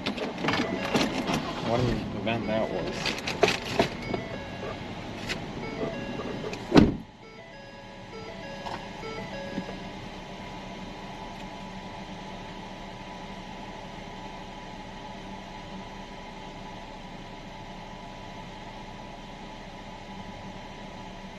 Alright everybody, sorry about that. That was ridiculous. We were, everything was held up because somebody was sitting there arguing with the cashier and they didn't want to open another checkout thing, and it was just terrible. They were arguing over the price of something and it was like 50 cents, and I'm just kind of like, you've got to be kidding me. Just pay the extra 50 cents.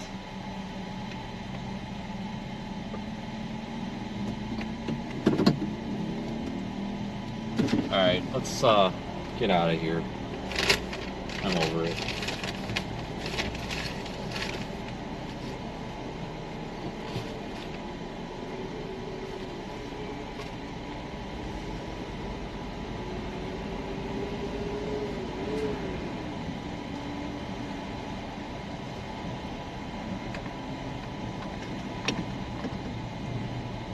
Alright, so we are in Alexandria. We're actually north of there, but that's the closest town.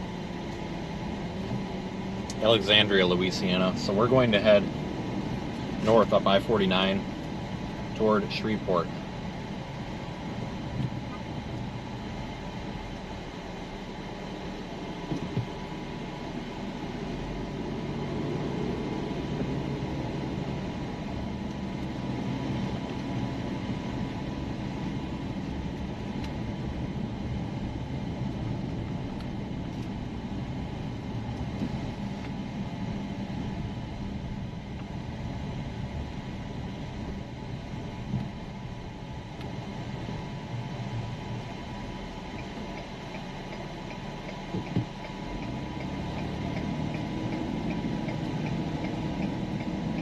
Alright, here we go.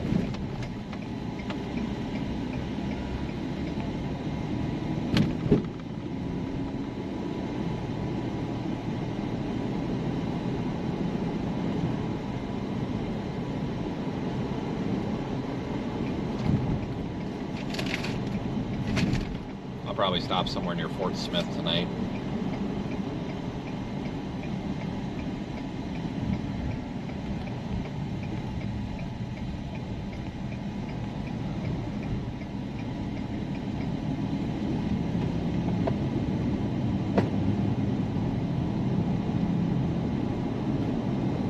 Thanks for saying where you are. Just another weather YouTube page you never told. Yeah, when we're actually storm chasing, we have the location on screen, but when we're just going about my daily life, I don't have it on there, just simply for privacy reasons, because I've had people before that were not so friendly specifically seek me out, and that can be a little bit weird. People that are friendly coming up to say hi is one thing, but people that are coming up to complain about something, it gets a little bit scary sometimes. So I don't run the exact location on the map when we're just going about daily life. But we're not storm chasing right now, so that's why I don't have it up. So I'm trying to kind of keep everybody updated that way. We're gonna head up 49 here and position for tomorrow for possible storm chasing.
severe thunderstorm warnings that I see.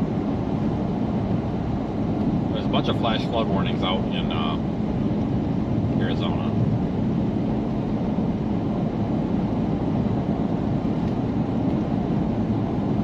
A bunch of flash flood warnings in Arizona right now, actually.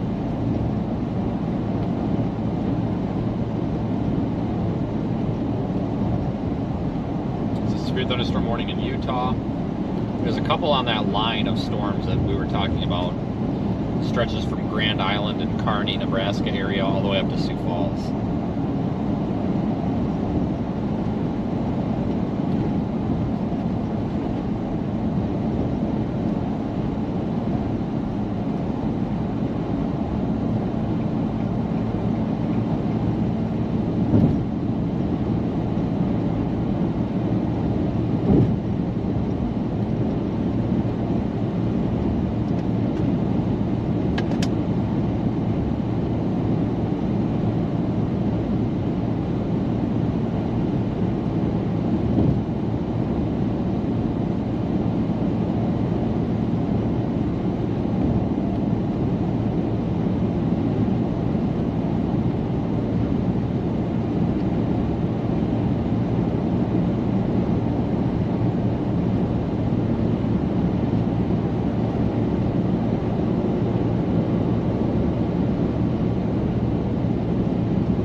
Drive until, I don't know, like midnight. And it'll leave about 5 hours tomorrow. So that won't be too bad at all.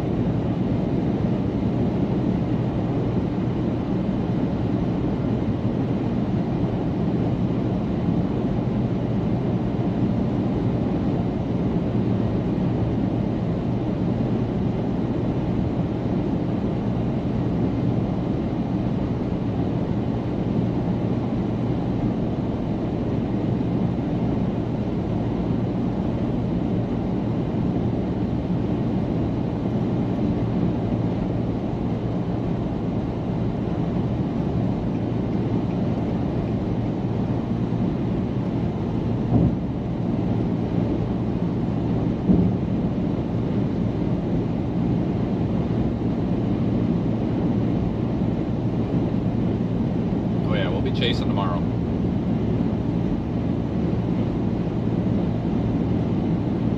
We'll be streaming tomorrow for sure, but if there's a storm, we'll go after it. Thinking that northeast Kansas area is a good spot to start.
Up for a little bit yet. Not gonna keep it up all night, but I will keep it up for a little bit.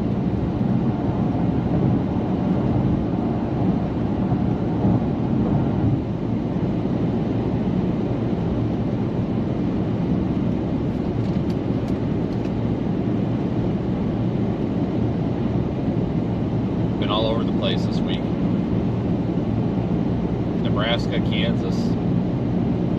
Stayed the night in Oklahoma. Made our way to Mississippi, and then we went to Alabama and Florida, and then Louisiana, and now we're going back to Nebraska and Kansas.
Thanks for all the interest today.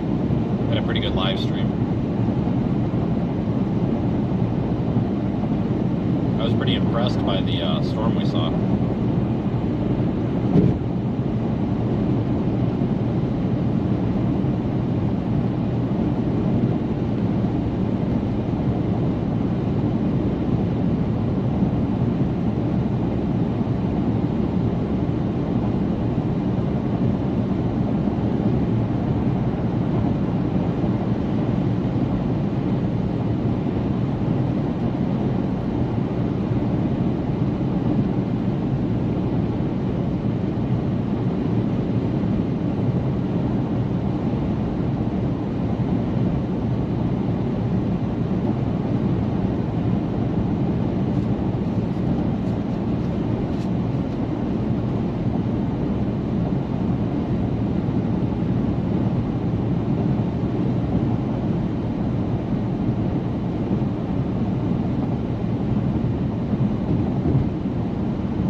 If you're talking about the actual, like, I guess, like I mean, we have, like, Animal Crossing signs, but I think I know what you're talking about. I mean, I haven't really come across it. There's been a couple of areas, like, if you get in very rural America, like where it's open range, there's some areas that have, where, like, not the ranch roads, but the real small roads that are still municipal property. They'll have cattle guards on them in some places because you're basically in free range to keep the cows from going down certain ways. But I mean, we have like wildlife fencing too. There's some areas that have like 15-20 foot tall mesh fences to keep deer and everything off of the interstates. I've seen that.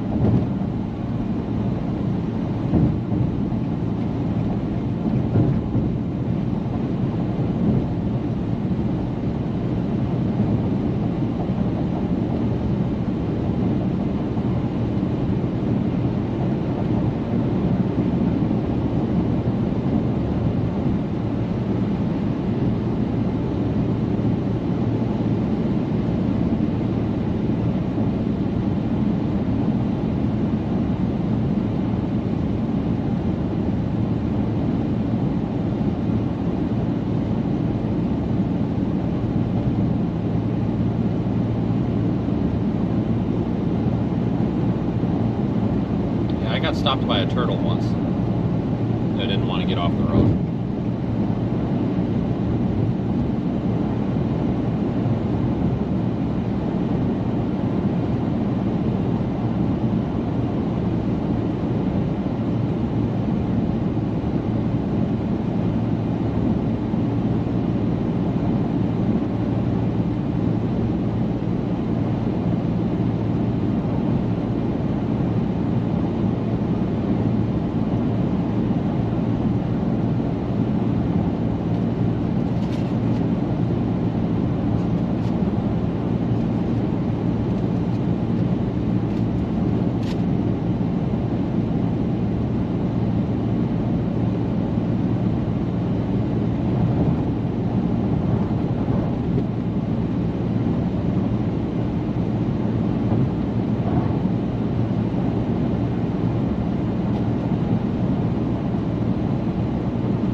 about an hour and a half to Shreveport. It's about an hour and a half till we're out of here, I think.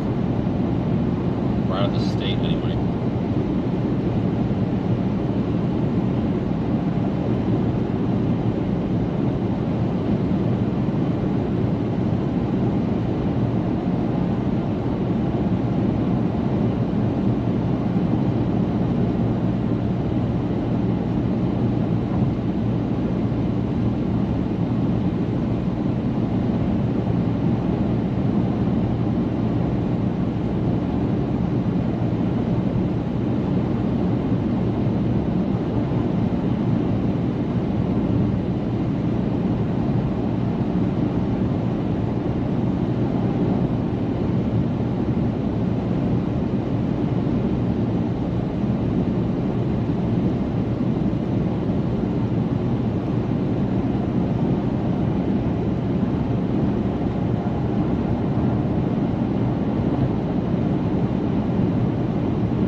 Traffic at all.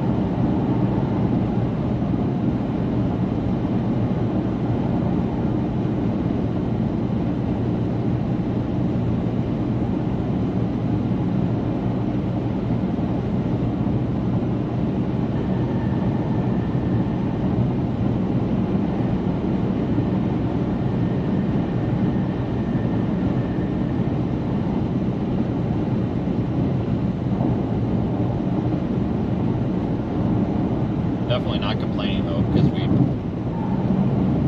didn't have a good time with traffic lights and all that earlier.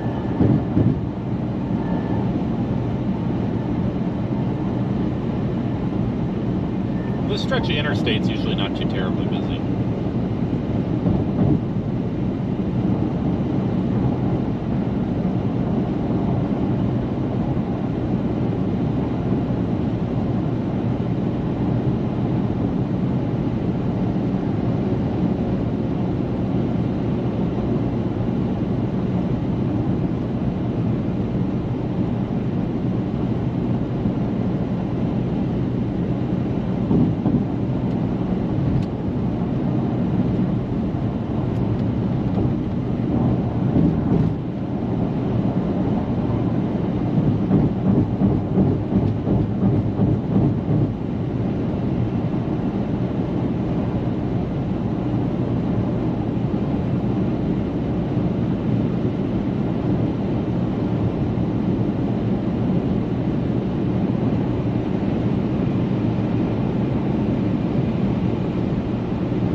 Saturday is still up in the air. Still not 100% sure what's going to happen Saturday. Or beyond that, really.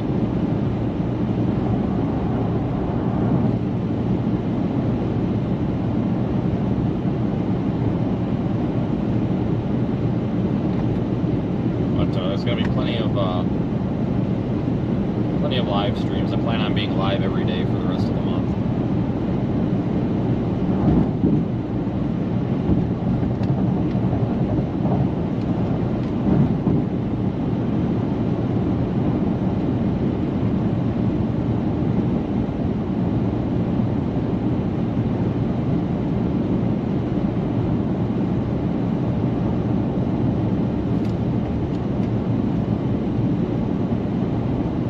So I think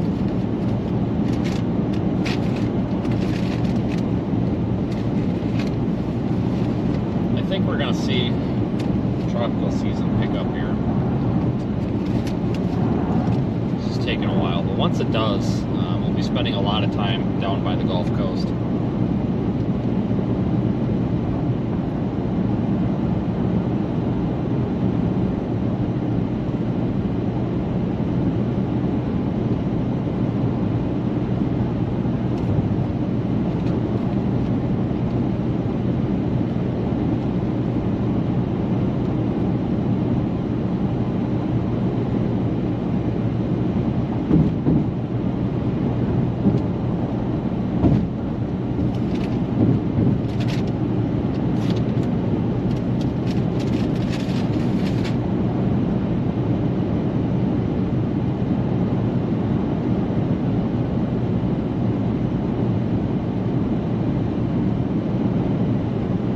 I did not reset my trip counter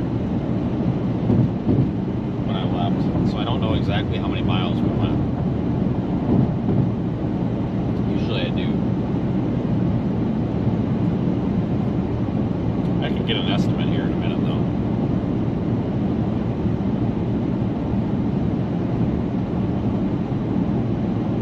Do a little bit of math in my head here. Try to remember all the places we've been.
Okay, we haven't gone that far. We haven't gone as far as I thought.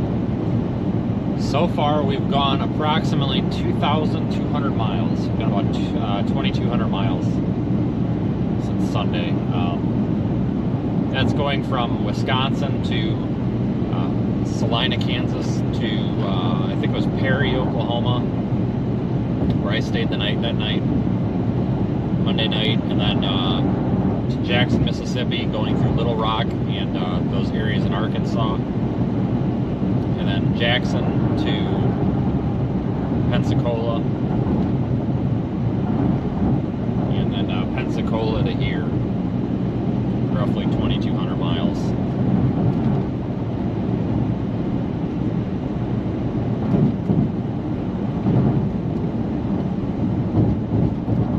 So that's roughly 100 gallons or so worth of gas. So it's probably like $330,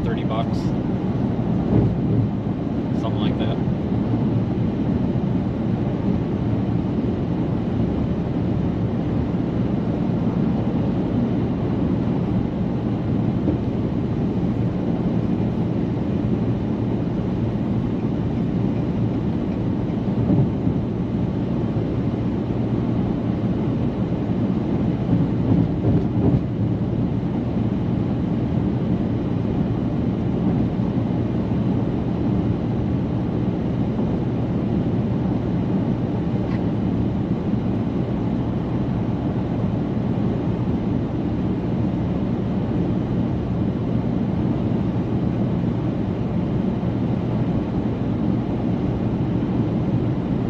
So I am probably going to shut the stream down at 7 o'clock in 15 minutes. Central time anyway. But I'll be streaming tomorrow regardless, severe weather or not. If it looks like it's not going to be a chase day, I'll still stream. Like I said, we're going to stream every day for the rest of the month.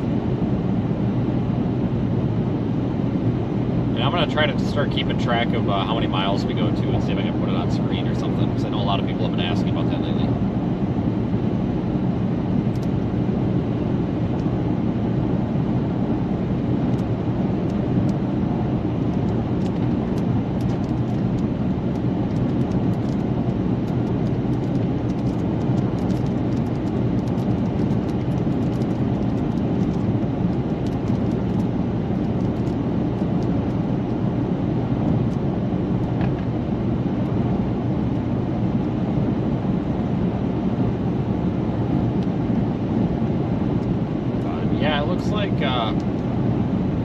Nebraska all the way up into northwest Iowa, several severe thunderstorm warnings in effect still.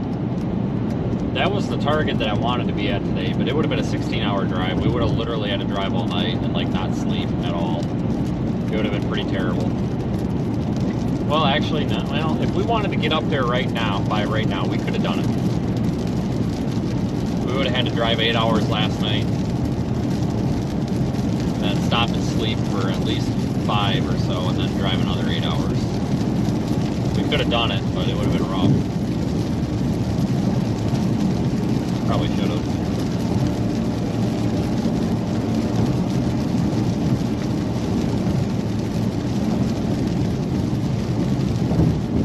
But it paid off to be down here, because that was a really pretty storm that we came across earlier.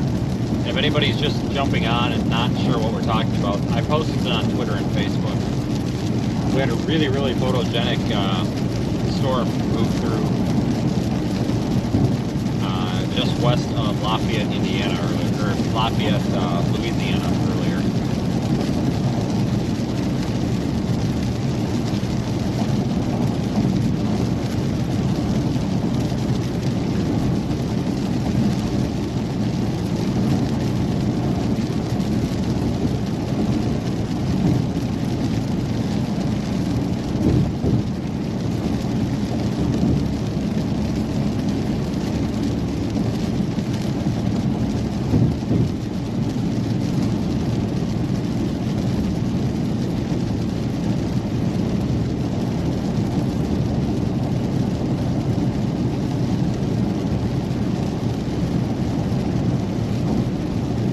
About an hour outside of Shreveport.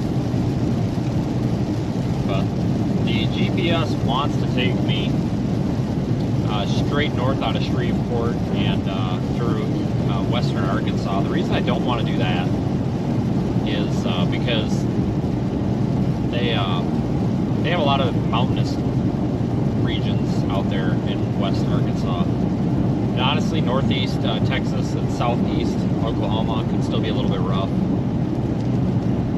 but not like that. And I just don't feel like driving through those mountains and stuff at night. It's kind of a pain. It's probably easier on gas to go this way too. So, well, out of Shreveport, we'll actually cut west and then go through Texas, Oklahoma, and everything.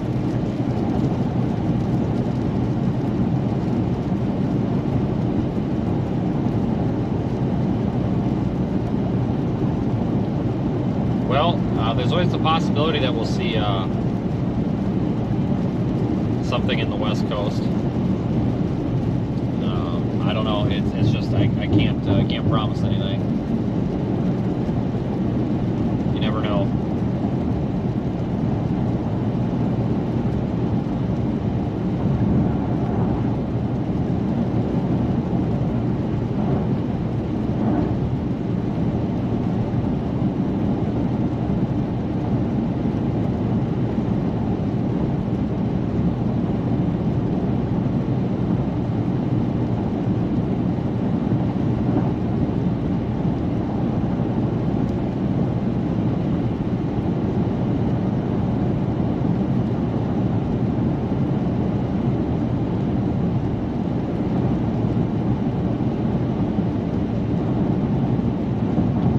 Actually going to take us up through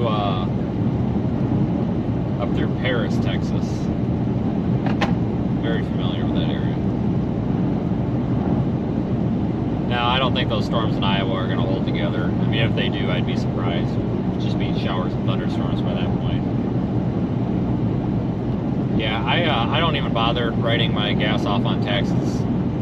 I have so much other stuff to write off. The problem is I literally probably spend more on gas than... Like, I spend more on gas than I'm probably allowed to even write off. I don't even bother.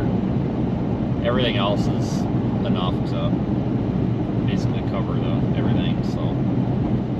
I mean, I haven't even actually calculated how much money I've spent on fuel since March. And I've purposefully done that because I have a feeling it's going to make me really depressed. And a little bit discouraging, because right now, if you look at income, before expenses, it's really impressive and it looks really good, but the second you put the expenses in there, it looks like you didn't make jack squat. So I'm going to wait till the end of the year to do that. But gas prices right now being about 50 to 75 cents cheaper than they were at the beginning of storm season has made an incredible difference. It cost me about $60 to fill up this car. It used to cost me between $80 and $90, which is a lot. I mean, I'm serious, like that's almost $100 a fill up, and this is just an SUV. So, and sometimes we burn 3 to 4 tanks of gas a day. So, I mean, you do the math. We're saving all, and it's actually more than that. It's almost $1 a gallon in some places. Like some areas like Indiana, it used to be like $4.89, and just coming through there the other day, I was able to get it for $3.40. So that's over $1 cheaper a gallon. So you figure 20-gallon tank, you know, that's $20 cheaper at least. Well, I'm saving between $12 and $17 on average per tank, depending where I fill up. And that adds up, especially when you're filling up at least twice a day. That's at least $40 a day we're saving. So that gas crisis was really tough on us. It was hard to get through it, I'll be honest with you. If it happens again, which, I mean, it's going to. I mean, it's all over the place. And I'm not getting into politics or anything. It's not about that. I'm solely commenting on the price of gas. I don't care who makes the gas prices what they are. I really don't. But whoever it is, and whichever businesses, whatever it is, they suck. I don't care who it is. Something needs to be done about it. I don't care who, but somebody needs to do something about it. But regardless, the fact is that they're high. And they're not as high as they were, but, you know, we get these spikes again. You know, you look at 2008, 2007, 2008, 2009 when it was high. Well, if I would have been chasing then, I'm sure it would have been a crisis too, so. But if it happens again, well, if and when it happens again, I think, I honestly think that I'm going to stop making so many trips home, because that's where I was really shooting myself in the foot, was making all these trips home. But these trips, you know, we can go, let's say, 2,500 miles and spend $350 on fuel right now. Well, that used to be like $475 on fuel. So you figure we're saving about $200 a week.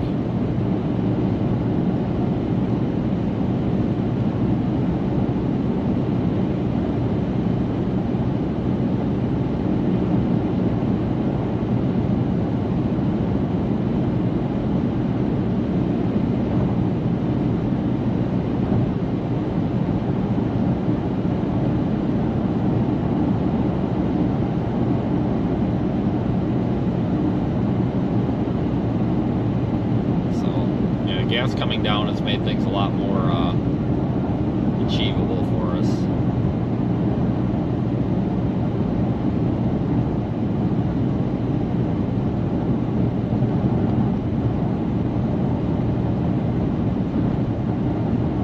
I've been able to get gas for $3.13 in some of these southern states.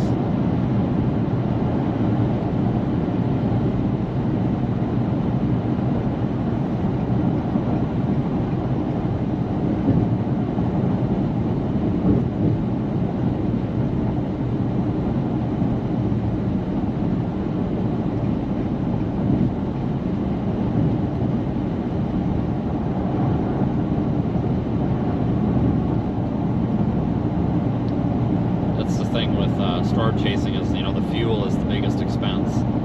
Fuel and the vehicle maintenance.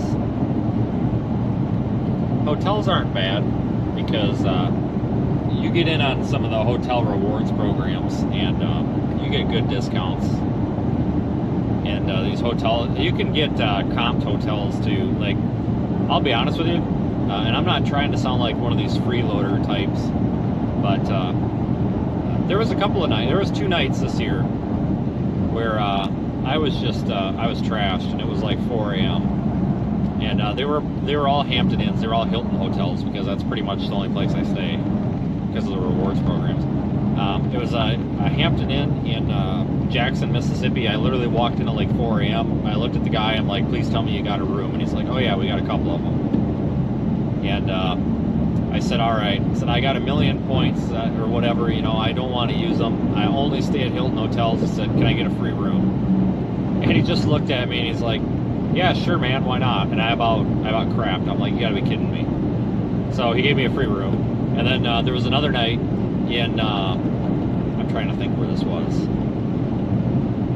Dodge City. It was Dodge City at the Hampton Inn. We had, it was when Ryan and all those guys were out chasing, and I booked the hotel, so we had like 15, you know, I swiped my credit card for like $1,500 worth of hotel rooms.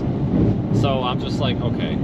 So the next morning when I was down there, I went up to the front desk. I'm like, you know, can I just use my points to cover that or whatever? And they're like, well, no, you already paid for it. I'm like, well, that's fine, you know, I'm still getting points. And she's like, well, hang on a minute. And like, without even asking, she went and got her manager, and manager came out and he's like, oh, we'll comp 2 of the rooms. I'm just like, no kidding. So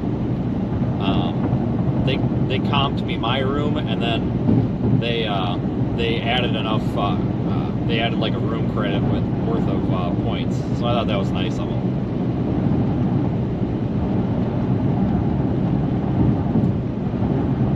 That's why I try to stay with one hotel brand, because if you honestly roll in at like 4 or 5 o'clock in the morning and there's an available room, when you stay 200 to 220 nights a year at one hotel chain, they honestly, they actually do care. Unless they're choice hotels or Wyndham, you know, they're trash. But Marriott's the same way. But I've had good luck with them comping stuff just for the heck of it. Not that I go in and ask for free stuff everywhere. It was just, I was kind of joking that night. I'm like, can you just give me the room for free? And he's like, yeah, sure. I'm like, all right.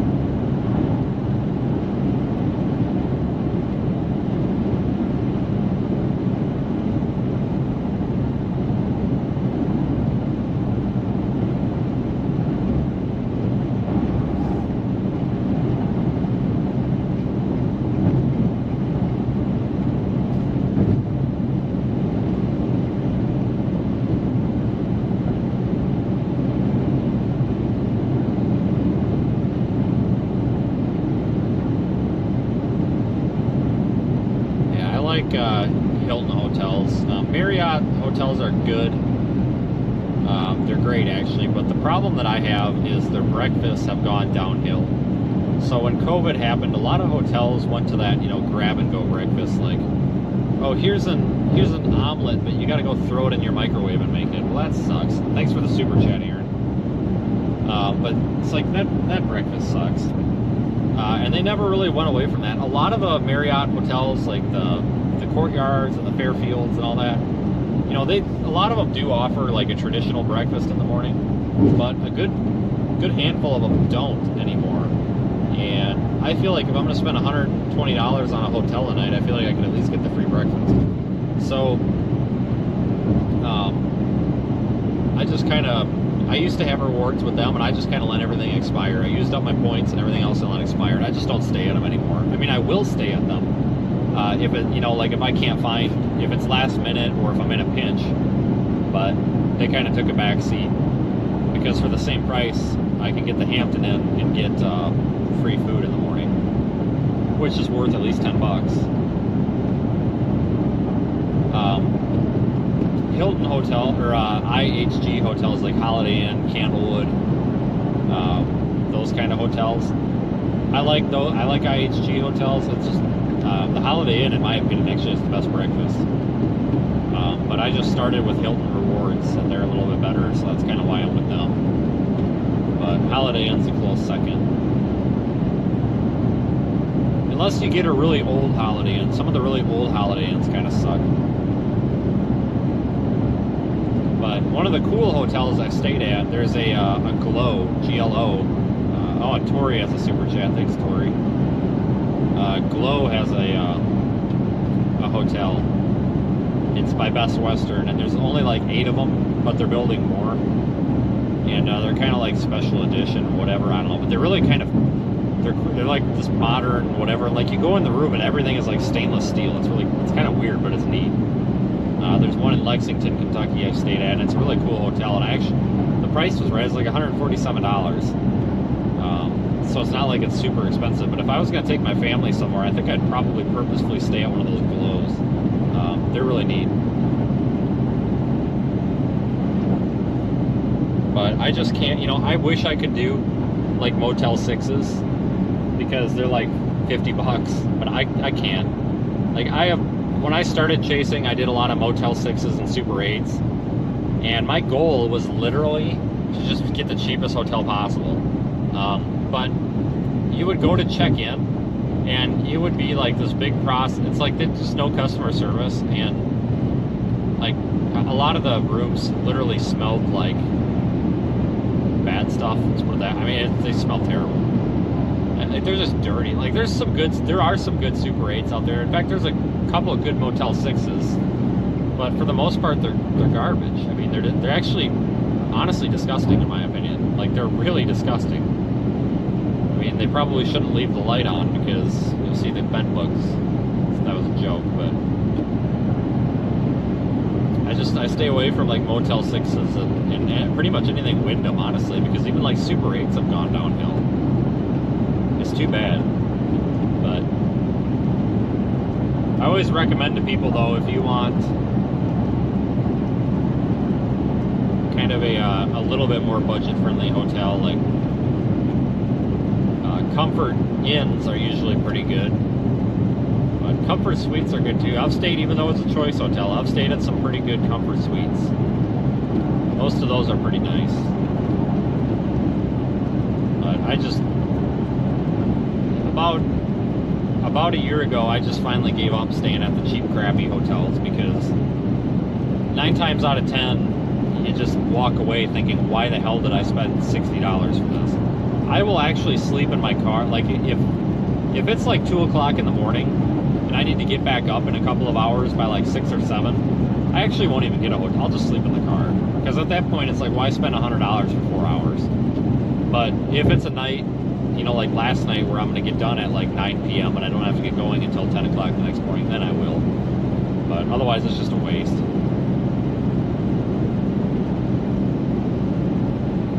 Yeah, La Quintas are alright too. So are the Sleep Inns. The problem I have with like these choice hotels, the choice brands, is they're so sporadic. Like some of them are really good and then some are like total dumps. So in Batesville back in January, here's a good story before we shut the live down. There was a red roof, yeah, definitely not. So in Batesville, I thought, well, this Quality Inn has good reviews. I'm gonna get that. It was $5 cheaper than the Hampton Inn, and I'm like, all right, let's save $5. Let's go see what this hotel's like. I arrive and I walk in, and the TV in the lobby was so loud I couldn't even talk to the lady at the front desk, and she was getting aggravated at me. She's like, you gotta speak up, and I'm like, I can't. Like I'm pretty much yelling at her at this point because they got the plastic, sneeze guard, and I'm just like, your TV's too loud. Well, whatever. And I'm like, okay, first red flag, and then I noticed like, honestly, like it looked like they hadn't cleaned the lobby in the past 6 years, or possibly even 6 decades. And I'm looking at this hotel and I'm like, God, this looks familiar. And then it dawned on me, I'm like, son of a gun, this used to be an Econo Lodge. And if anybody knows anything with the word Econo in it is usually a bad deal. And it's like, this is an old Econo Lodge that Choice Hotels bought. This place is gonna suck. So I get into the room and the air conditioning unit is missing its cover to the point where the blower motor is exposed. And if I had a kid, like they could easily stick their hand in there and like get their hand, like literally the blower motor was like just right there. Like there was no cover on it at all. And there was a pen cap stuck in the like thermometer or the thermostat thing to like adjust the buttons or whatever. Like there was a pen cap stuck in there. Like that's how you were supposed to adjust it. And I'm just like, you're kidding me, $80 a night and this is what I get? Like this has got to be a joke, right? So I went up to the I went back up to the front desk and I'm just like, is there any way I can get a different room? And she goes, does your room suck? And I'm like, well, yeah, no offense, but yeah, it does. And she goes, they're all like that, honey. And I'm just like, oh, really? So I'm like, do you have one that sucks a little bit less? She goes, no. I'm just like, okay. So I said, all right. And I told her, I said, all right, well, I'm gonna go next door. So I went and I literally got my bag, threw it back in my car, gave her the room key back, and she's like, well, we can't do a refund. I said, no, it's fine. It's fine. I just gave her the room key back. Went over to the Hampton Inn that was about 100 feet away, and I walked in, and I told the lady, I'm like, please tell me you have a room. And she's like, yes. And I said, here's the deal. I was over at that dump next door. I'm like, it looks like a crime scene or a murder scene in that hotel. I'm like, I need a room. So she gave me 25% off for dealing with the terrible people next door, but like I walked in, took one look at it, I'm like, screw this, we're going to the other hotel, because that was disgusting. And that was the last time I'll ever stay at a Quality Inn. Like, I just couldn't believe that. Like, I understand that when you pay $80 for a hotel, it's not going to be perfect. But, like, my God, like, you shouldn't have an exposed blower motor in the AC. Like, it was pretty terrible. I mean, it was disgusting. And, like, the bathroom was, like, moldy. It was disgusting.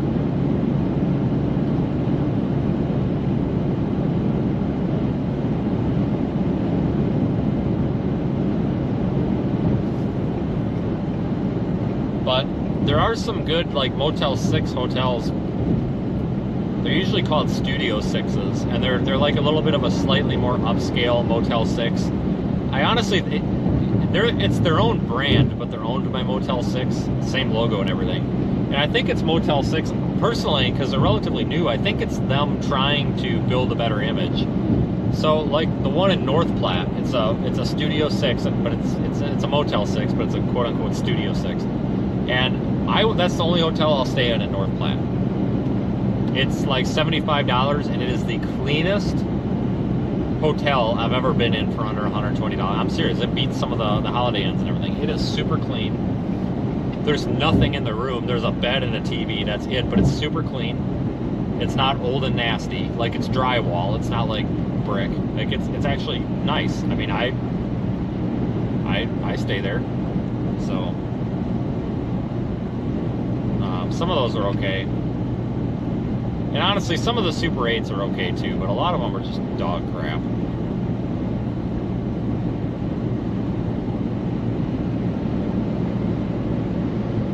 But, I don't know. I've never had a bad Hampton Inn. Hilton's never done me wrong.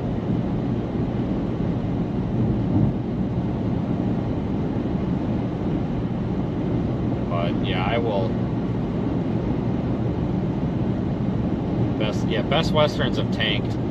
I stayed at a Best Western Plus, which is supposed to be the nicer Best Western, in Boston during that blizzard, and for $129 is the biggest dump I ever stayed in. Luckily, I mean, it was clean. I mean, I'll give them that, it was clean, and to me that's the most important thing. But like ceiling tiles and stuff were like falling in, and like the curtains were all torn. Like, it was a dump. Like, nobody maintained it, but it was clean, which is okay. I mean, as long as it's clean. But still, when you pay over $100, you should at least have something that you kind of sort of want to be at. Yeah, I stay away from the Best Western, but that Best Western's another one too that's like that. You know, you can have a total dump, but then you go to the next town over and it's like staying at the frickin' Ritz-Carlton. I have no idea. Like, I wonder, like, a lot of these hotels are owned by independent companies, and then they're like, you know, they're franchised. I kind of wonder if some of these hotel chains have stricter operating policies, like Hilton hotels. You go to a Hampton Inn, it's always nice. Like, I think Hilton has stricter policies that they hold their independent owners by. Like Wyndham, that owns Super 8, I'm assuming that they don't have very strict policies. They're kind of just like, whatever, do what you want. That's just my theory anyway, because they're so inconsistent. But if you go to like a Hilton hotel or an IHG or a Marriott hotel, they're always nice. They always look the same too.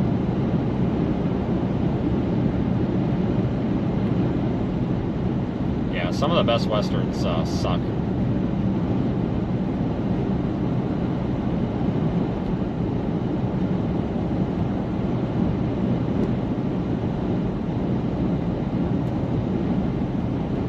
But yeah, like sleep-ins are the same, they're hit or miss.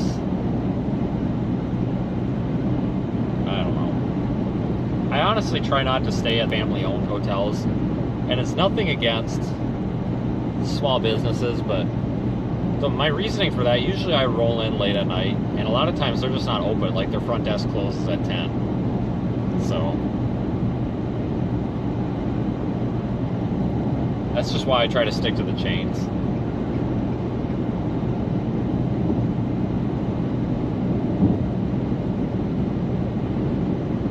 But maybe we should, we could start making like live streams where we purposefully visit crap hotels. Like those $39.99 a night, those Oyo hotels. We could purposefully visit those and just see how terrible they are. That'd be kind of fun.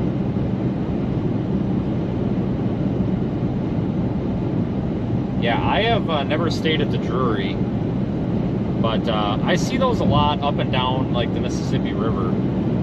Like St. Louis has a bunch. Like you see them up and down that corridor. They seem to be more sparsely located, but I tend to see them more like St. Louis and kind of points south of there. At least that's where I notice them.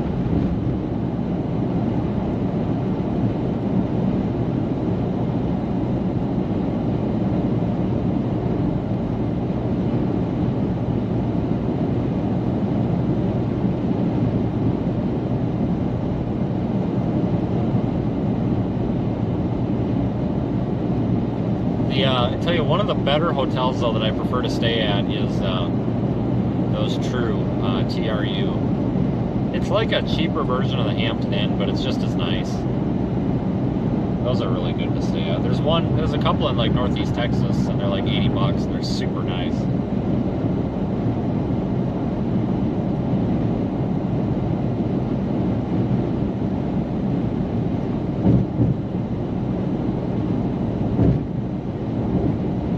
I just saw a Drury somewhere just in Louisiana. I think it was that. I saw one today, and it was really out of place. I'd never seen one this far south.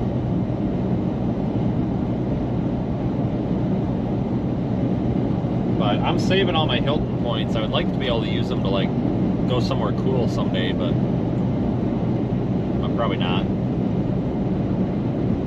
And the Drury's in New Mexico, really?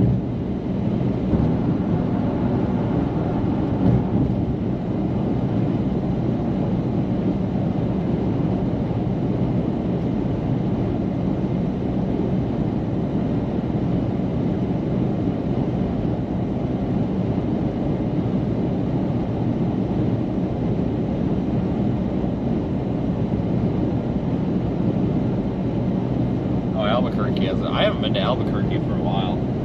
We've only been to New Mexico once this year, which is disappointing because I love chasing in New Mexico. I love the east central and southeast New Mexico, like the desert atmosphere, the high elevation. I love it. It's really pretty. Good storm chasing terrain too. There's not many roads. Well, there are, but they're all those private roads. But there's not many highways, but you can see for miles.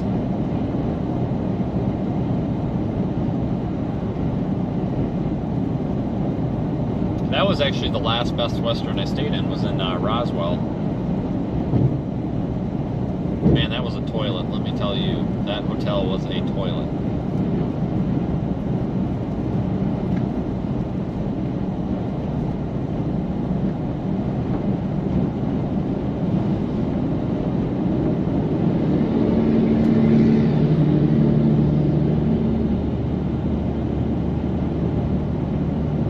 Still marked as a hurricane evacuation route, really.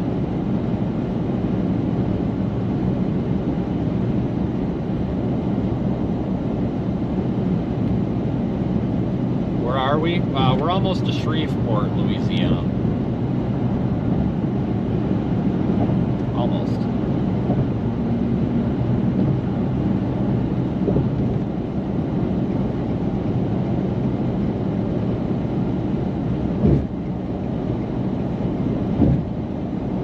Our tropical wave that's located over the southeast part of Mexico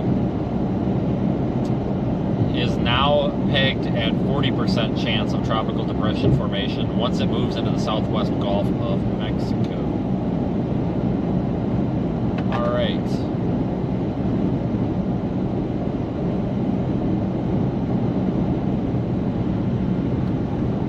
I usually, well, I can cook in a hotel. Hang on, we're gonna go into a dead zone here for a second.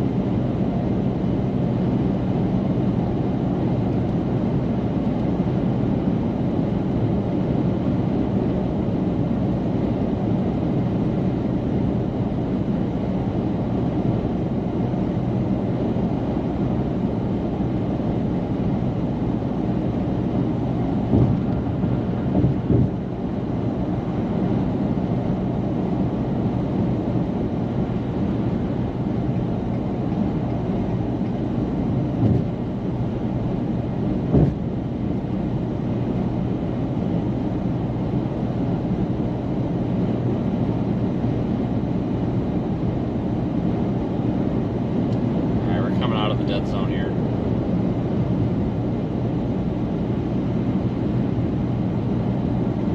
So yeah, sometimes I'll, you know, cook or whatever. I do have a little butane powered like burner. So one of those little camp stoves that I can use like if I need to heat water and make stuff or whatever. Comes in handy for hurricanes.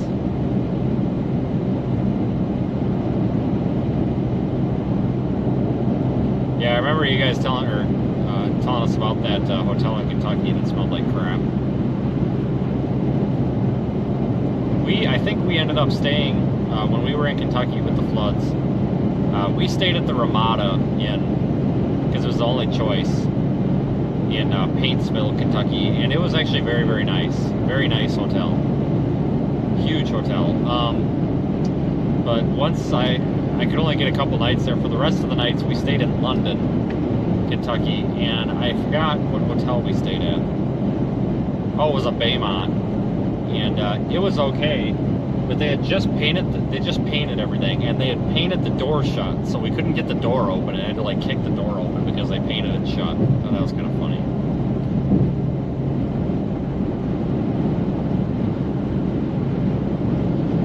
Yeah, those Days Inn hotels are crap. I can't stand Days Inn. Like, I really don't like those.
Actually shut the stream down at 7:30, so in 10 minutes. But I appreciate everyone who's ridden along today.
yesterday for like 5 minutes.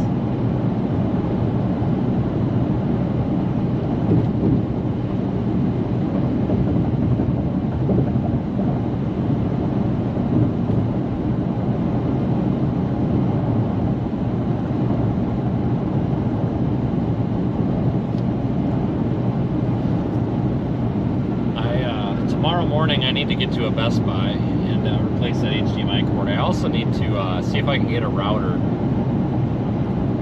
that I can put a USB LTE modem in for an experiment. If I can find one.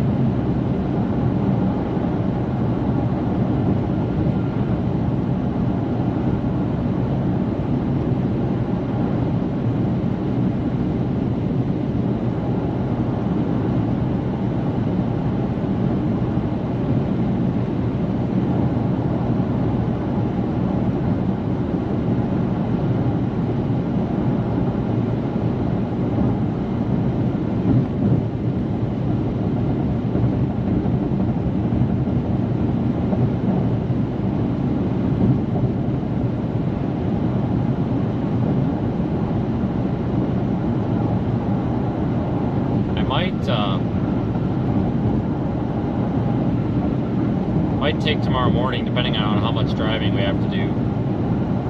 Gets the oil changed and everything like that. I need to take the back bumper off and fix the back bumper, which is going to be a pain in the ass with the wrap on there, but we'll see how we can do that. Probably should go and get tires rotated too, because we're almost at that time already.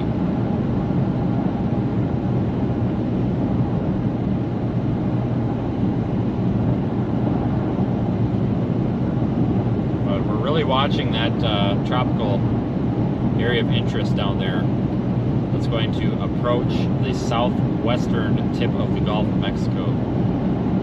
It's got a 40% chance of formation now. It was at 20 earlier, got moved to 30, now it's at 40. So we got to be on our toes with that. Right now I don't think it's going to be much of a threat. In fact, it might not even impact the United States at all. But if it does, if something changes, or if it looks like it's going to impact part of Texas, we got to be there. So.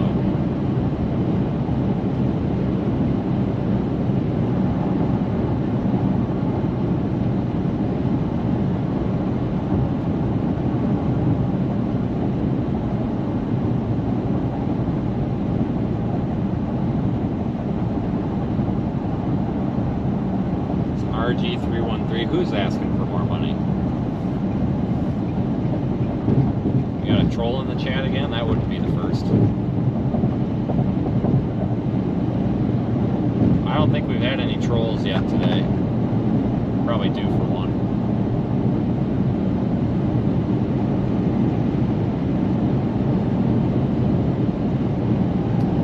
Frequency for oil changes, 4,500 miles. The oil change interval on the car is 5,000, but here's the deal. Oil is cheap. Engines are not, so synthetic every 4,500, and I basically target for every 4,500, so it'll typically get changed between 4,000 and 5,000, somewhere in there. And tire rotations, I just do it every oil change.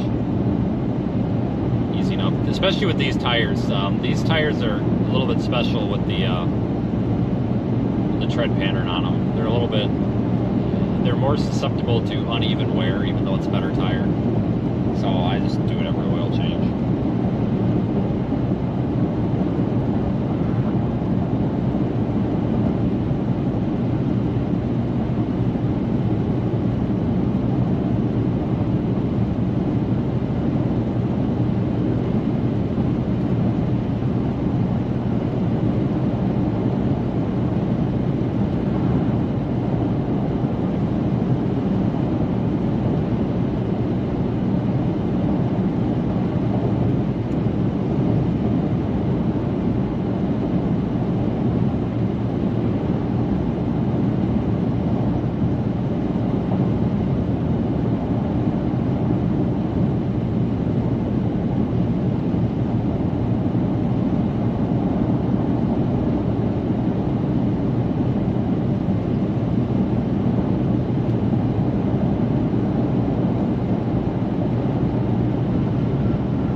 garden inns are good.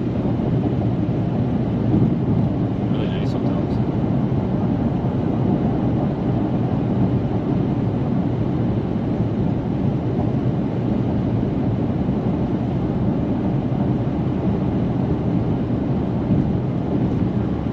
You have a 2005 Civic, yeah, that'll run for 500,000 miles. I've got 223,776 on this thing, and we put about 60,000 miles on it almost, it looks like, this year. I already put a transmission in it, so probably next spring we'll throw an engine in it, and it'll be like a brand new car. I get yapped at a lot. People, oh, but go buy a new car, you put so many miles on it. Sure. I'll go buy a brand new Ford Explorer for $45,000 and cause it to depreciate $20,000 in 12 months. That sounds like a terrible idea to me. The depreciation when a car hits 100,000 miles, if I was to swap cars every 100,000, I'd literally be changing cars every like 14 months. Plus, they would lose so much value that quick, it just wouldn't make any sense. Plus, I have all this equipment and stuff in here, so it makes more sense to just keep putting parts in. Like, we put the transmission in here, okay? So we don't have to worry about the transmission for another 200,000 miles. In the spring, I'm probably going to put a reman motor in it for $7,500 or whatever, and then we'll have a brand new motor. So at that point, we've got a brand new drivetrain, and everything else is pocket change compared to that can go wrong. So drive it until it's got 600,000 on it. I don't care.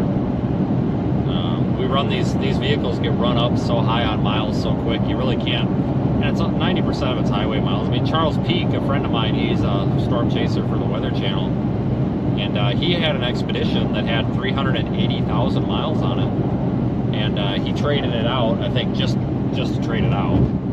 But you know, he had his running. I mean, it's not a matter of will the car last. It's more of a matter of how much money do you want to dump into it. So yeah, this thing's got a bunch of miles on it, but I don't really think too much of it, honestly.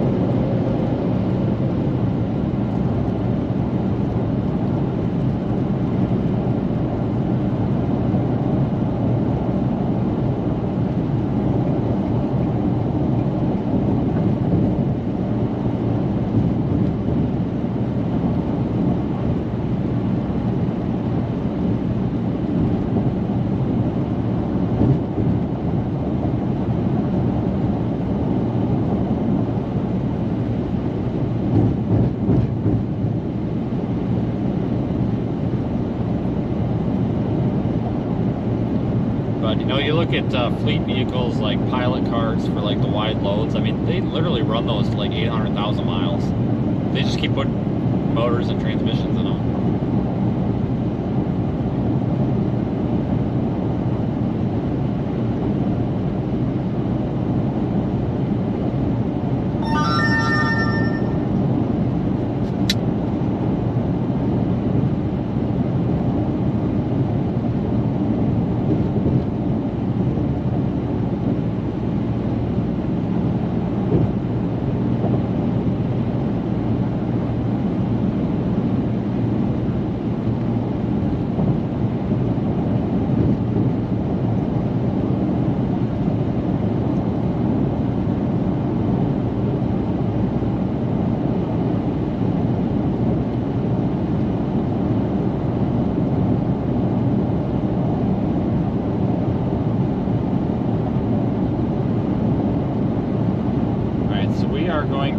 I'm going to go ahead and shut it down, guys. We're in Shreveport almost. We're just outside of Shreveport. So thank you to moderators for moderating, and the viewers for viewing, and anybody who's sent super chats, bought merchandise, anything like that. Thank you, everyone. You guys keep us on the road.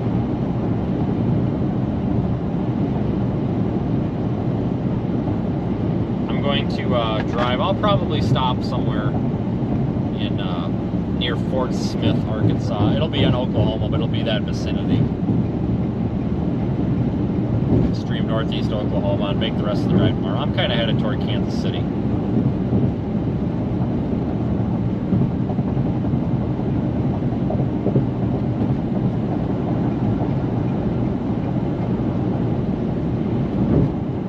you are welcome to go over to the Discord if you want to continue chatting with people in the chat while our stream is not active. You can go over to the Discord.